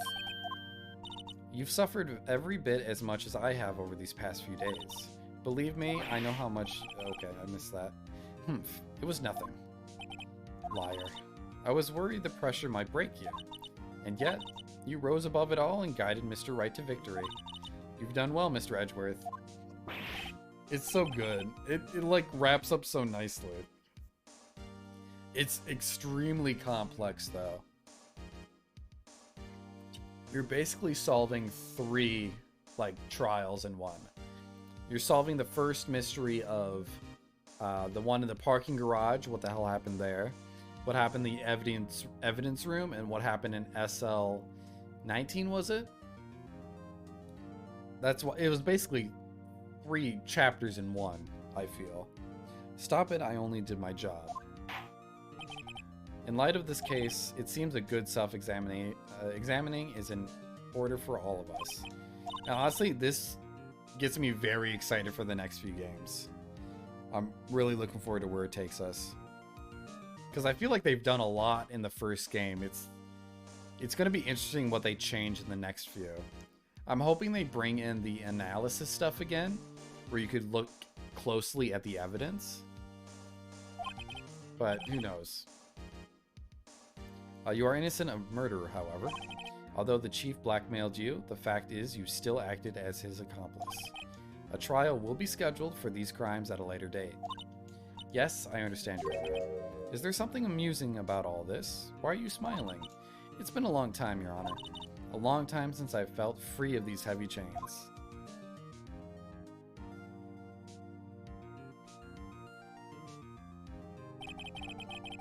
Well, this trial has gone on far too long already. You're telling me, Judgy. Regarding the charge of murder, this court finds the defendant, Miss Slanisky, not guilty. You're excited to play the next game? Have you played all three, Second?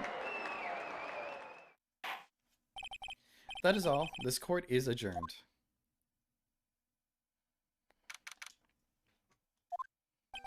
At long last, it's finally over. Emma, why the long face? I'm sorry your sister didn't get completely off the hook, but at least she wasn't convicted for a murder she didn't commit. No, that's not it. Just now, after the trial ended.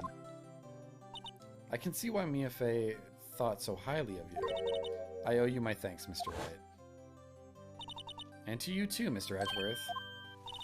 You've suffered every bit as much as I have over these past few days. You've done well. You played the Trilogy and Apollo Justice, and I started Dual Destinies but didn't finish it. Did you ever do the... Well, actually, the Miles case one is Japanese only. It has a translation, though. Oh, but there's a part 2 to it that's in English, which is weird that they did. You know, I did my best too, but Lena didn't say a single word to me. Hope I'm not interrupting anything, pals. God, him again. Oh, guess I am. I'll come back later. Wait, Detective Gumshoe, what is it? You're doing this on purpose, aren't you? Making a detective run around all while on duty. And to top it all off, you call me here? I've seen happier people at funerals. Keep saying the same thing. Hey, lighten up, pals. I'm only kidding. Oh, are you here because of my sister again? Nope, not this time. I came today because of you, pal. Me? That's right. I thought you'd like to see someone.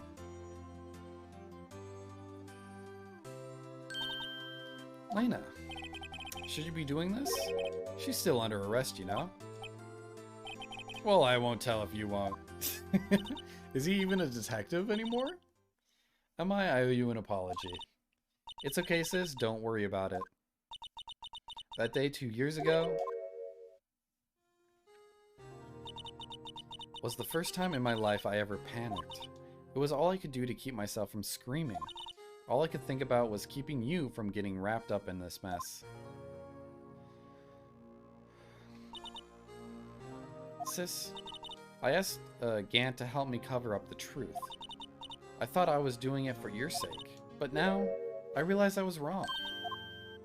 I changed after that day. I had to. It was the only way I could make it through the past 2 years.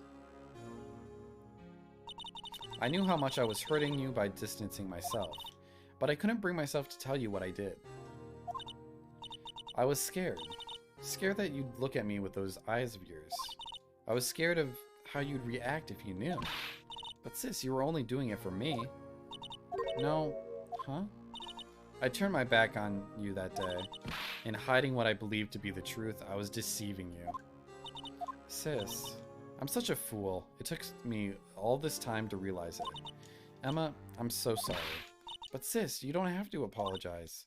I'm happy now. You're happy? Of course. You know, sis. I always knew that one day you'd come back. And now you have. Oh, Emma. Aw. I feel like her hand is very tiny, but I'll ignore that fact. No one can change the past. The only thing we can do is strive to make up for our mistakes.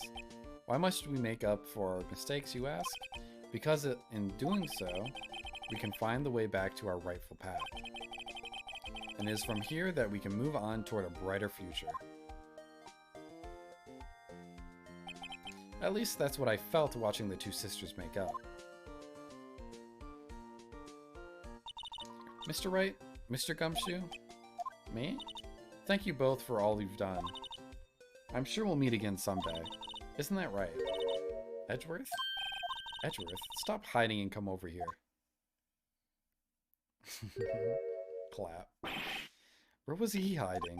I just came to say congratulations. Thank you. Thank you, Mr. Edgeworth. Right, well, I'll be going now. Mr. Edgeworth, I hope you don't blame yourself for what happened. We were the ones who acted corruptly, not you. It's too late for me. No matter what anyone may say, I realize today I can't correct my mistakes. Mr. Edgeworth. Not only that, but I don't even trust myself anymore. Chief Gant was right. You despise criminals, I can feel it. You and me were the same.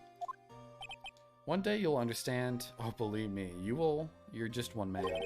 You'll see what it really takes to bring them down once you try to get it alone. Once you go it alone. I do despise criminals. I plan to dedicate my entire life to fighting them. But in order to fight crime on my own, I'd need a weapon. It's scary, but I've known that to be true for quite some time. But Edgeworth, who knows? Given enough time, I might have tried to pull something like Chief Gant did. That thought terrifies me. That's why I can't continue on as prosecutor. Edgeworth, don't you understand? Damon Gant and your mentor, Manfred von Karma, were both the best of the best when it came to fighting crime. But they both made the same mistake. You said in order to fight crime on my own, I'd need a weapon. That may be true, but think back to today's trial. You weren't alone. You were working together with Mr. Wright, and because of that partnership, you were able to present evidence that otherwise would have gone undiscovered. Isn't that right, Mr. Wright? Huh? What? Yeah. What is this, a pop quiz? Come on, Mr. Wright, show him what Lana's talking about. Evidence, huh? Something that neither Edgeworth nor I would have been able to find on our own.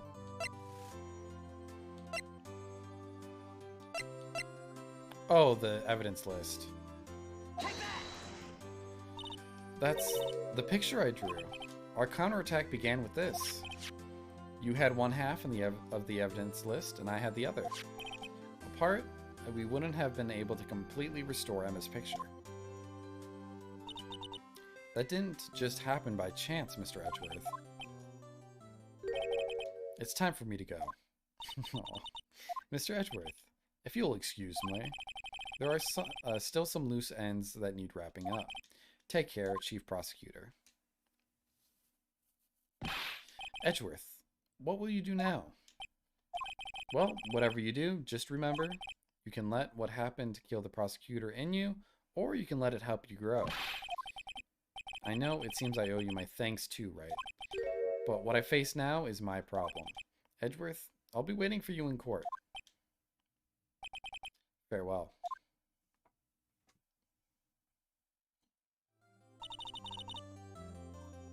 I better be going too. Okay.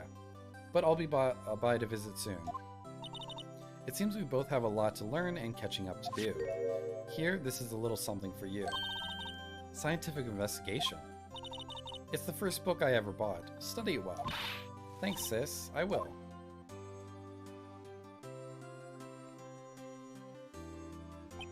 And so another case came to a close. As for the sisters, I have faith that their lives have only just begun. And as for me, I think it's time I started on a new journey of my own. A journey to rediscover myself. Well, don't go trucking off just yet, pal. Huh? What is it, detective? There's just a little matter to be resolved about the chief prosecutor. You see, she isn't supposed to be out of jail like this. But I thought you said it was okay. Yeah, well, it may be okay with me, but the folks at the prison are a different story. Huh? Basically, I had to bribe a guard in order to sneak her out for 30 minutes. Believe me, it wasn't cheap either. Huh? Way to go, detective. I didn't know you had a wild side. Yeah, well, haha. You see, Mr. Wright, there's one who will be footing the bill. Huh? Huh? What? You think I could afford it with my salary? You gotta be kidding me, pal. Huh? Thank you, Mr. Wright. You're the best. Why is it? I suddenly feel like I want to scream. Hey, I got an idea. Why don't we all go pay it off together? Yeah, that's a great idea. Come on, guys. Let's go.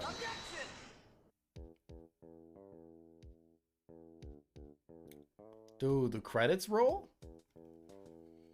Dude, that was the first Phoenix Wright game. Complete. Oh, wait, is it over? I arranged for... Oh, it's not over. I hope she'll be pleased to study under a top coroner. As for me, this affair has pretty much ended my days at the prosecutor's office. It's not quite over yet. Still, I'll manage to find my way back to the field somehow. Then I'll be able to investigate crimes together with Emma. I thought it was over. I mean, technically it's over. Man, that's a good game. I fucking love detective. Well, is it? It's technically a detective story, a detective game.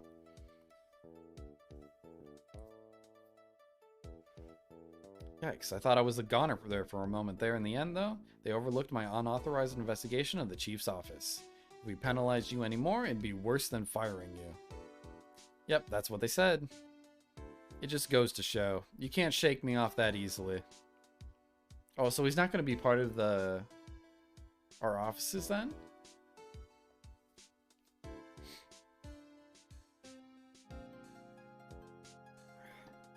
All right. I will be live tomorrow. We'll be doing Psychonauts. We're going to be starting it. Hopefully we'll get a lot done tomorrow. I have tomorrow off. I have the whole day off because it's President's Day. My new mission is to guard the main entrance and take care of evidence. Can you believe it? I've been demoted to a security guard. My partner is keeping an eye on the entrance for me today. I'll show them, though. Someday I'm going to make detective. Yes, sir. Then I can be just like that Dick Gumshoe. Yeah, probably. It'd be kind of a waste of a day. I mean, I'll probably do a few chores and then go live. I probably won't go, I won't stay live after like 5 or like 4. Actually, maybe 6. Mary gets off work at 6. I'll probably end around that time. I don't know when I'll start though. It'll be an early stream. Wait. Oh no. What do you mean I was having a party with Jake? What are you talking about? Who told you that?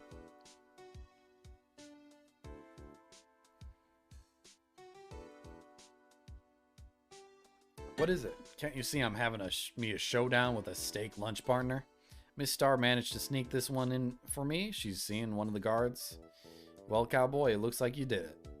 You even gave Bambina back her smile. Can you make sure Billy and the gang get their water? Oh, the cactuses.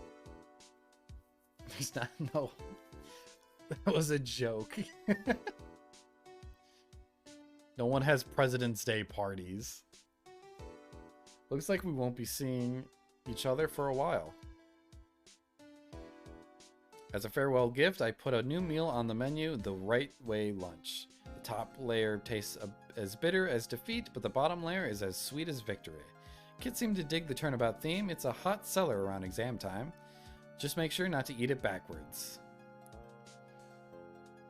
I'm telling Jake you lied? I didn't lie. I didn't say we were... Jake said we were having a party on President's Day. I was there for that conversation. I didn't say that. I'll never forget what that young defense lawyer said after the trial. Let's see, what was his name again? Mr. Left? Anyway, He said he's been doing or something or other for how many years? Well, anyway, I've got another trial to go to, so I better be. Huh? Oh no, I forgot my gavel. Sorry, gotta go.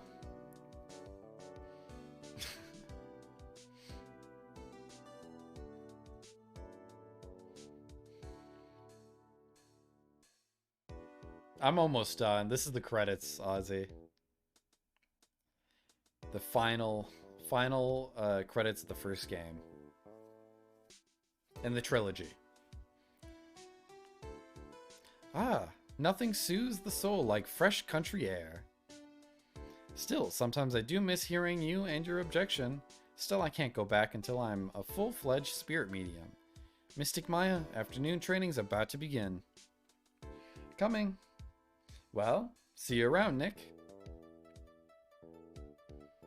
You have sat here playing games in the time it's taken me to what? To do what? To sleep, work an entire shift, walk 1,000 steps? Yeah. You know, we're getting a lot of work done on this stream today. We finished up 2 games technically.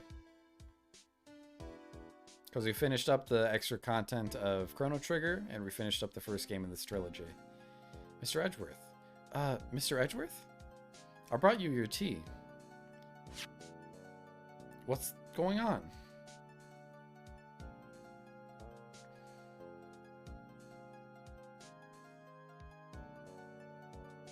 Oh, 10,000 steps. That's more impressive, for sure. Sorry to slander you like that. Thanks for coming to see me off. I can't believe I'm going to Europe. Thank you, Mr. Wright. Thank you so much for everything. I'm a little sad, but I'll be alright. Whenever I want to see Lana, all I have to do is open this book.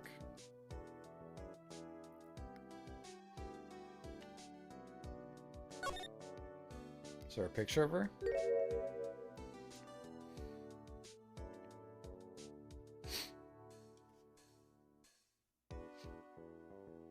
How was work though today, Ozzy? Notice me not getting attention. Yeah, it's close enough to recognizing now with that comment.